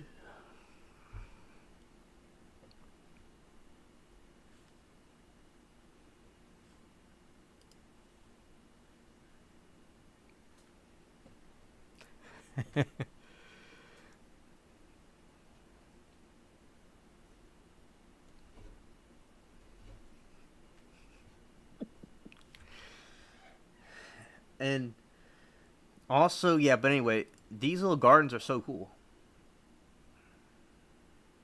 Wow.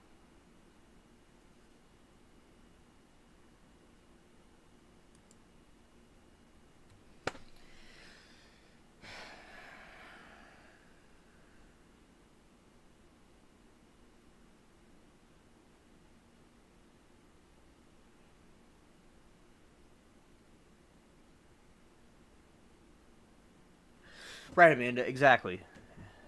And glad you mentioned that.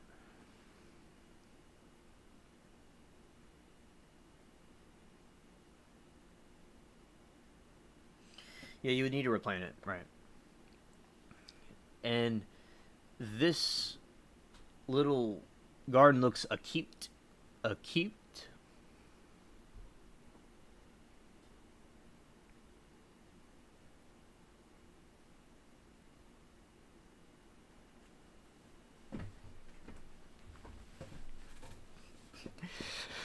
And also, basically, that is just a cool garden. That is really cool. Yeah, shout out to Aptusiud.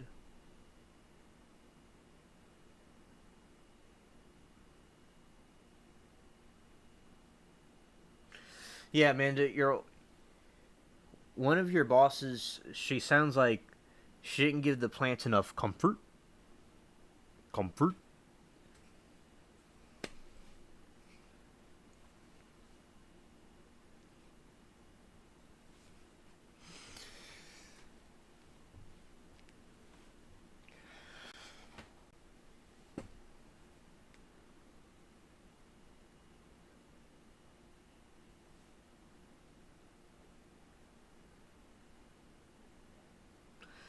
Yeah, that's very expensive.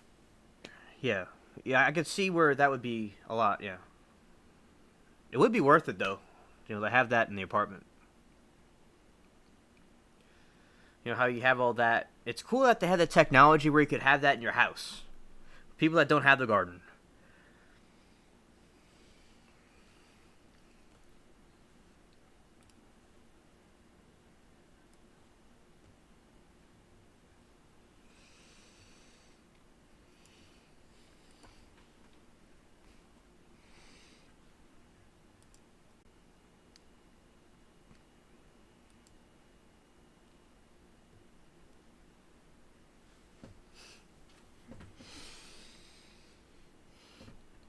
Yeah, so I think this thing's really cool, and thanks for telling us about this, Amanda.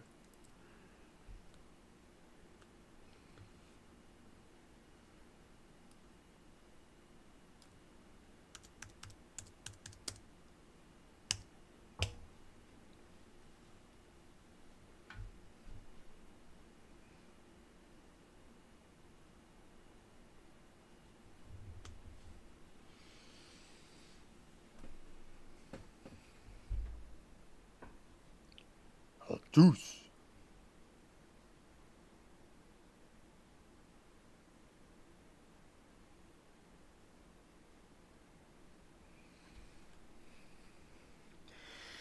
Well, Amanda,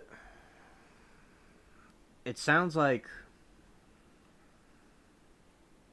she says she was horrible. She would yell at her for not cleaning her guinea pig's cage.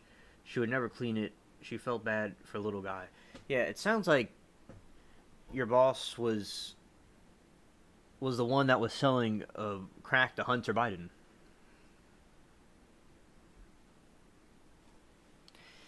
And she likes to go and yeah, she probably would go to the little hamster's cage. What's it called? The little guinea pig cage, and she would sniff it. So yeah, it's just she didn't have enough comfort.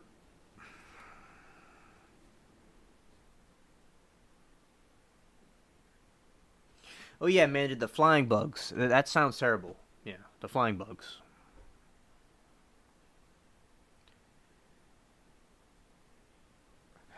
And also, you know, we would have a, that's a good situation to not have that. So I understand about the fly bugs, but mint, I'll tell you, mint repels bugs. That's something good you could try with that.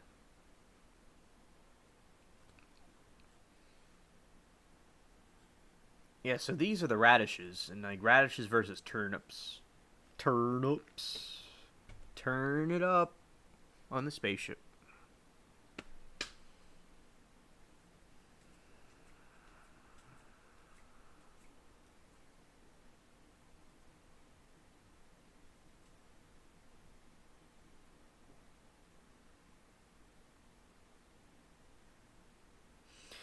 And Amanda, what's your favorite crop?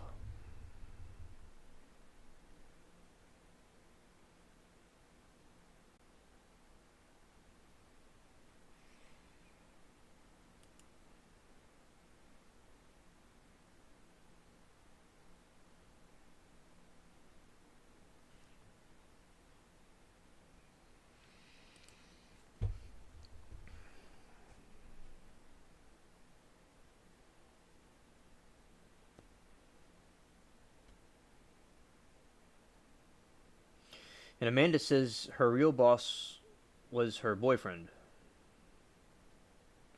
but he'd be like ask her what to do for the day. He was always nice and she was so rude. She's the reason I quit that job. Miss Jessie, one of their doggies though.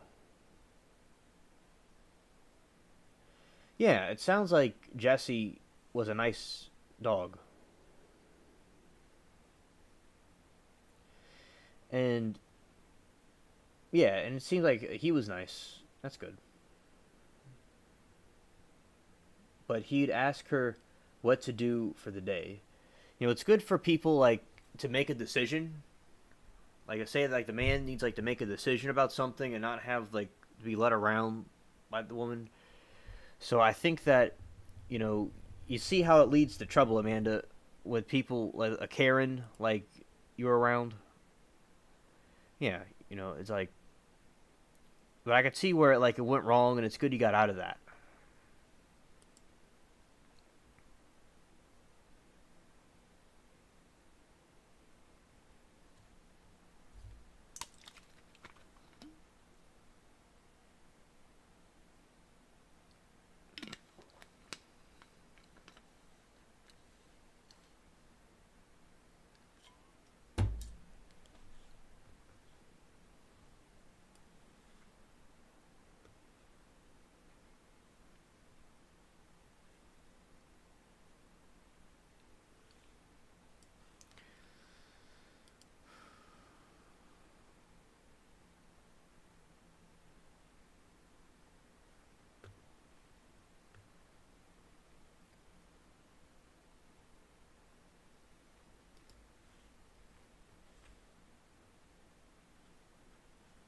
All right, everybody, I'm here.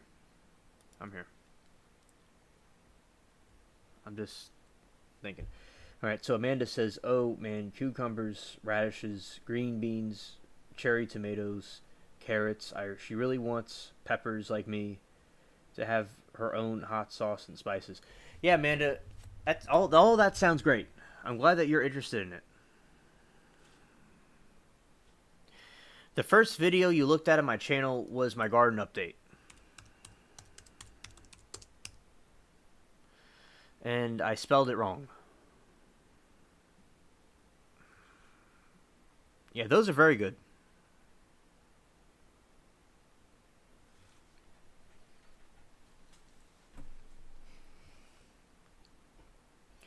And I like pumpkins.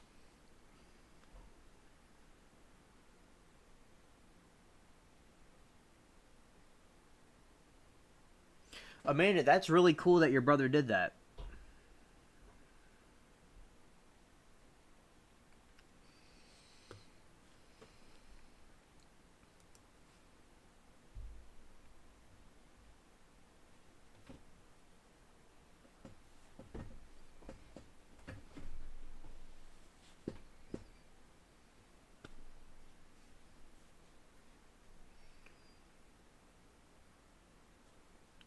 Yeah, fruit trees are nice.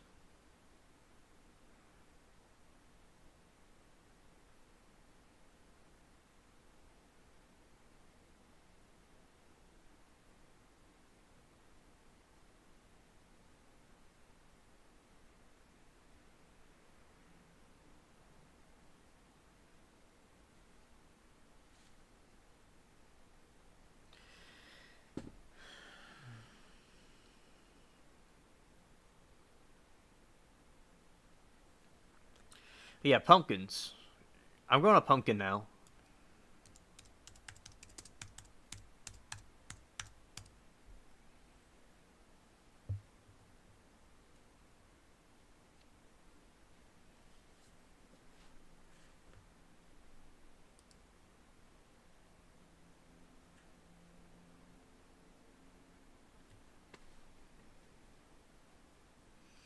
Yeah, that's a cool plant.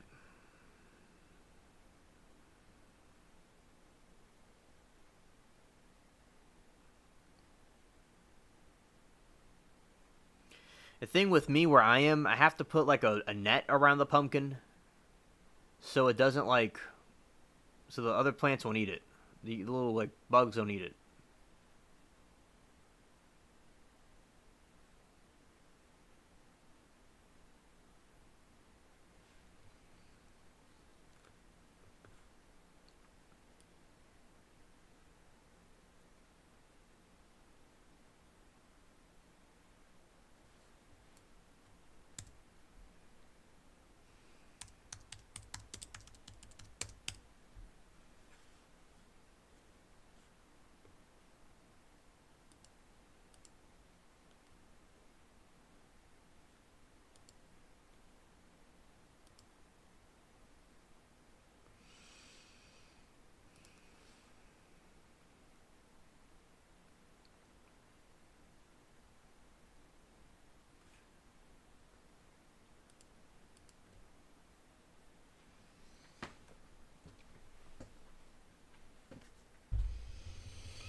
And also, this is the spice trade.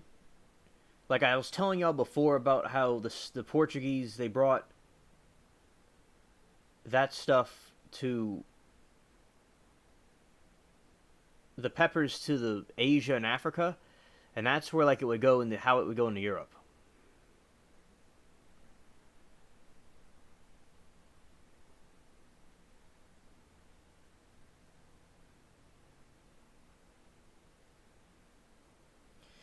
All right, she says she'd always help her grandpa in his garden growing up. It was some of the best childhood memories. So yeah, Amanda, that's good that you did that. My grandpa liked doing gardening, and my ancestors liked doing it. I'm glad that you got to experience that too. It is a gorgeous plant, and Amanda also says, "Oh, she didn't know that. What kind of net?" Okay, I'll show you what it looks like.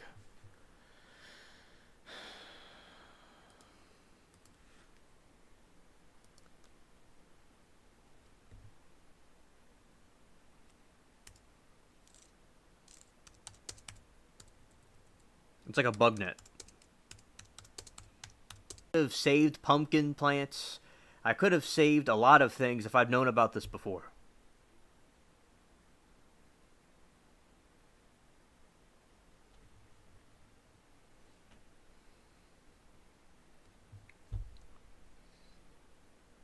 So this is the bug net. So you put this over the plants so the bugs don't get in and eat your stuff.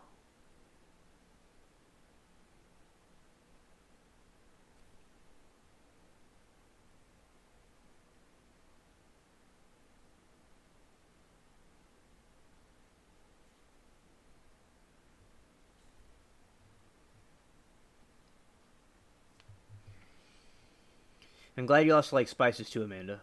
That's good.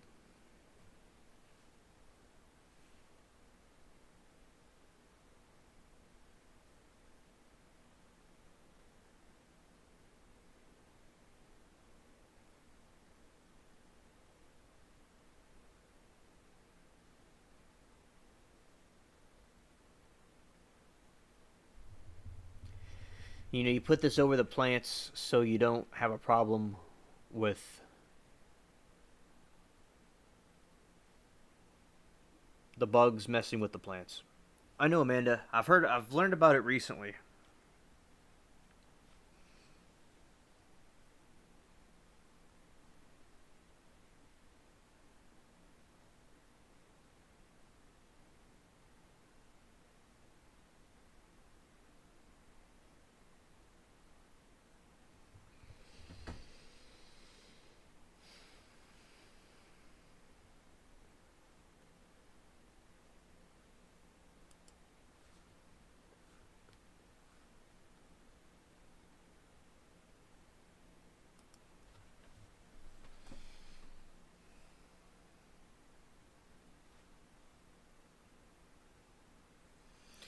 This is what the bugs do. The bugs can get into the fruit.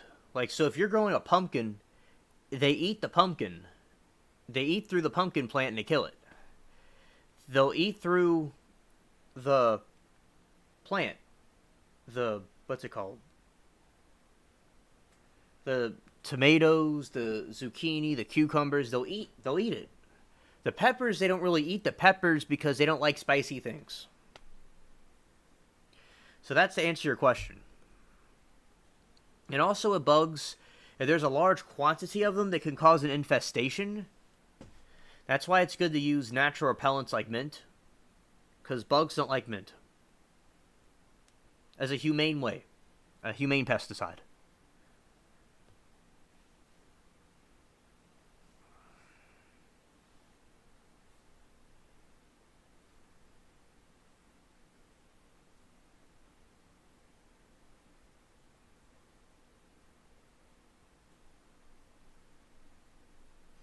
Exactly, Amanda, and that's why we have these bug nets. So when you grow a pumpkin or you grow a tomato, it doesn't happen often, Amanda.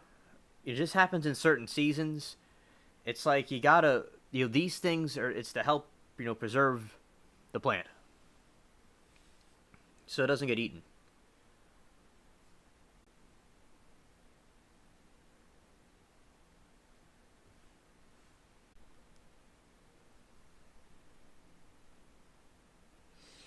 Is food grown using pesticides safe to eat? EPA is confident that the fruits and vegetables our children are eating are safer than ever under the FQPA. It evaluates the existing pesticides to ensure that they can be used with reasonable certainty of no harm to infants and children as well as adults. Take the grain of salt.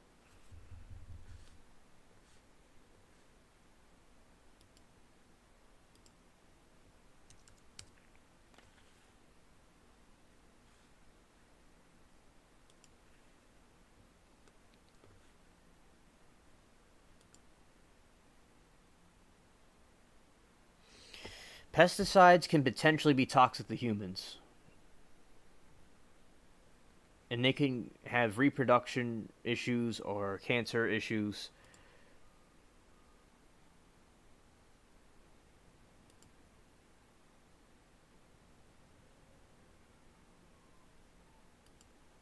But now pesticides can hurt animals, maybe. That's why I don't use it around the cats and stuff. But they also have mint. That's a good pesticide.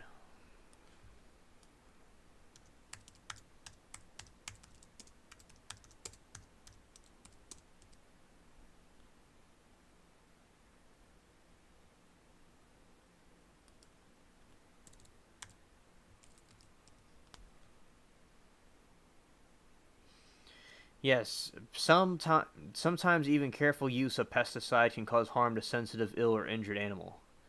So, like, spraying pesticides can be bad for pets. You shouldn't allow dogs or children on a chemically treated lawn for 3 days. And I'll tell you, like, say, mint.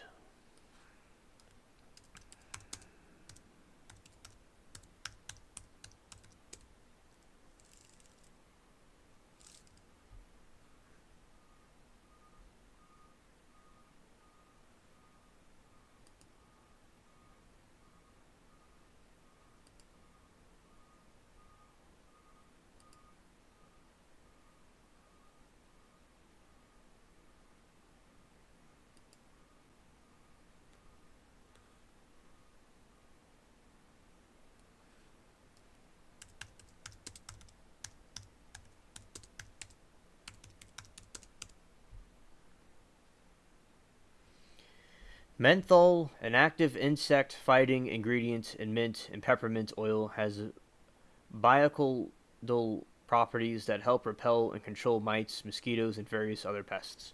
So, mint could be used as a way to repel insects safely.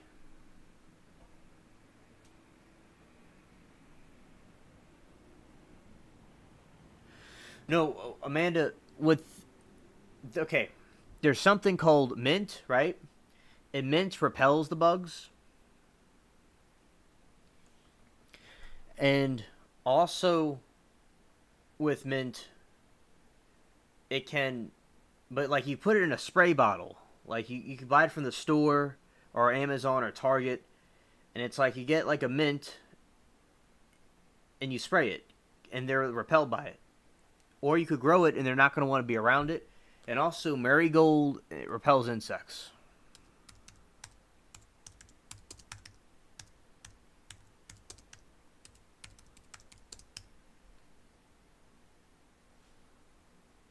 Now, marigold is good because they emit a strong aroma that is pungent scent that is responsible for deterring insects and bugs.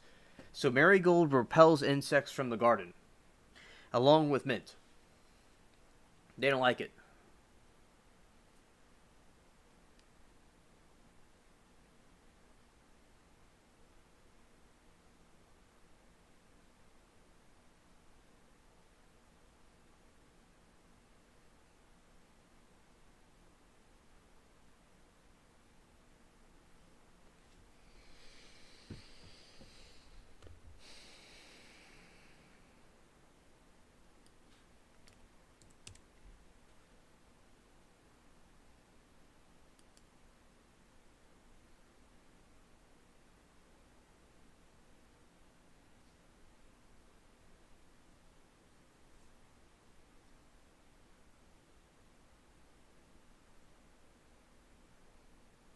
So this is the marigold flower.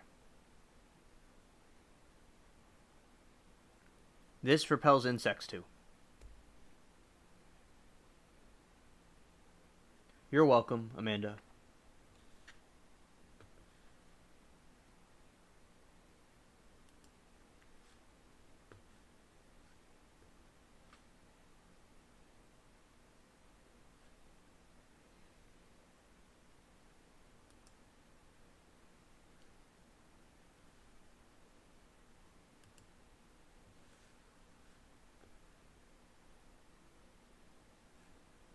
They are very pretty flowers. Flowers.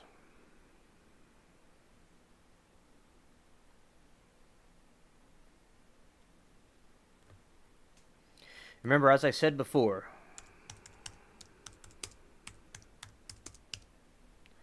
the kind of corn that I'm going to grow next season is going to be the Goliath corn stalk.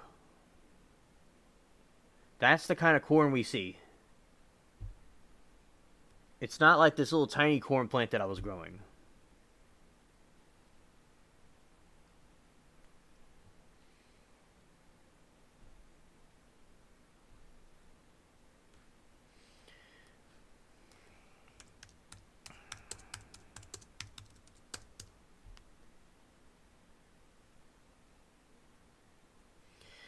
This is a plant that was from the Columbian era, and it was cultivated by the natives.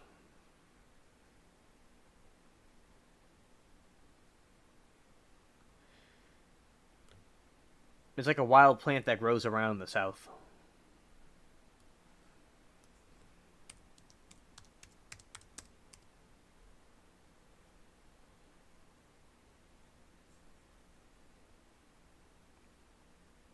Another thing I like is coconuts.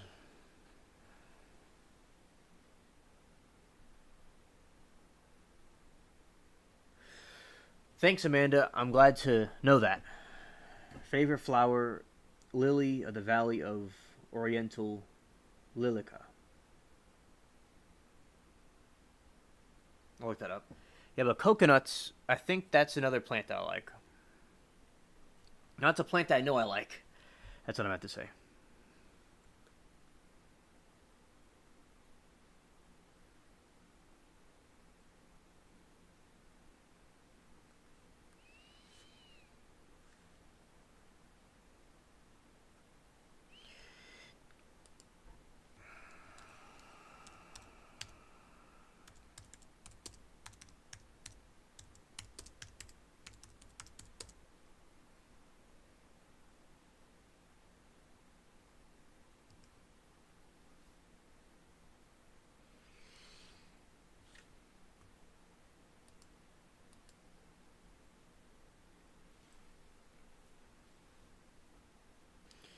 All right, Mary. Glad to have you here.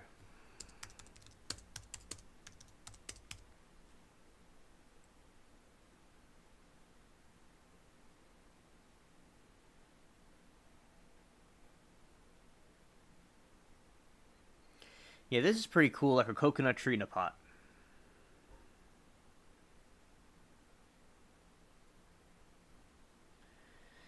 Oh, because I'll explain about the coconut. All right.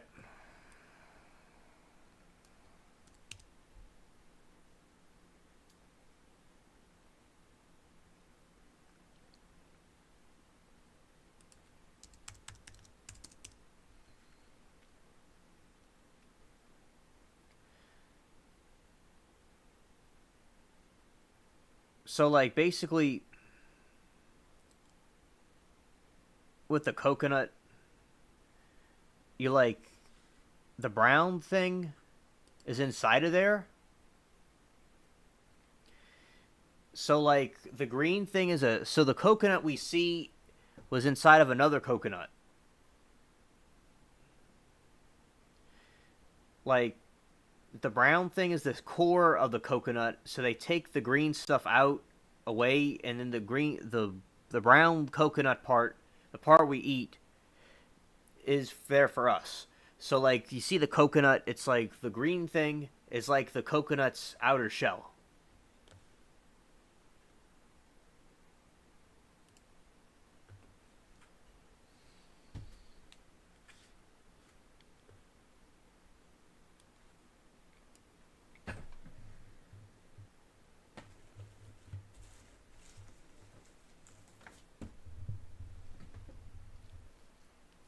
Here, this is a coconut.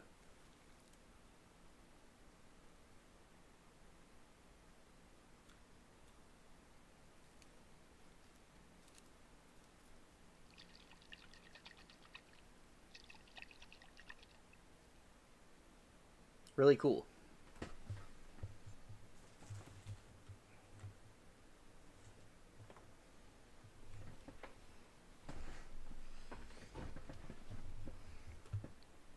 Oh, yeah, it is really cool, Amanda.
Yeah, Amanda. Yeah.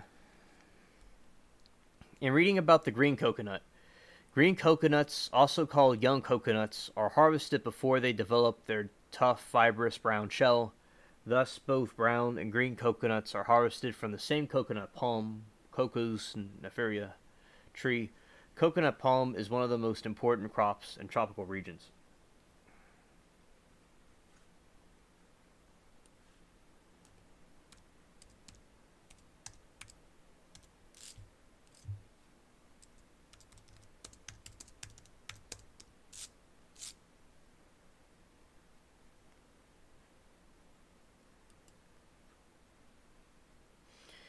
I grew an avocado tree before, but I didn't cover it right, and I learned later you can keep it in the pot and it'll still produce fruits and stuff. So I'm going to do it that way when I grow it again.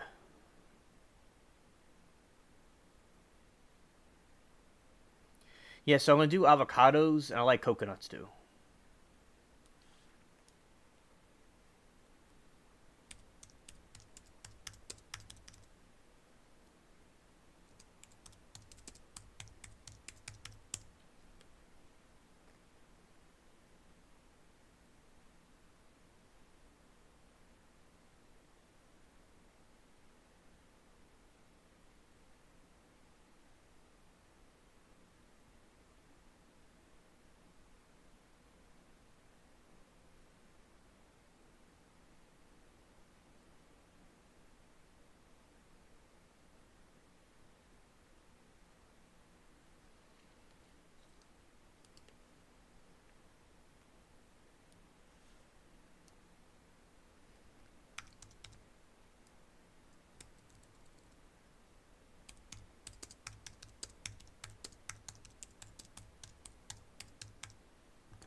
The young coconut is soft, jelly-like meat and fresh juice inside of it. The soft meat has a sweet flavor and it can be eaten raw. So yes. Yes, you can.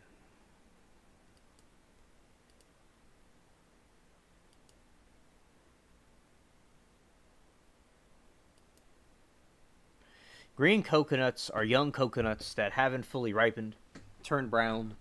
Their sweet water and very tender meat are nutritious treats.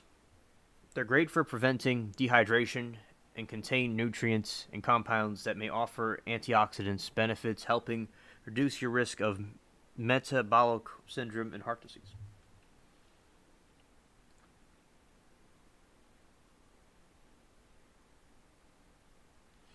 Oh yeah, Amanda, I understand. I understand. Thank you.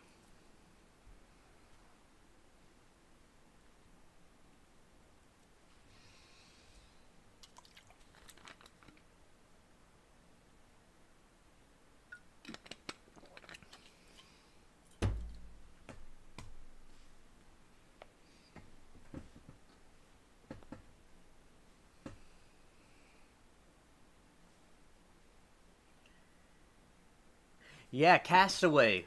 Wilson. Yeah, I remember that movie.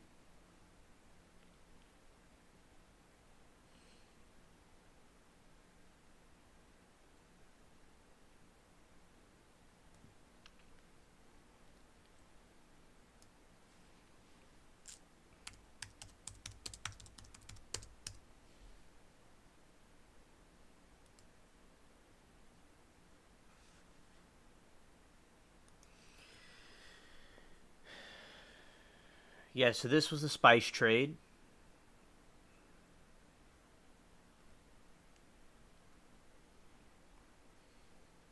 And that's how like the spices got into Europe. Because they brought the plants from America to Asia and Africa.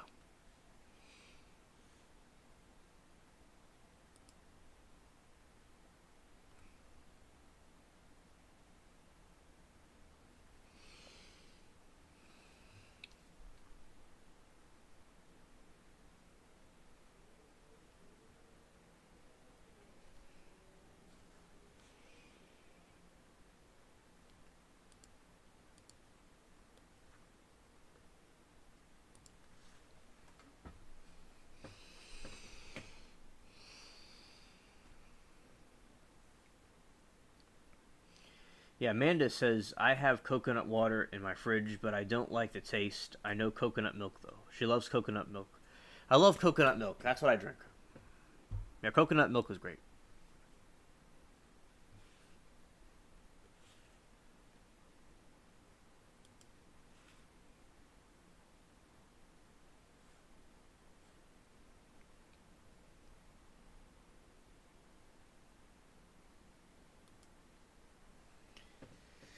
Yeah, so, yeah, this is the spice trade I'm interested in bringing back. It's all really cool.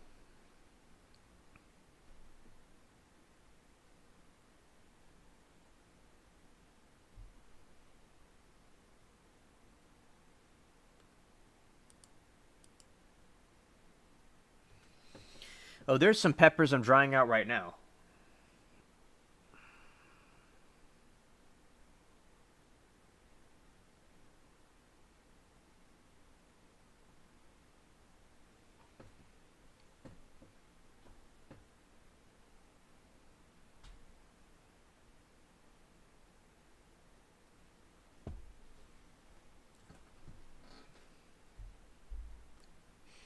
India and Africa, those places are very good for spice trading. Oh, yeah, Amanda, I agree. It's nice to make your own spices and stuff. And also the green pepper. When the pepper is green, you can grind that up and have green spice.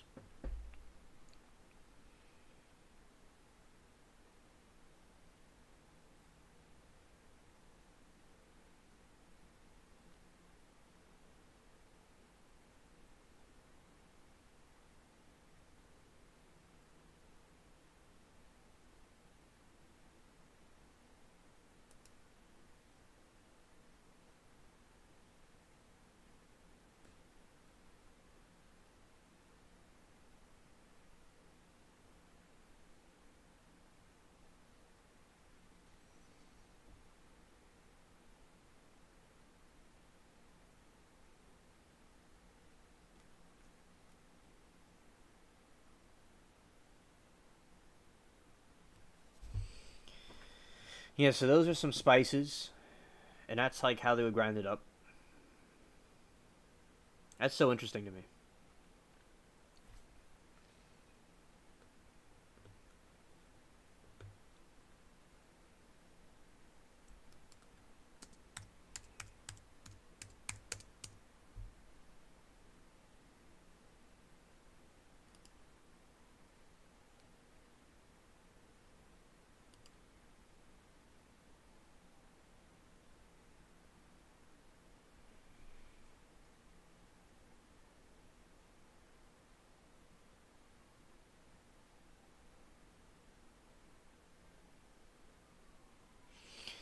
Oh yeah, Amanda, I'll let you know when I'm able to do the hot sauce.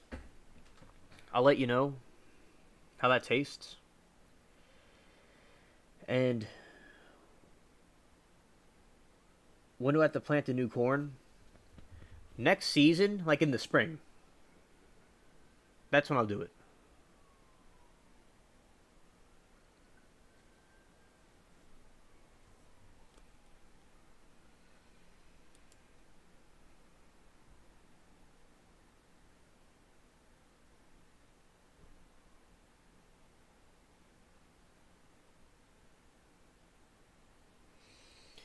It says that they came for spices, stayed back for the textiles, and profited off the sale of opium in order to sustain their demand for tea. However, this is not to say that the colonial goods mentioned in the article were exclusively the only ones traded. There were also other goods available.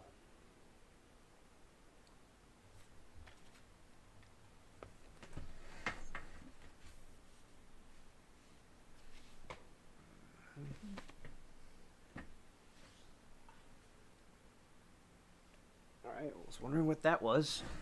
Everything's good. Everything's good. Everything's all good. It's like 4 in the morning. You're hearing a car outside. It's like, what the heck? What's that all about?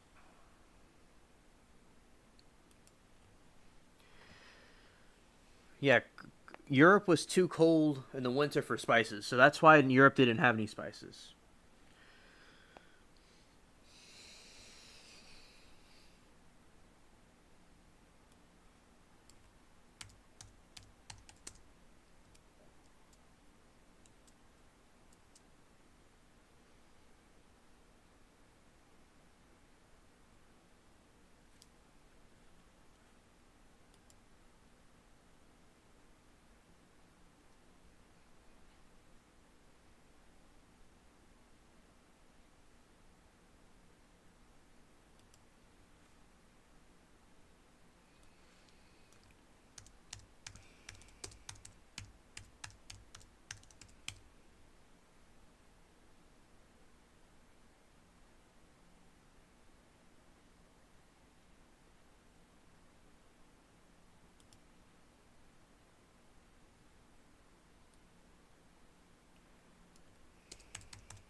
All right, so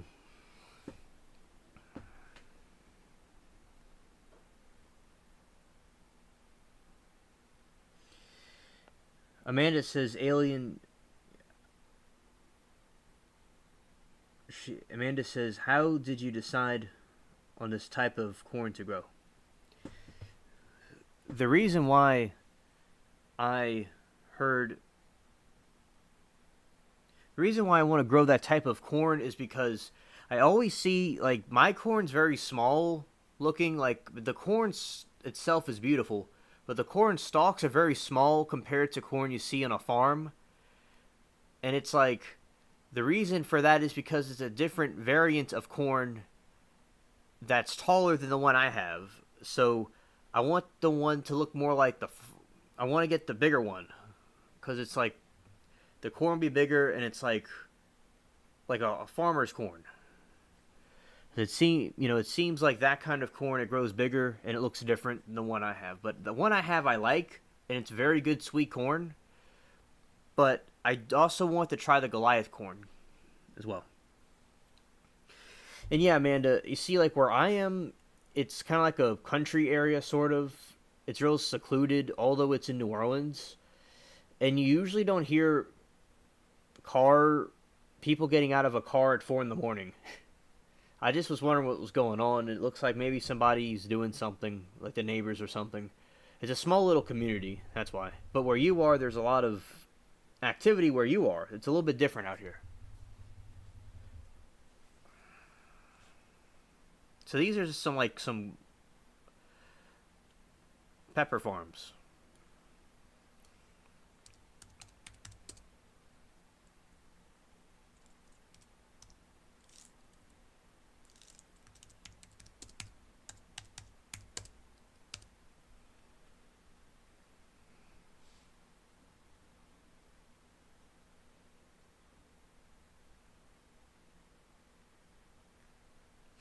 All right, Amanda.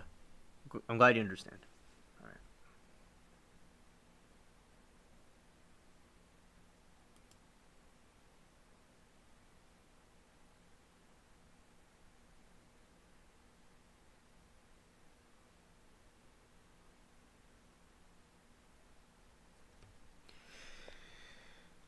Yeah, so we have this is like the spice trade when they're doing it out there, that area.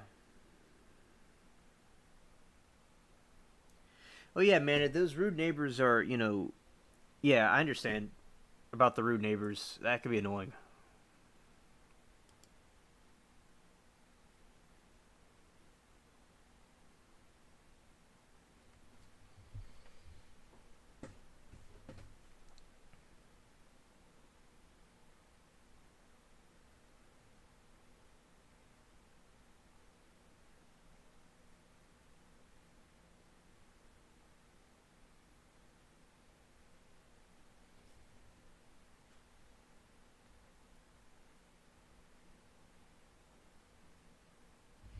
Yeah, this is like the different spice trades they were doing.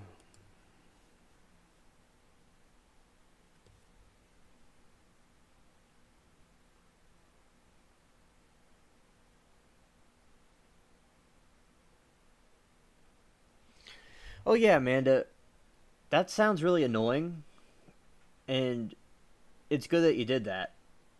It's just if people would just be so stupid. Like we're not in the 50s anymore, where people didn't have phones in their car.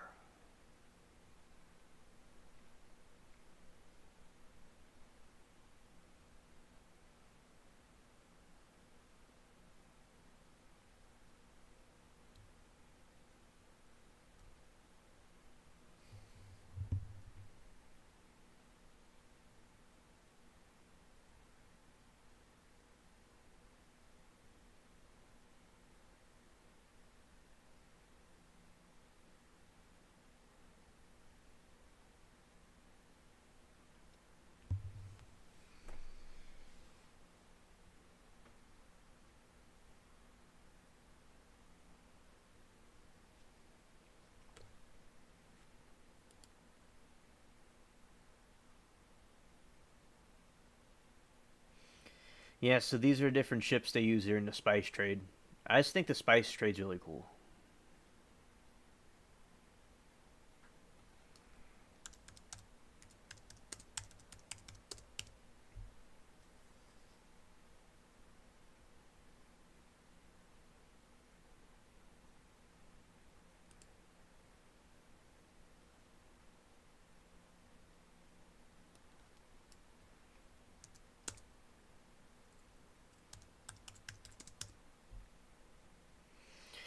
The origin of turnips are from Middle East and Eastern Asia. Middle and Eastern Asia.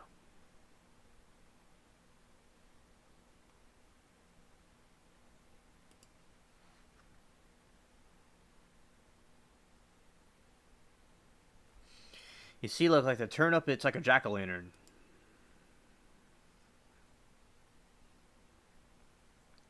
That's where that comes from.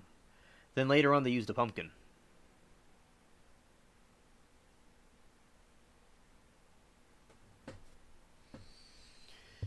Oh, spices, Amanda. It came from Africa. So as I told you, like the pepper I have, it came from. They come from America, from the South America, from Central America, and they were shipped off to Africa and Asia, including India, and they were colonized to. The areas were colonized to produce more spices, so it was grown all over Asia and Africa.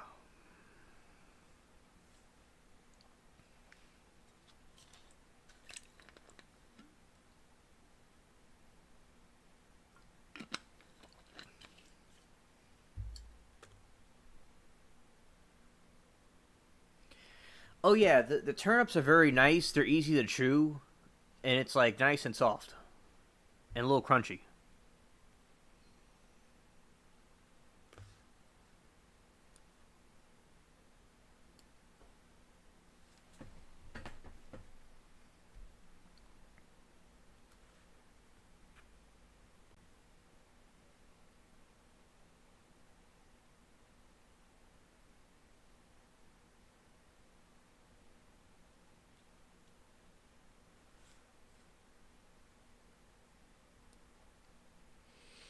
Amanda, I agree. It does look like a shrunken head. And like, remember at school, the teacher did an experiment with an apple to make it look like a shrunken head. But Amanda, the same kind of science that goes behind a shrunken head is the same science that goes behind this turnip doing that. It's the same type of science that makes the shrunken head and a shrunken turnip head. Yeah, it is cool.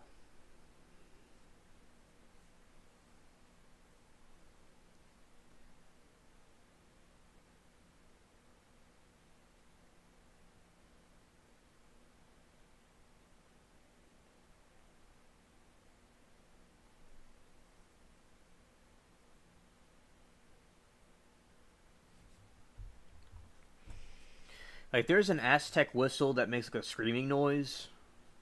That reminds you of something.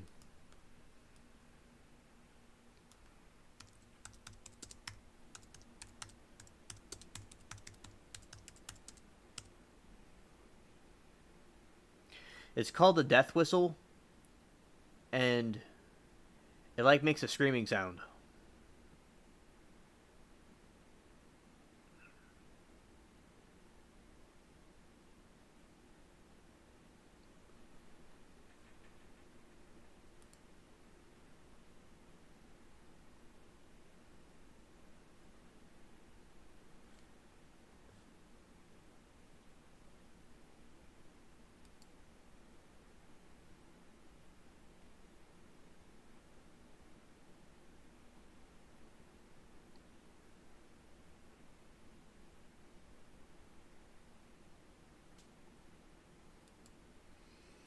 Yeah, that's the jack o' lantern.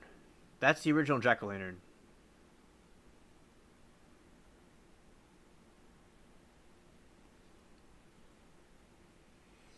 Oh no, Amanda, you see with the turnips, it has to do with genetics. So some like it's like people. Some people grow taller, some people aren't as tall.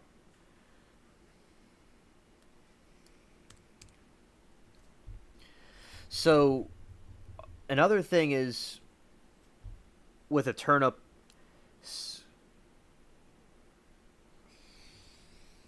with the turnip sometimes they'll pick the turnip before it gets too big. So that's why some of them are smaller. Now if a turnip fully grows and it doesn't get any bigger, it's because of genetics, like people being tall or short.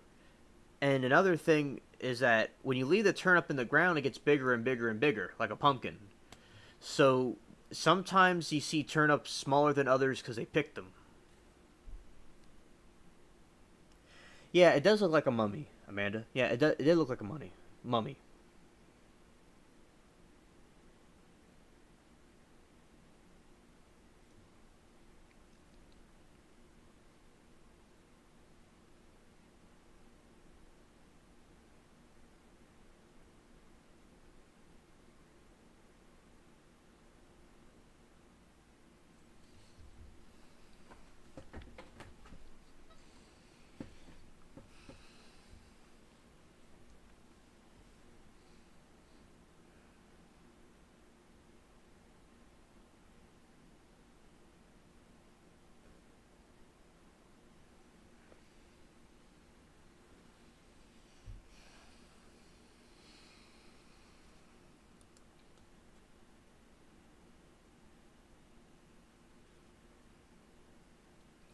Let's see what a rutabaga is.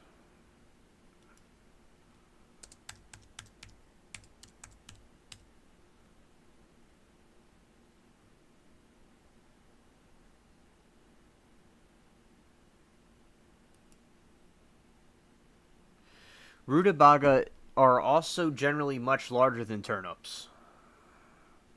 So brownish yellowish ones with are rutabagas. Smaller white and purple ones are turnips. Whereas turnips have slightly more radishy flavor.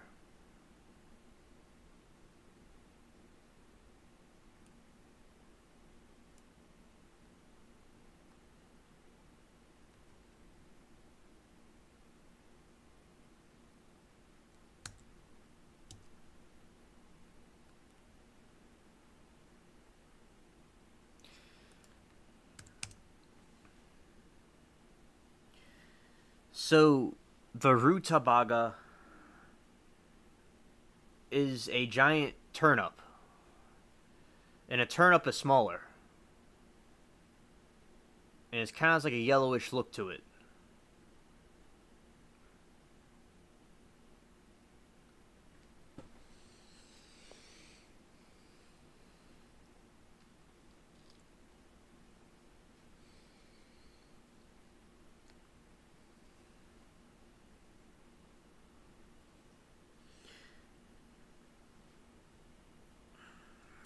And also, she says, yeah, because pumpkins are huge because they didn't pick them. Yeah, that's why some are really big. Exactly.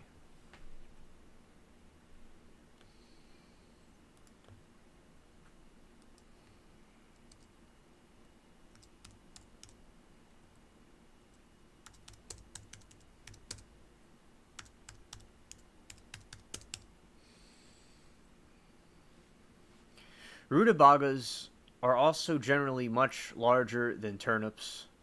So, for a quick rule of thumb, the brownish yellowish ones are rutabagas, and the smaller white purple ones are turnips. In terms of flavor, rutabagas are slightly sweeter tasting than turnips, whereas turnips have a slightly more radishy flavor.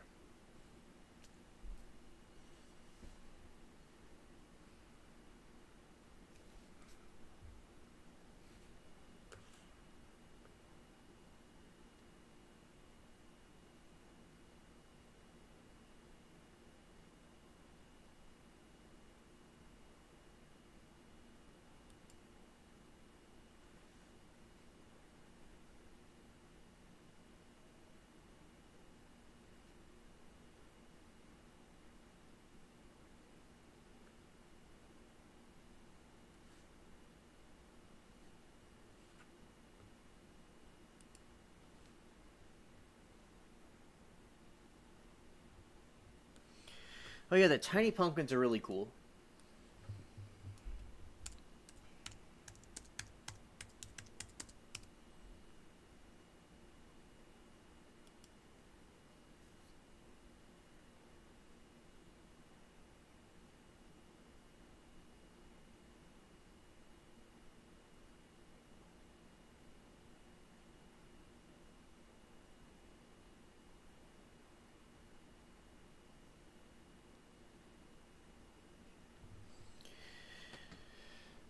Oh yeah, those are really nice. Nice to decorate with.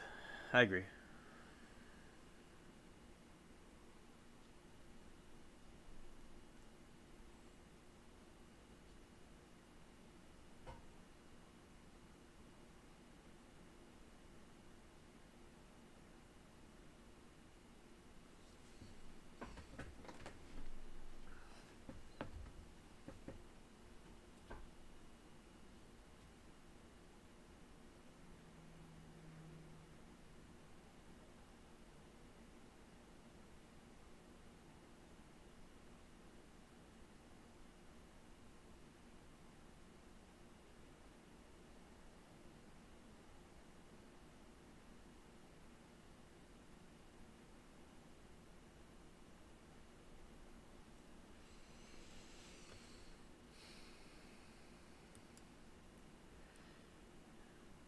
Yeah, these are pretty cool. I like that. Yeah, that's a nice stock photo.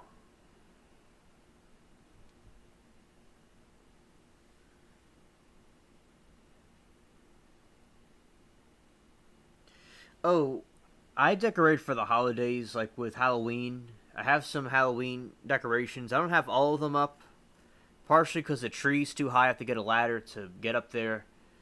And also for Christmas, well, we kind of have Christmas all year round with some Christmas trees that are just in the house because Bubbles likes the trees. I haven't gotten a real one in a while, but perhaps this year I will. And but they are kind of messy. So yeah, I do decorate a little bit for the holidays. Yeah.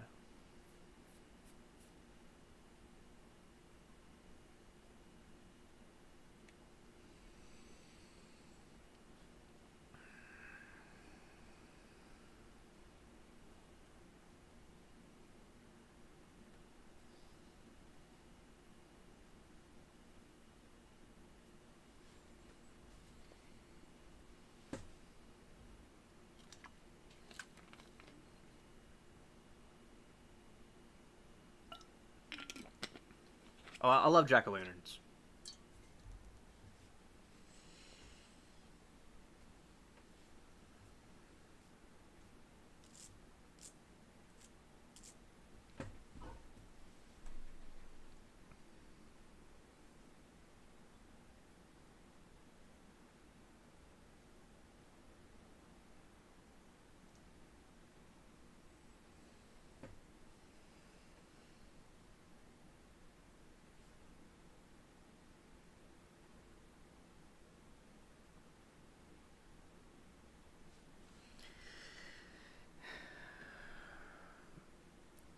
Yeah, jack o' lanterns are really fun. I remember like basically, I like getting the stuff out of it.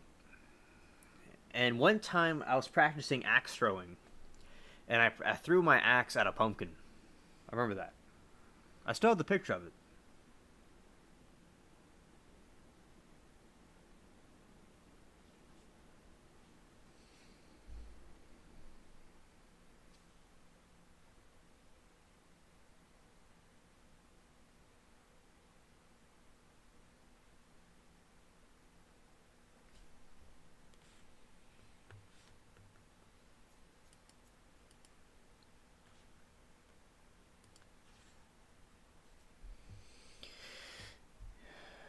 Yeah, because she says the real ones are beyond messy. And I was just talking about getting a small little tree that's not that expensive. But you're right. It's not really worth it. I agree. And they do smell nice. We have the candles, that's good. And also the fragrance freshener. And yeah, we don't need an expensive tree. You're right, Amanda. That's a good that's a good point.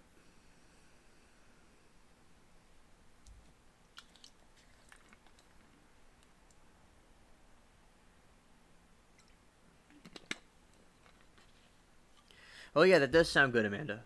Yeah, that is good. Pumpkin seeds are really good for your health.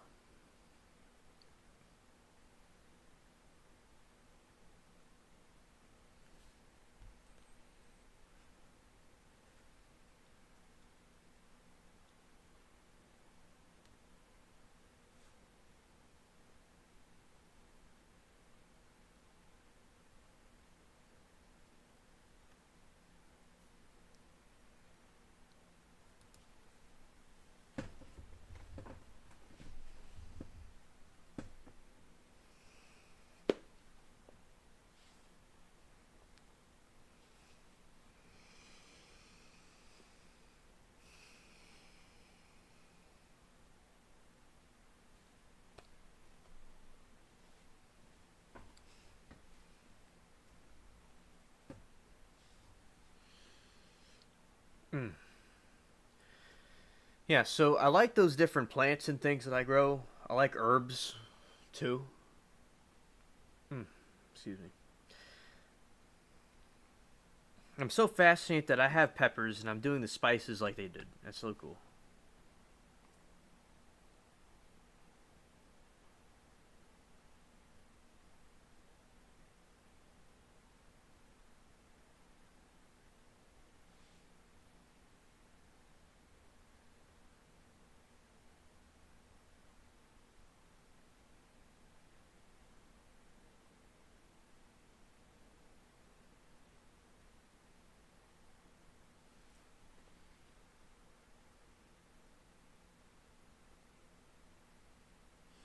Amanda says she wanted to buy pumpkin to get the seeds, but she hasn't been back to the store to see if they still were selling them. Well, yeah, that makes sense. No, I understand. And you know, but they are good. They are good to eat. Now, speaking of holidays, I like the those holiday cookies taste good.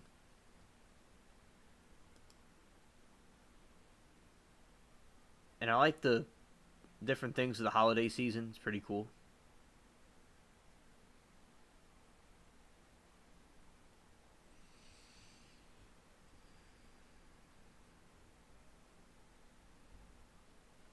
Yeah. Yeah, that's funny, Amanda.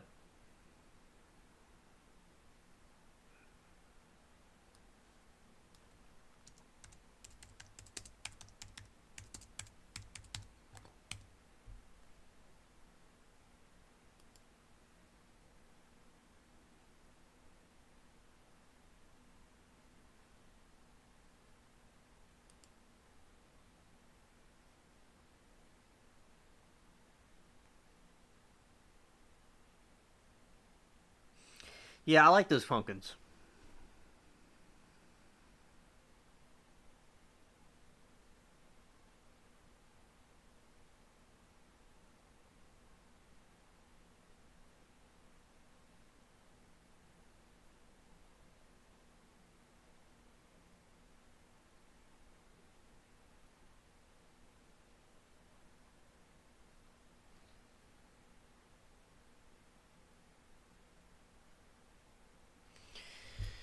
Yeah, Amanda, that is sweet of them to do that. To give them, she says the holiday cookies are delicious, and her mom's friend always bakes a bunch and gives to people. So sweet. Yeah. Yeah, that is very sweet.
Yeah, pumpkin food.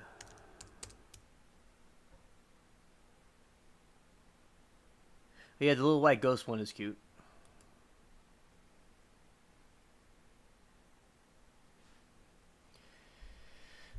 Oh, and also, I want to say that I'm going to continue to talk about the different movies and stuff. Like tomorrow, we'll talk about the Freddy Krueger fandom, and I'll talk about the aliens and things. And Stranded hopefully will be there, and we get her insight on some of the stuff we talked about. And also, I'll talk about the gardening and farming news. Also,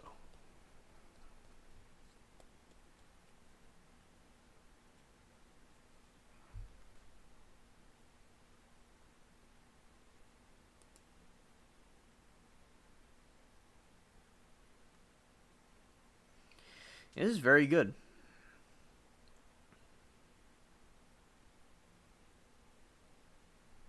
Oh, Amanda, I have news about him. It just that I was we were doing something else and I didn't get to tell you.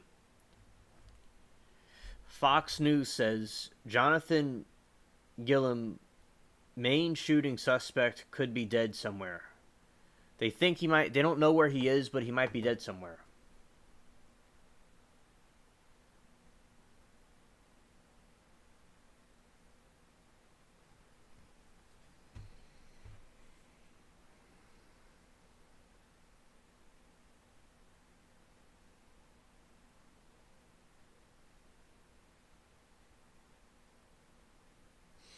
Homegrown stuff always tastes the best.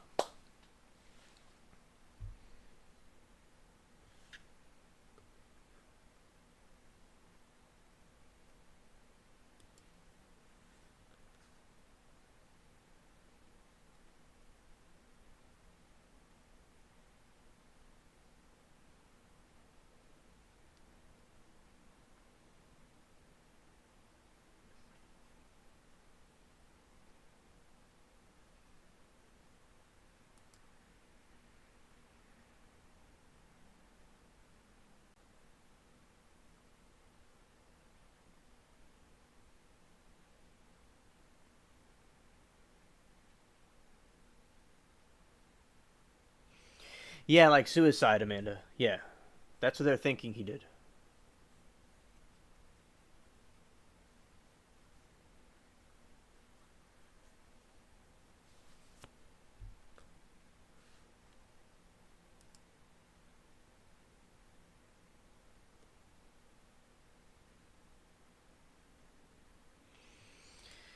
Oh yeah, that looks delicious. This is the pancake version.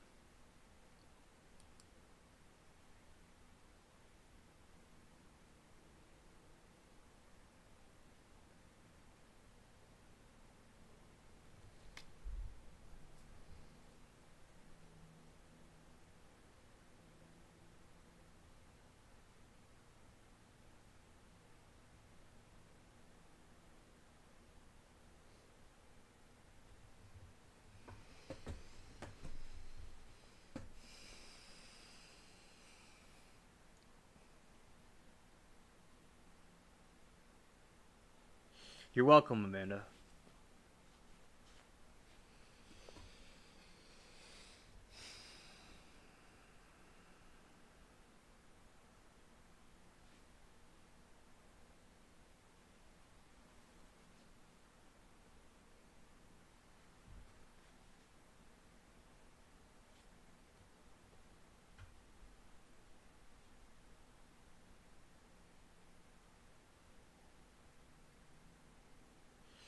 Yeah, shout out to pumpkin pancakes.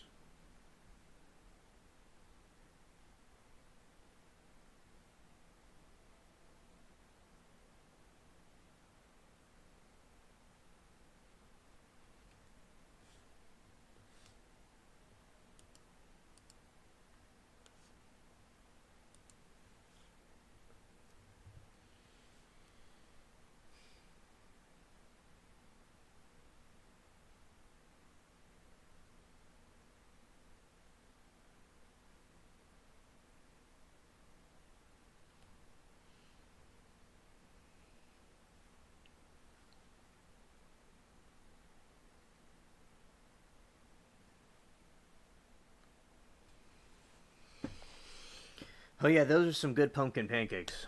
Yeah, see that's why I like the idea of growing pumpkins. It's like you can make all these things and be like the settlers from the Mayflower, and you can be, with the turkeys and stuff. It's so cool. Yeah, that's something to look into if I hop past it. Stranded sent a cool video about making like a pumpkin in a dish with some other pumpkins, like from the 1800s. It's pretty cool.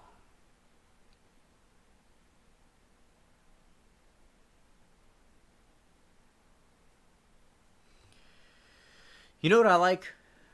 I'll show y'all something.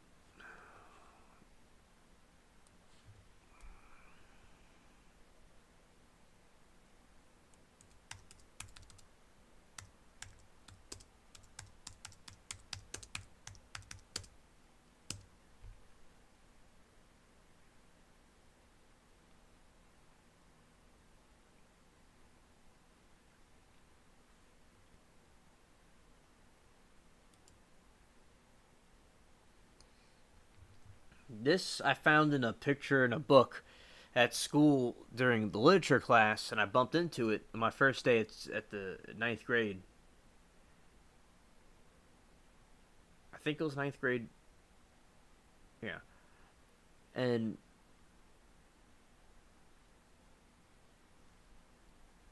basically it's Cinderella with the fairy godmother, and that's a big pumpkin, and it turns bigger in the story. And this is like France from like the 17th century or 16th century. And that's what New Orleans looks a lot like, because that's when New Orleans was built by them, around that time period. That's why New Orleans is like the same thing about it.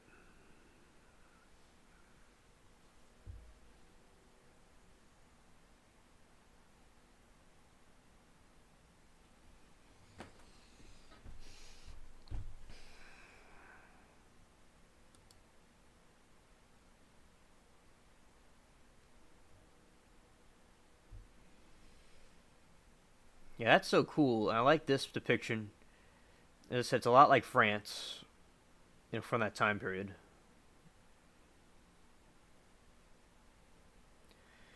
Remember when I was little, with those the Catholic churches and stuff, and the places around here. It reminds you of that. And when I was little, there's something called City Park, and there's like these little. It's a fairy tale park where they had some of these things, so it was really cool as a kid to see that. Like you see the chandeliers they have. And a lot of people like. I like the elegance. I like the stuff about it. The style.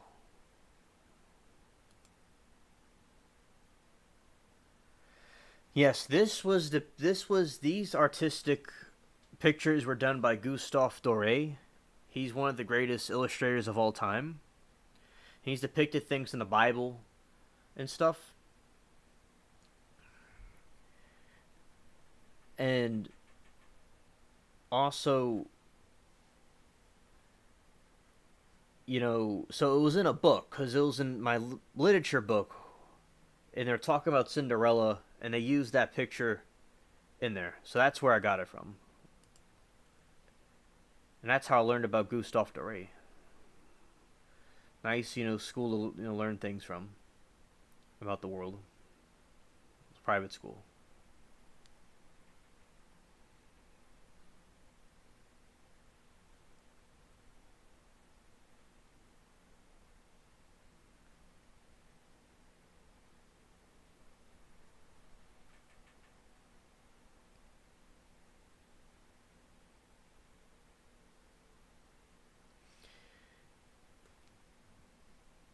Yeah, so this was like from the Grimm brothers, also like their stories. So a dude sat there and he drew all this with his hand. And I learned on YouTube, I'm learning about how these illustrations are done with a pen, with a special pen or any pen really. It's like you do certain strokes and then you cross the strokes. It's very intricate.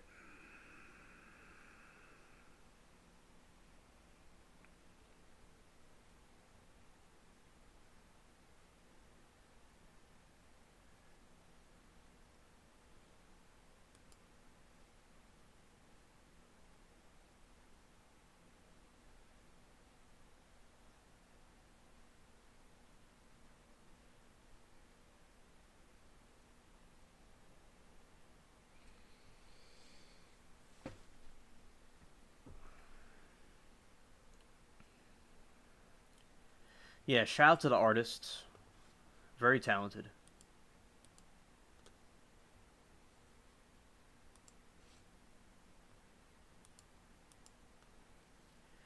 That's them slipping the slipper on, and that's like a little cat chilling, like Chester.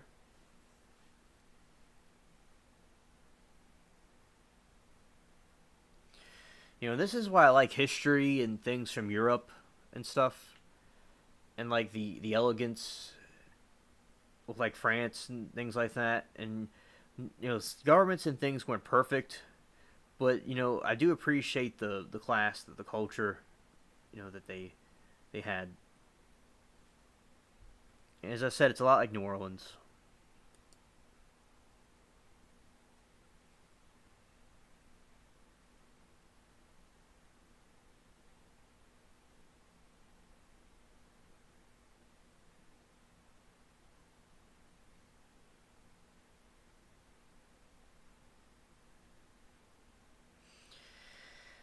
Yeah, so I just it's so cool to me.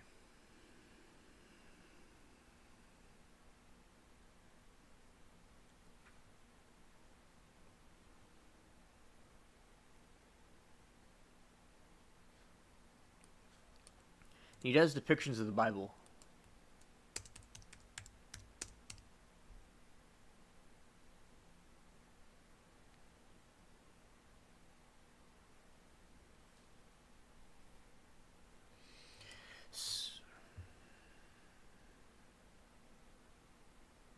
So this is when the prophet was talking to the valley of the dry bones and he breathed life back into it. So it's like, so the Bible is saying, I think it, you know, let's see which one it is. Ezekiel, I think it's Ezekiel. Let's see.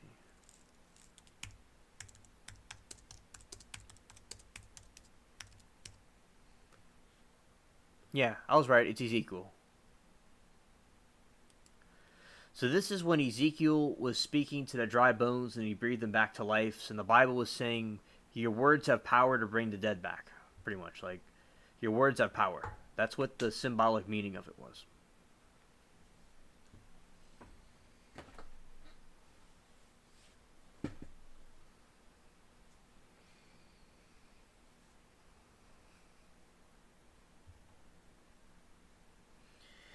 I do have an art museum. There's the museum in New Orleans we've been to, and that is very good. It has like sculptures and stuff, and like inside they have paintings. So yeah, they have them by us. My grandma worked at the museum as like a volunteer in the gift shop when King Tut his exhibit was there.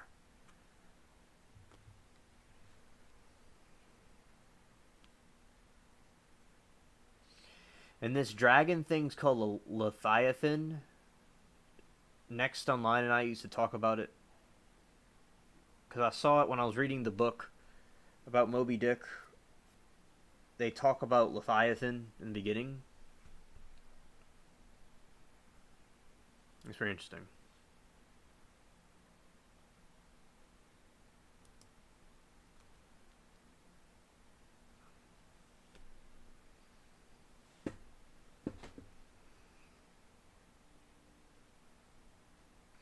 That's Jesus being crucified.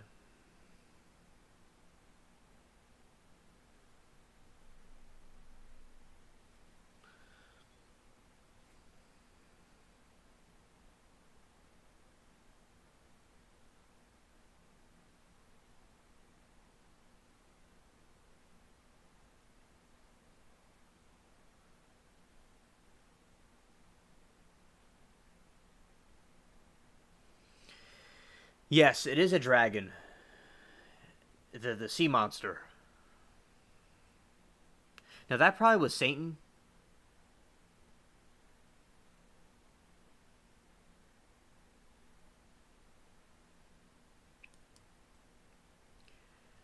That probably could also be Satan, but since there's water there, it makes me think it's Leviathan because he's done things with Leviathan before. So this is the work of Gustave Doré. This reminds me when the Persians were invading Sparta.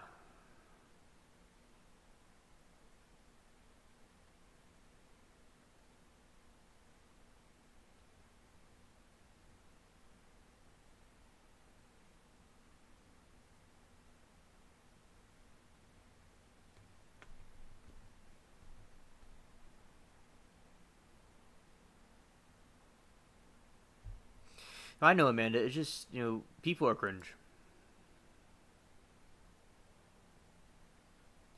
That's Christ and the cross.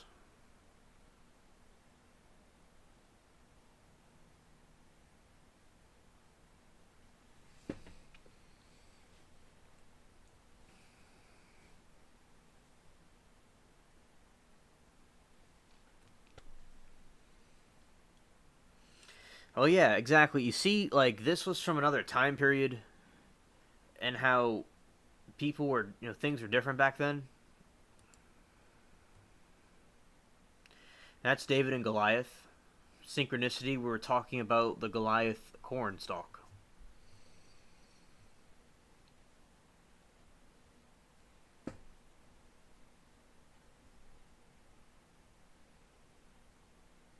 So he did a lot of biblical artwork.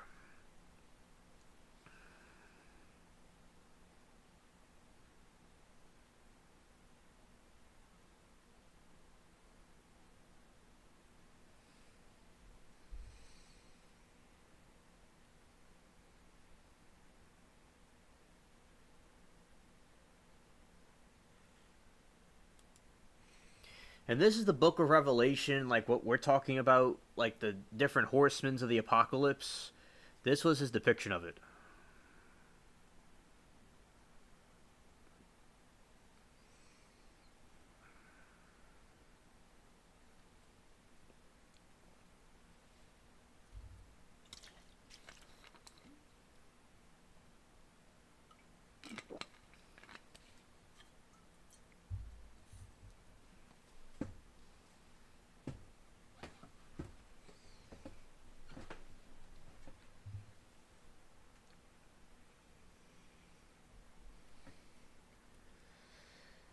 Oh yeah, yes indeed.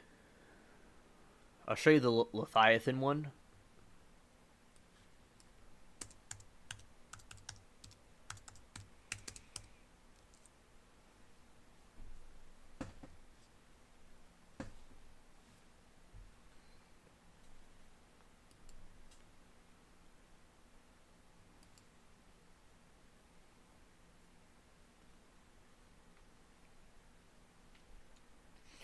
Yeah, so this is Leviathan, Leviathan rather, being cast down, and that's the dragon, and he's the sea beast, and he's like the right hand man of Satan.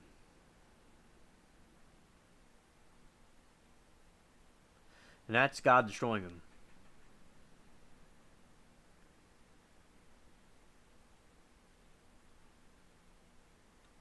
Oh yeah.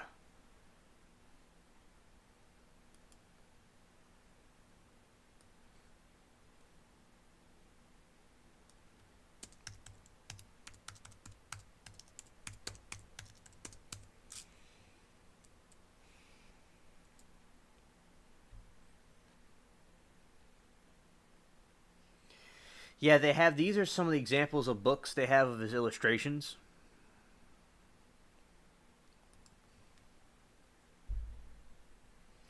Puss in Boots, I like that one.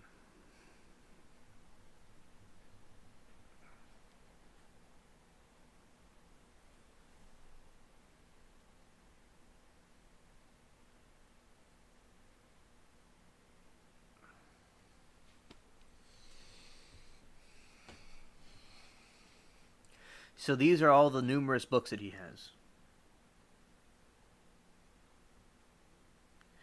Amen, Amanda. There is too much evil in this world.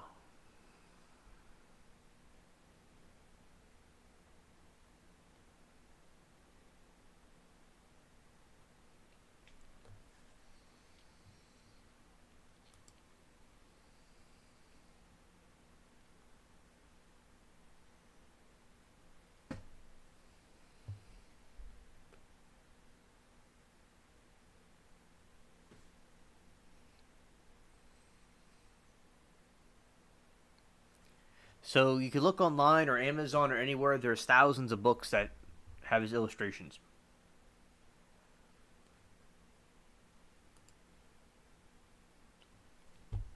And this is Gustave Doré.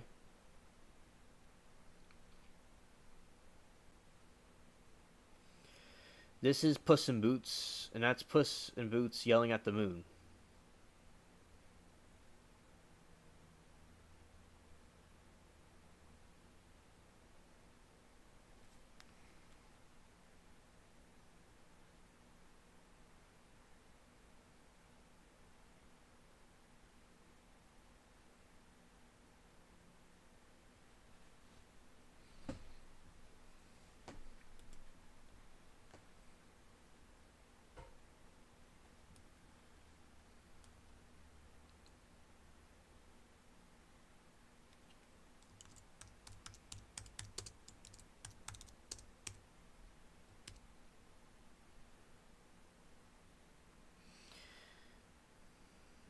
He was born in 1832 and he died in 1883.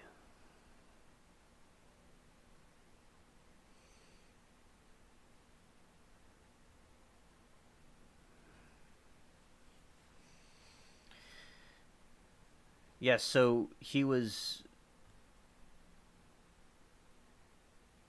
Let's see. Gustave Doré.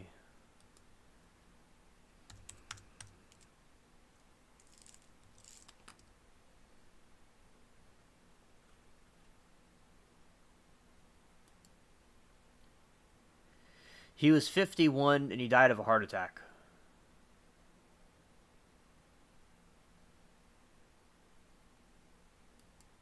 And so he was a French illustrator from the 1800s.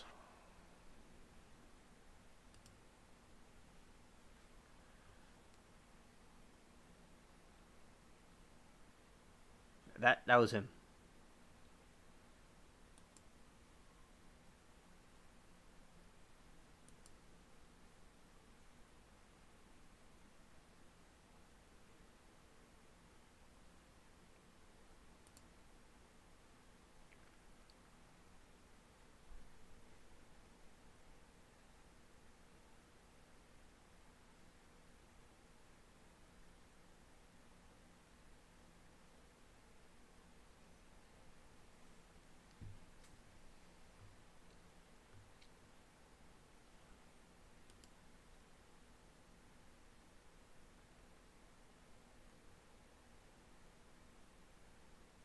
Oh yeah, he was an amazing artist. This is a shirt with his print on it,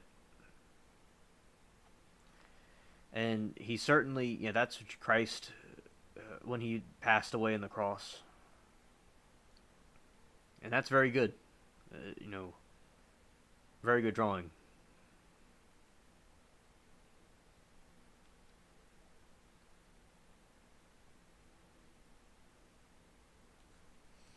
I'll show you this one. It's funny. It's like this is a bunch of occultists doing things like this, like the Satanists, the occultists, like doing stuff. And I made like a meme of my like what I was thinking of like that's like me when I get a nightmare. That's like what's going on around. It's like a rock star party, and they have some bats. Dude was a genius. Like the dude was brilliant. And this is like before computers.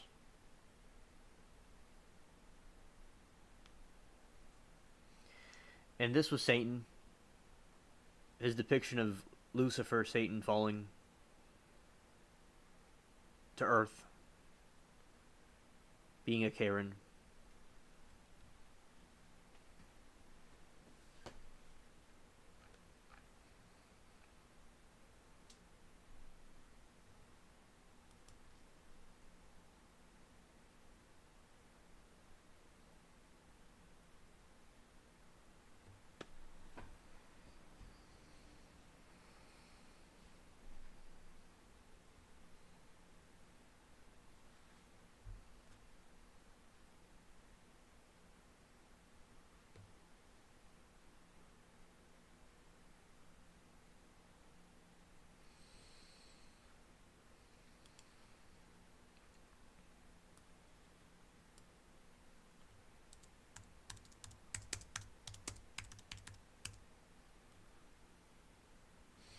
Gustave Doré was a French illustrator, caricaturist, painter, and sculptor. He was born in 1832 in Strasbourg and died in 1883 in Paris. He starts to draw at a very early age. At first, it is drawing on his school notebooks, but quickly he started to draw characters inspired by his entourage. Entourage. I don't know what that word is actually. So that's basically like he started at a young age. When I was a kid, I used to draw in my notebook at school too.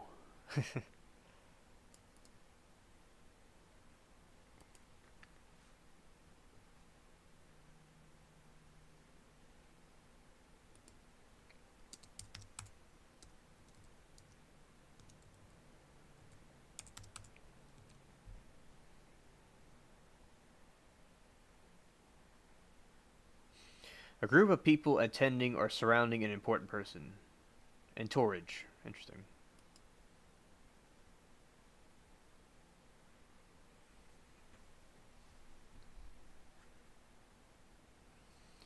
I'm related to the French through my mom and dad's side.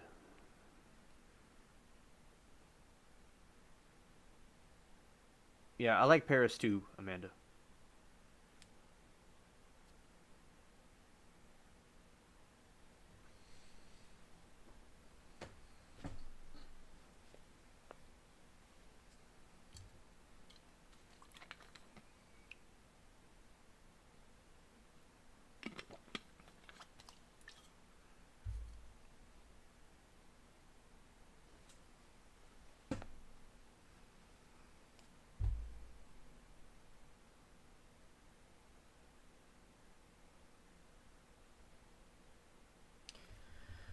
Entourage.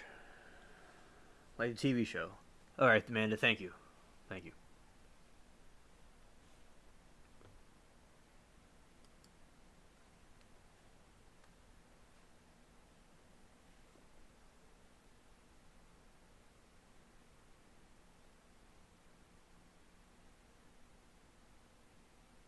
Oh, Dupre, okay. That's cool, Amanda.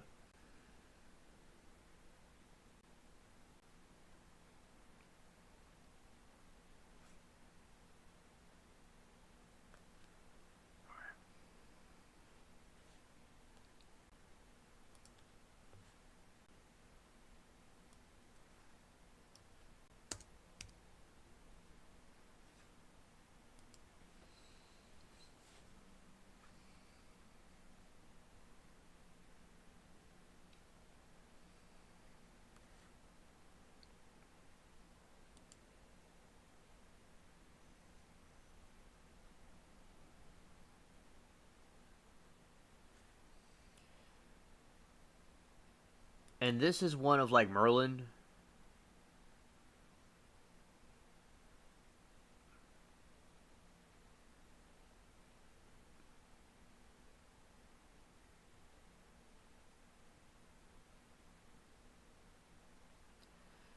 He did a lot of them. He also did a lot of fairy tales.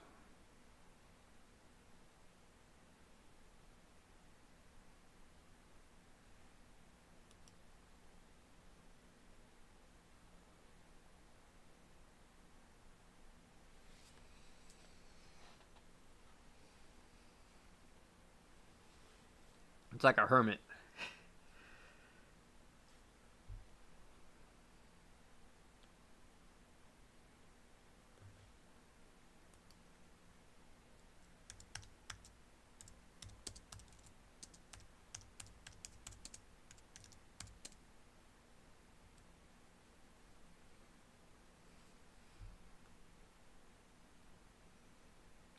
This is Little Red Riding Hood.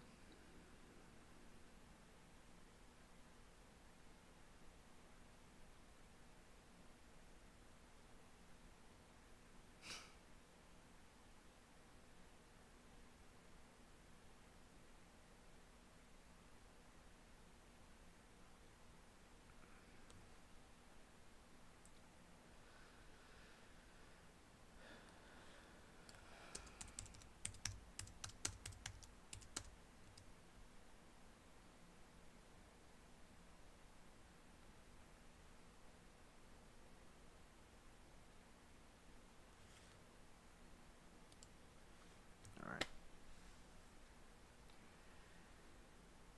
So that's one he did to the moon.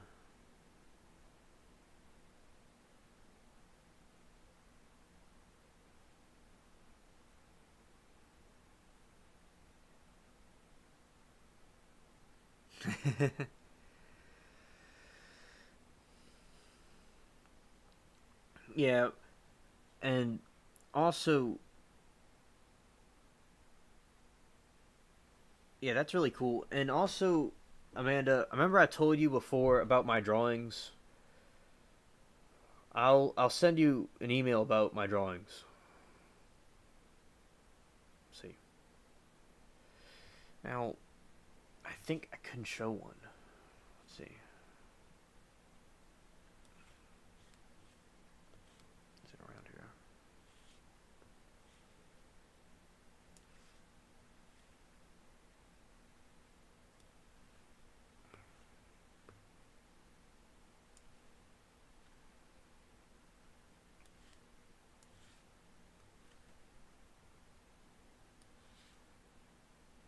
All right.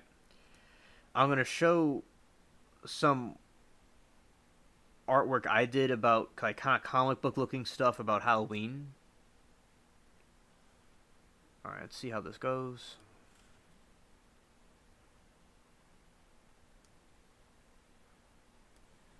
All right. So this is some artwork I did,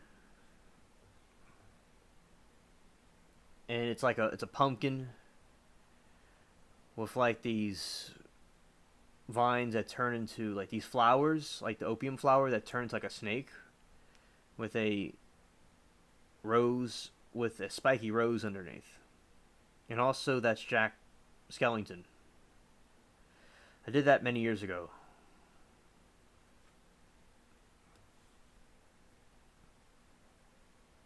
It was fun.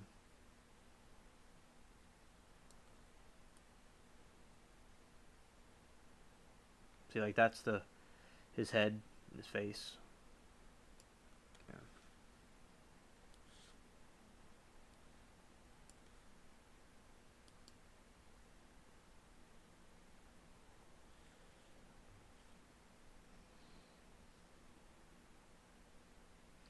And Amanda, I'll show you some more in the email.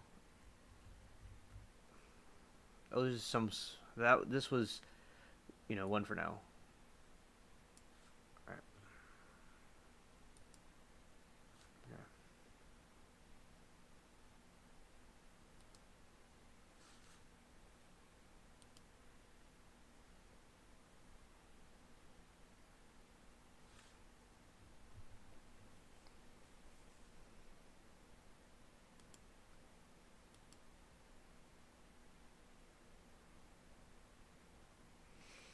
These are a bunch of little bunnies. It's funny.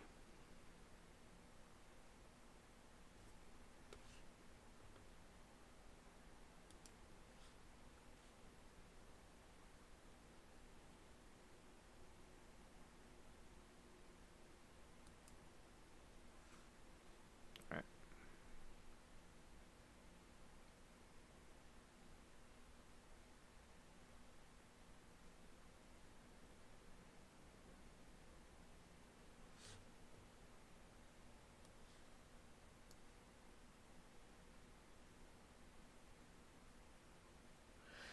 Oh, that's nice. You did Winnie the Pooh for your mom. That's nice.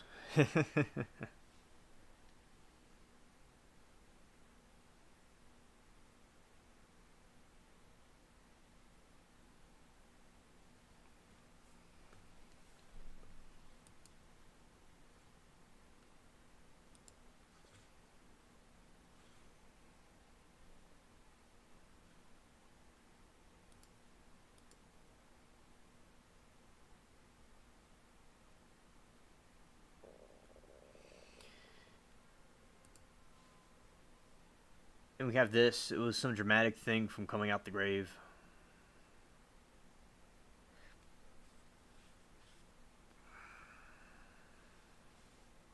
I like Winnie the Pooh. I think the dude's cool. It's funny.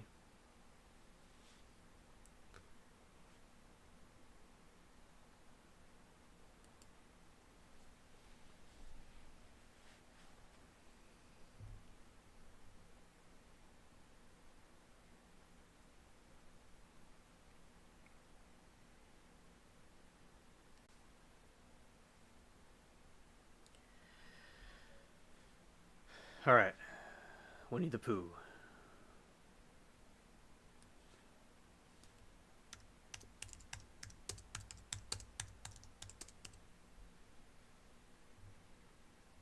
I like Winnie the Pooh.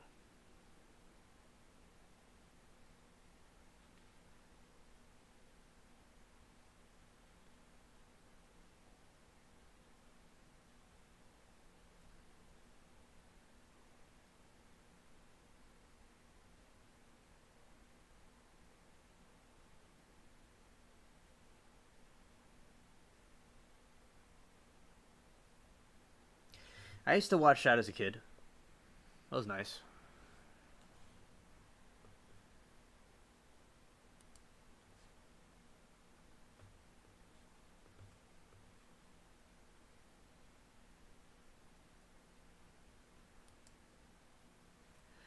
All right, and tomorrow I'll be live tomorrow, as I said, 11 p.m. Central. And now I'm gonna start to end it, Amanda. Thank you, for staying here and being live with me. I appreciate it. And tomorrow I'll talk about more things of farming and gardening and the Halloween stuff and news and things like that.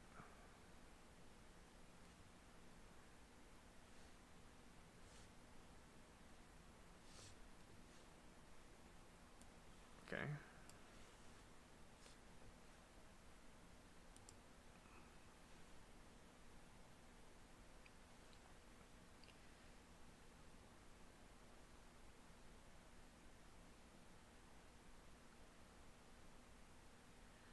All right.